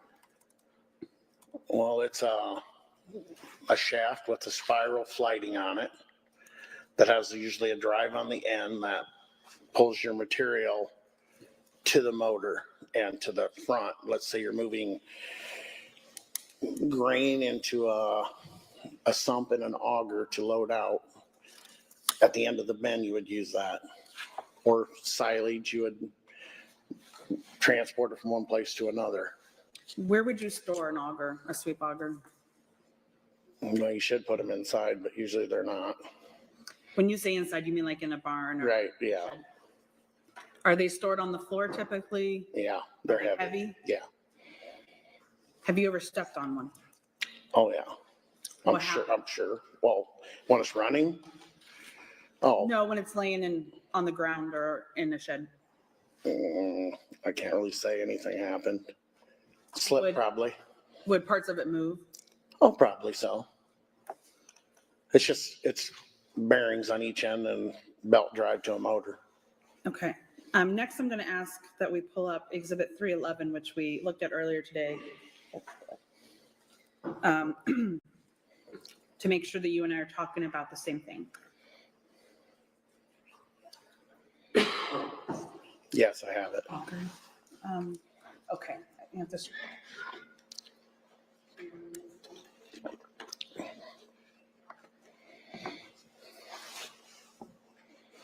I apologize. I can't see what you're doing. Okay. Mr. Krugman, can you see a photo on your screen? Yes. Do you know what that picture is depicting? I see a pet carrier and augers. Looks like sweep augers on the floor. Looks like some totes in the background, and I'm not quite sure what the thing is painted camouflage is. I can't really say. Okay.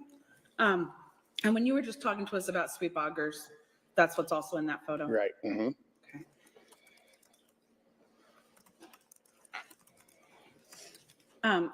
Do you know Todd Mullis? Yes. When did you meet Mr. Mullis? I don't think he was old enough to drive yet. So you've known him for a long time? Yeah, I think he maybe is 14 or 15. Okay. Are you familiar with other members of the Mullis family? Oh, as well? yes, absolutely. Would you consider your family and their family to be neighbors or friendly? Yes. Over the years, what types of things would you and Todd do together? We did a lot of hunting together. We went kayaking, cookouts in the timber. I don't know, just things farm guys do, I guess, you know. Had a few beers here and there, you know. When Todd married Amy, were you at the wedding? Yes, I was in the wedding. Did Todd and Amy bring their kids around camping or to barbecues with you? Yes. Have you ever seen Todd get into a fight? No. I want to kind of orientate you to like 2018 and that fall. Were you still in regular communication with Todd? Not very often. Did you see him and did you talk to him about farm work?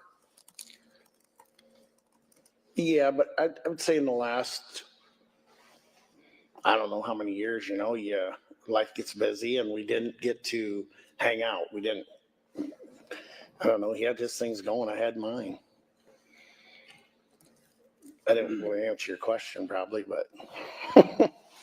Do you know if Todd was also planting crops in 2018. I'm sure he was. Do you know if he was harvesting? Absolutely. Do you know if he had a hog farm operation in 2018? Absolutely. I was somewhat in touch with him, you might say. I knew he sold chemicals and just, you know. When you talk about selling chemicals, are those also for farm work? Yes. And the picture you looked at, or the one that might still be up, the totes that you mentioned, are those for chemicals? Yes. Mm-hmm. Do you know if those totes are heavy? Are the totes heavy? They weigh about 125 pounds empty. I know because I use them for scrap iron and I got to weigh them back empty. Gotcha.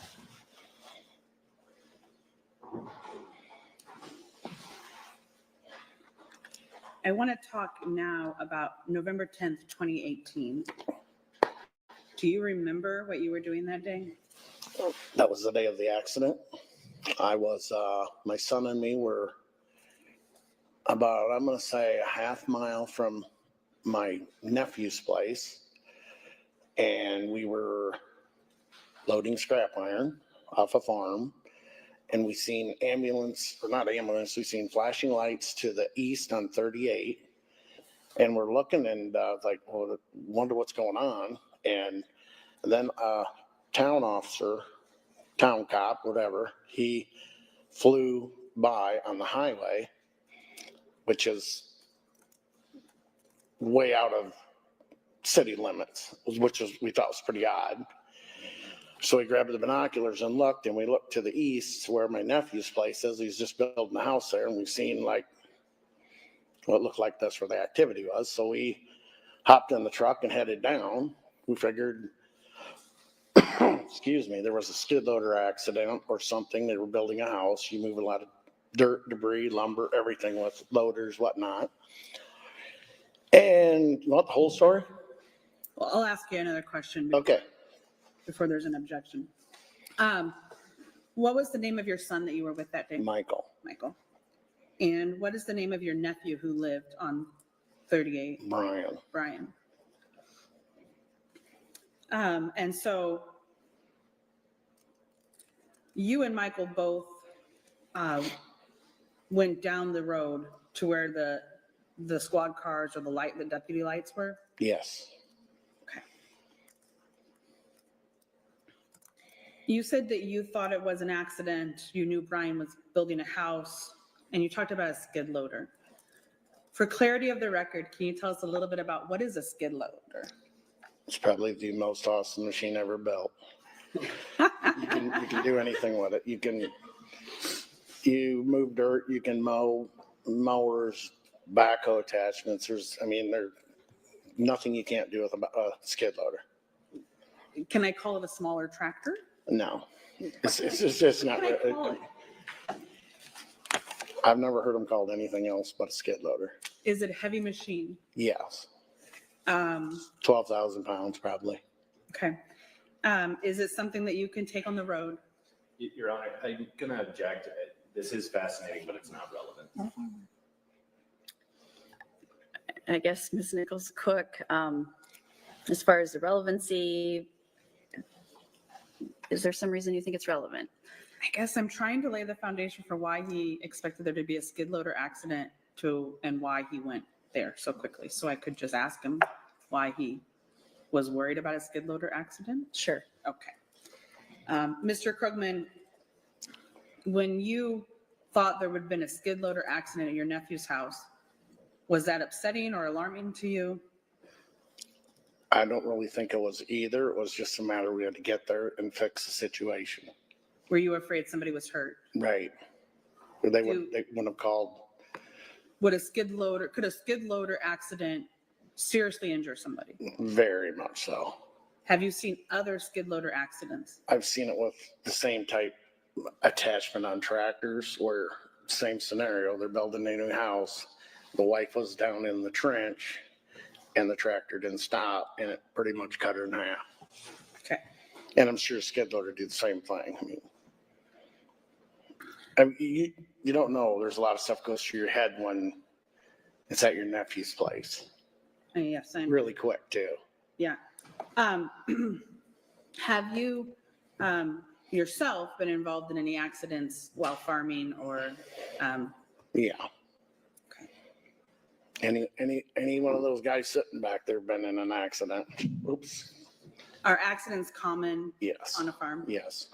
It's a dangerous job. I mean, we don't have to play by OSHA or any of that ruling, and we got so much time to get this done, and we just do it. And sometimes you lose a finger. And just some people sometimes die in a farming accident. Yes. So when you got to Brian's property, what did you see? I seen what looked like a car accident. Did you recognize anybody? I noticed Todd's truck. Okay. Did you see Todd? Yep, he was standing outside. Well, yeah, yes, Did you see deputies? yes, Did you see Amy Mullis? on the ground, yes. Was anything happening to Amy at the time? I think I don't know if they're doing the chest compressions or what, I can't say for sure. Was EMS there yet? I can't say for sure. And did you speak with Todd? No, yeah, absolutely. And did you ask or inquire about what had happened? Yes, Have you been to Todd Mullis's farm before? absolutely. Are you familiar with a shed between the hog barns and the house? The red shed, I've been in it. I don't know, 10 years ago, probably I bought a tote from him on a winter day. I needed a tote, but that's the only time I've ever been in that shed. Do you have any recollection from that time you were in the shed, how much space was in it or what was stored in it? It was full. I was just helping him out by taking a tote. So the totes that you identified in the photo were in those types of totes? Yes, yes.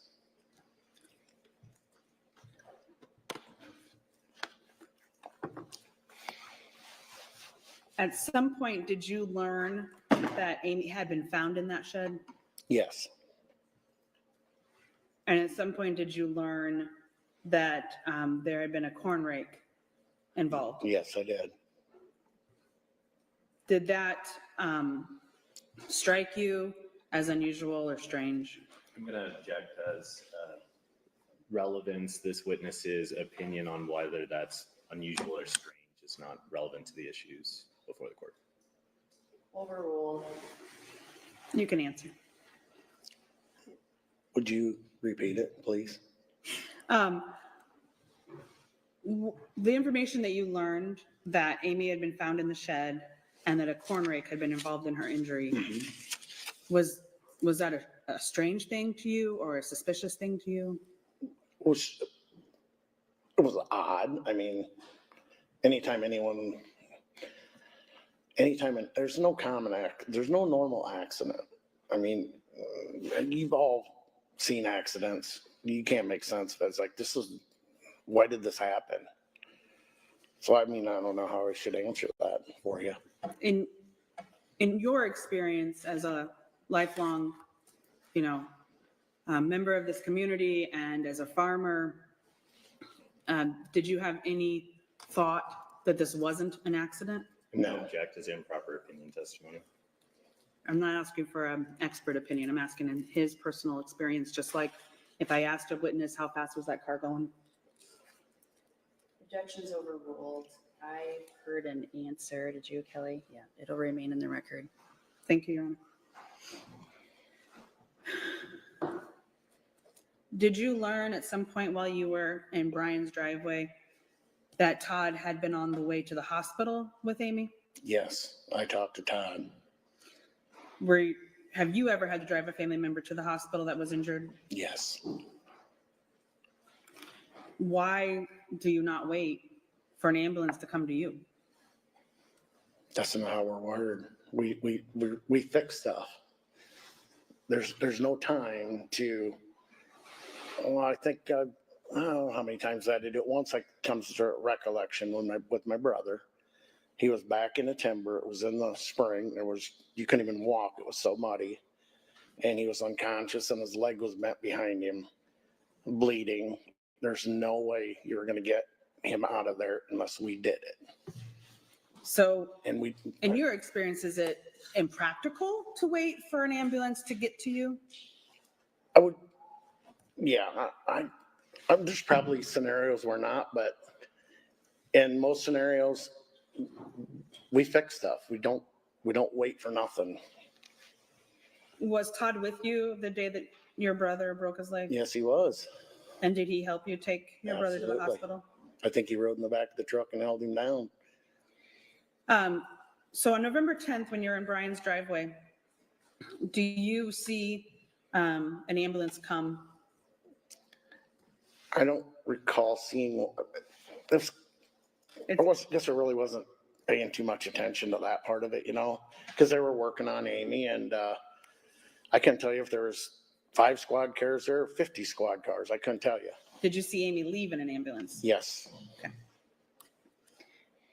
Did you and Todd get in the ambulance? No. Why not? Todd rode in with me because I think it was too full. They didn't have room for Did you make any observations that you can remember about Todd's demeanor or his behavior? I think he was in disbelief. Do you know Tristan Mullis? Yes. Did you see him on November 10th, 2018? Yes. Did you drive Todd to the hospital that day? Yes. Did you stay at the hospital? Yes, I did. Do you know where you went in the hospital? Some small room. Would it be like a waiting room? It could be, yeah. Did you stay with Todd? Yes, I did. Were you there when a doctor came out and informed Todd that Amy had passed? Yes. Did you see deputies coming in and out of that waiting room? Yes, I did. Were you present for any conversations the deputies had with Todd or Tristan Mullis? I don't think so. I don't recall anything. Did you observe anything about the medical staff's behavior? Anything that you remember about how they acted towards you and Todd? I'm going to say cold.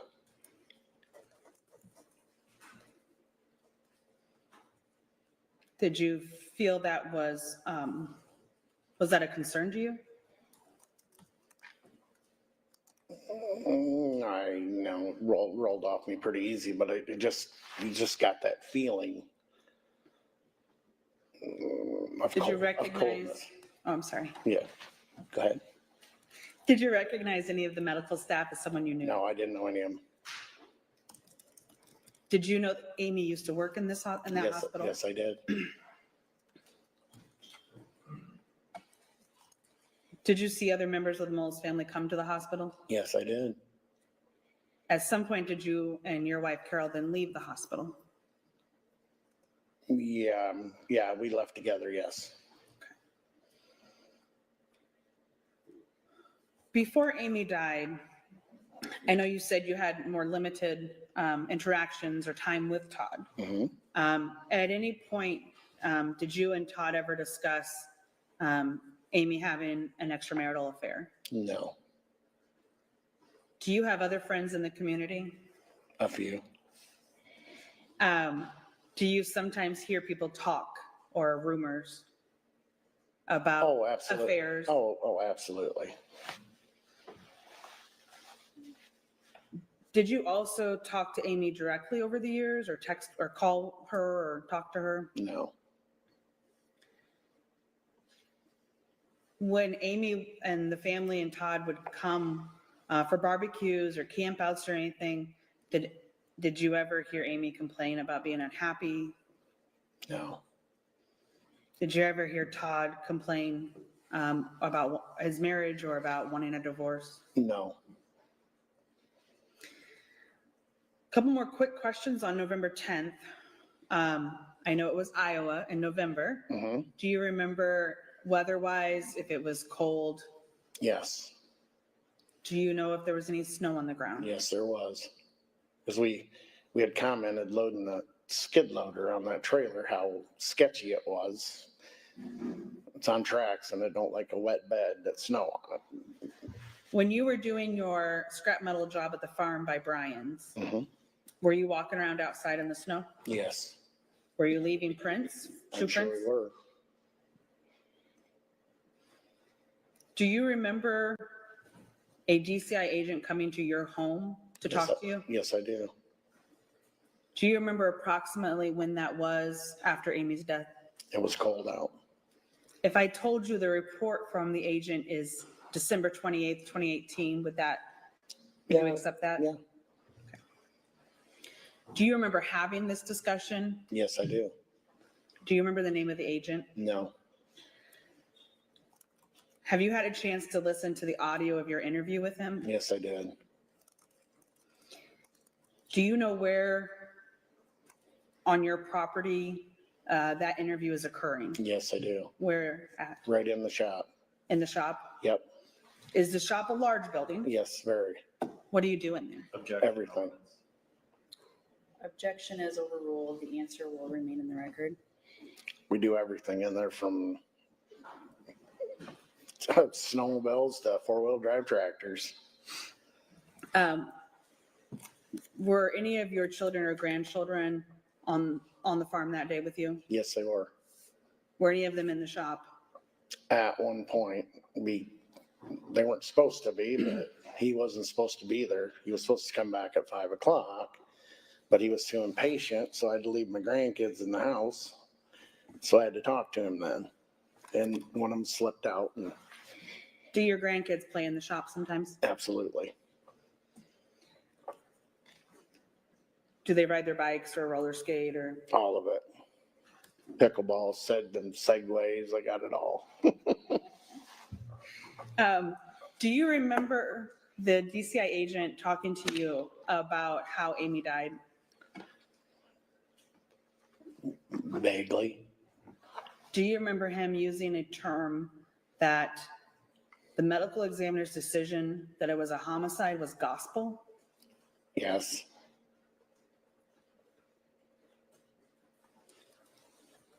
What did you understand that to mean to you? I didn't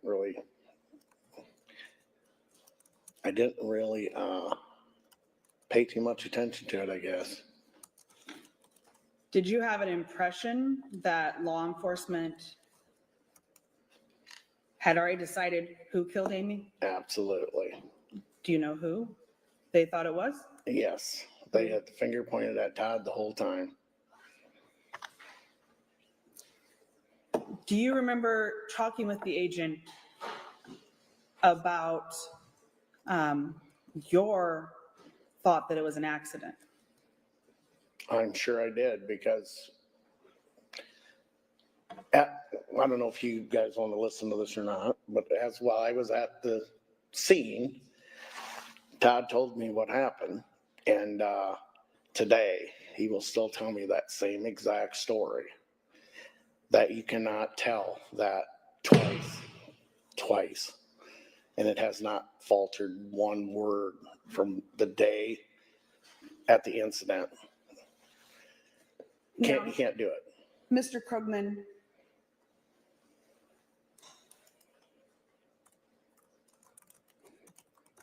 does it make sense to you that Amy could have slipped and fallen on that corn rake? That's Object is relevance and speculation. Objection is sustained. That answer will be stricken from the record. Do you recall telling DCI that it didn't make any sense that it was a homicide? Yes, I did. Do you remember what DCI wanted you to do?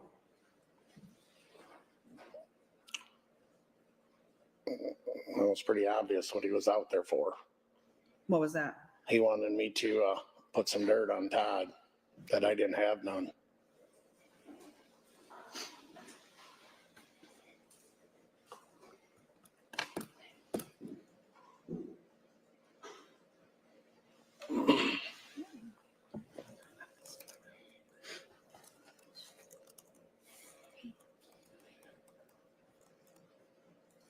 Have you ever seen Todd get in a fight with someone? No,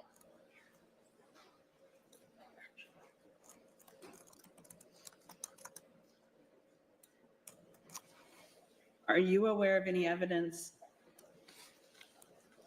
that Amy's death was a murder? no evidence at all.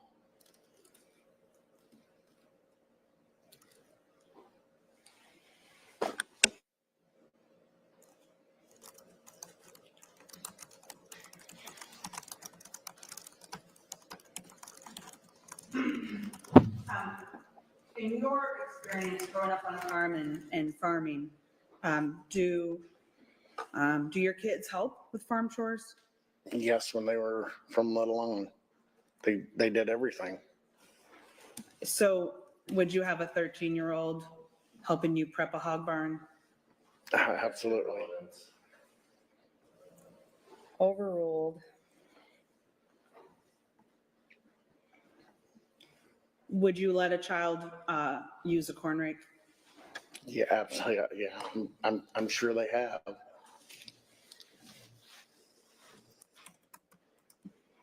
You are aware that Todd was arrested for Amy's murder in 2019? Yes,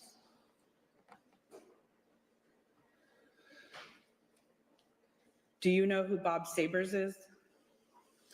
yes, I do. Did you ever talk to him about your presence at Brian's house on November 10th? I don't think so. Did you ever talk with a Jake Firehome?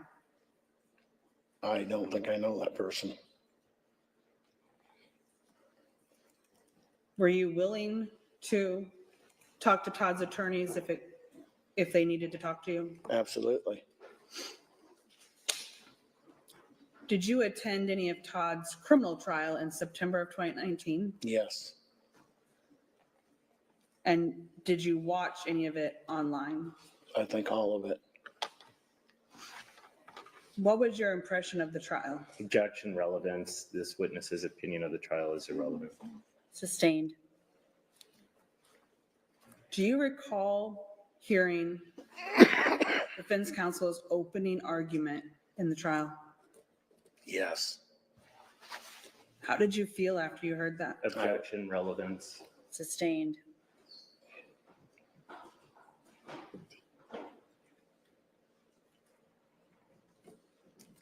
As a farmer, do you see a lot of life and death? yes, Do you also know the anatomy of the livestock you raise? absolutely.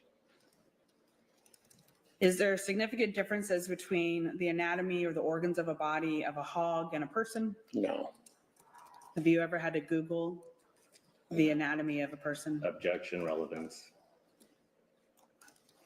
That was an issue in the Google searches at trial.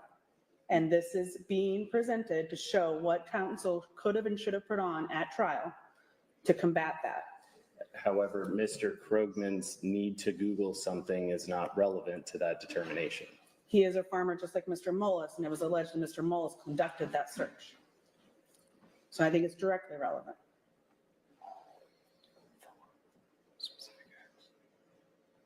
The objection is overruled.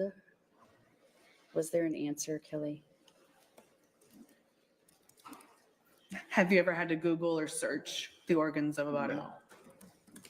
We've actually done autopsies on hogs. When you have livestock, second nature, you turn into a veterinarian. So when something happens, you open the animal up and you see if that is the reason this critter died on you. And if you don't, then you have the veterinarian.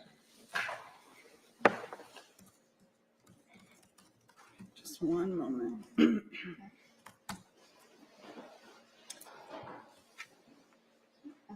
Over the years of your friendship with Todd, did you ever observe any behavior that you would considered to be mistreatment of Amy or the kids? No. Do you know if you told the DCI agent your opinion on how Amy Mullis died? Objection, hearsay. I'm asking if he remembers if he told her. Question. I'm not asking what he told her.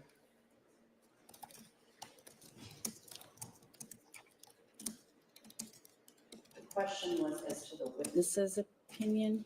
If he remembers telling Turbot if he had an opinion about how Amy died. The objection's overruled. You can answer. I'm quite sure I did.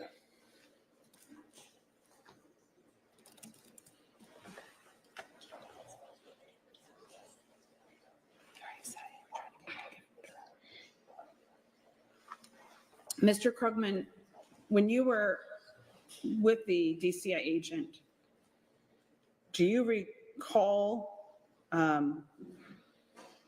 any other statements that the DCI agent or like what he was asking you to do in regards to Todd?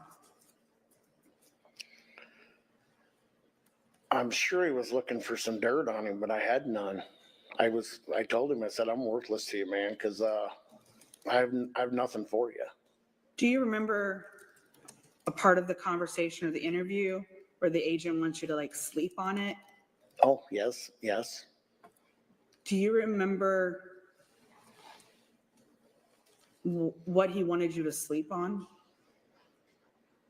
I'm kind of fuzzy on it. I really am. Okay. I mean, when you tell me, yeah, it comes back to me, but I can't recall all that long ago. No further questions. Cross-examination? Yes, Your Honor, thank you. Good afternoon, Mr. Krugman. Hello. Nice to meet you. You were discussing your interview with Special Agent John Turbot on direct examination. I just have some follow-up questions about that specifically.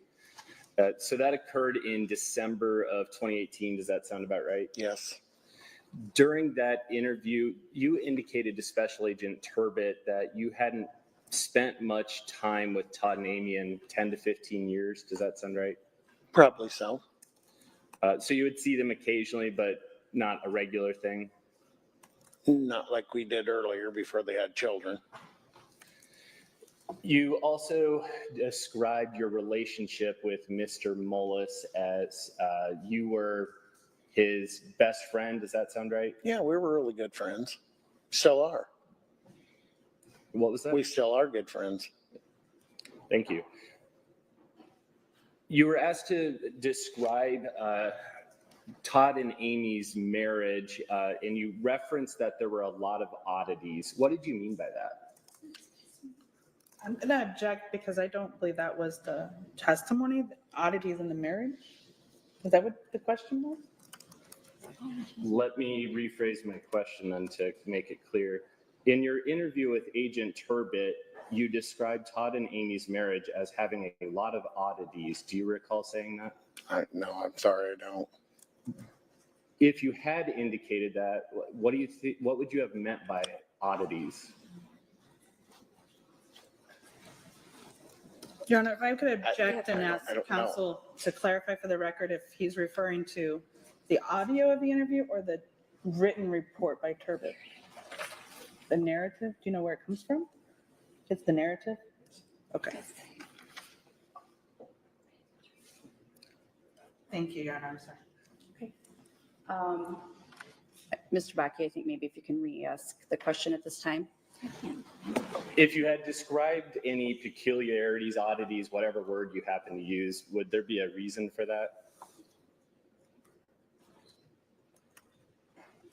I don't think they spent a lot of time together because all he did was work and she worked at the hospital.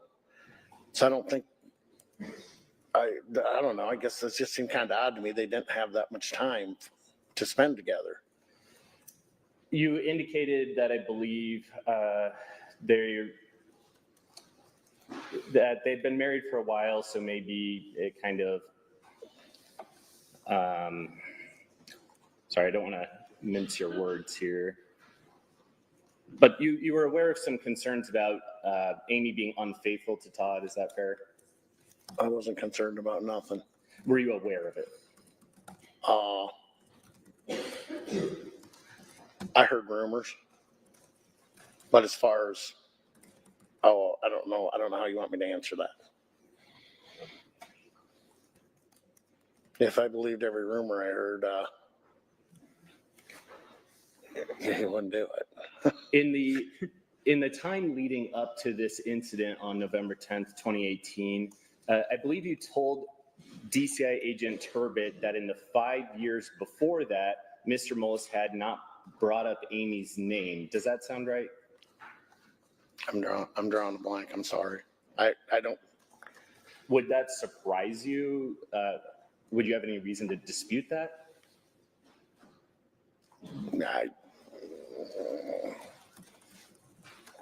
I don't know how I should answer that. I don't really know what he's getting at.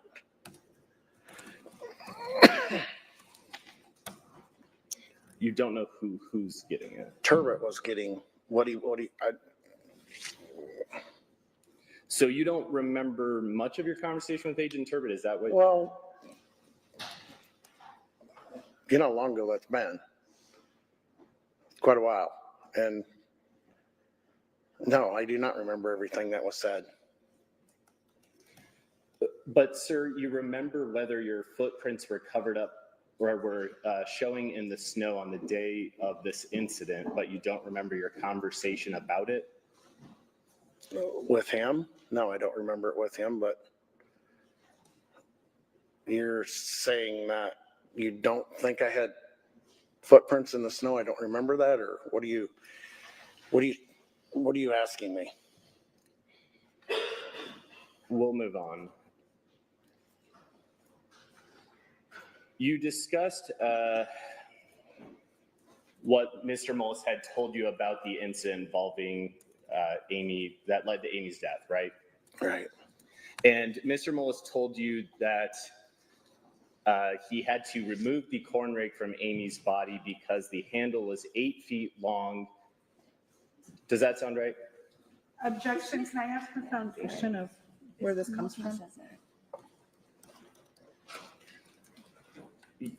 Yes, this is from the same interview that we've been referencing. Can we have just a moment? Sure.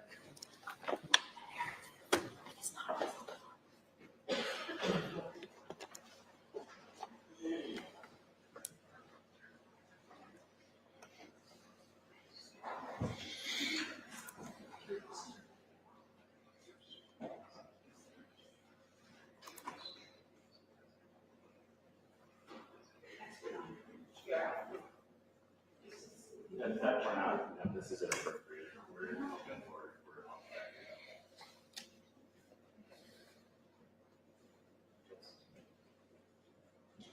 Because the narrative is not.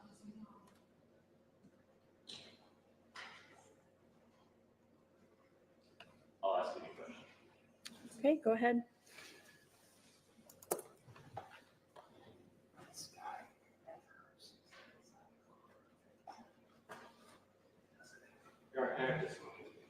Certainly. Thank you.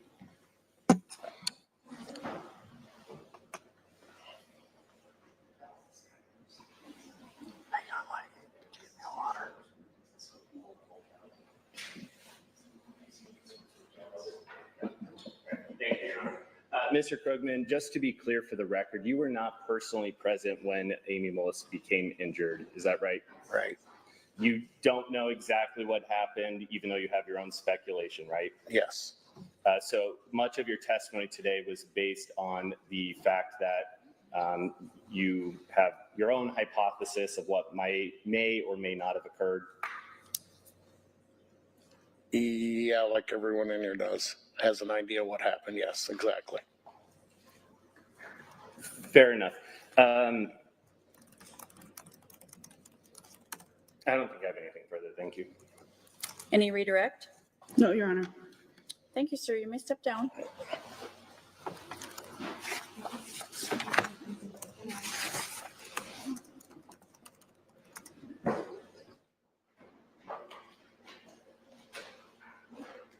Any further witnesses today? No, Your Honor. Anything else that we should take up, or are we ending for the day? We should discuss the schedule tomorrow, Your Honor, but I don't know if the court wants to do that in chambers. I think we probably can. Sorry. There's one brief scheduling thing that might be best since we're done a little early that we could talk about in chambers. And then I believe the court indicated it wanted to make a record briefly about discussions that we had on Monday. I don't know if this would be a good time or if that was still needed. Well, we can at some point, yeah, we can talk back in chambers about whether we do that this afternoon or later. And then we'll see where we're at maybe with regard to the NIE exhibits, but just make sure I keep a running list of my notes of things that we need to clean up at some point. We'll plan on recessing for the day and picking back up at 9 in the morning. Have a good night. Thank you.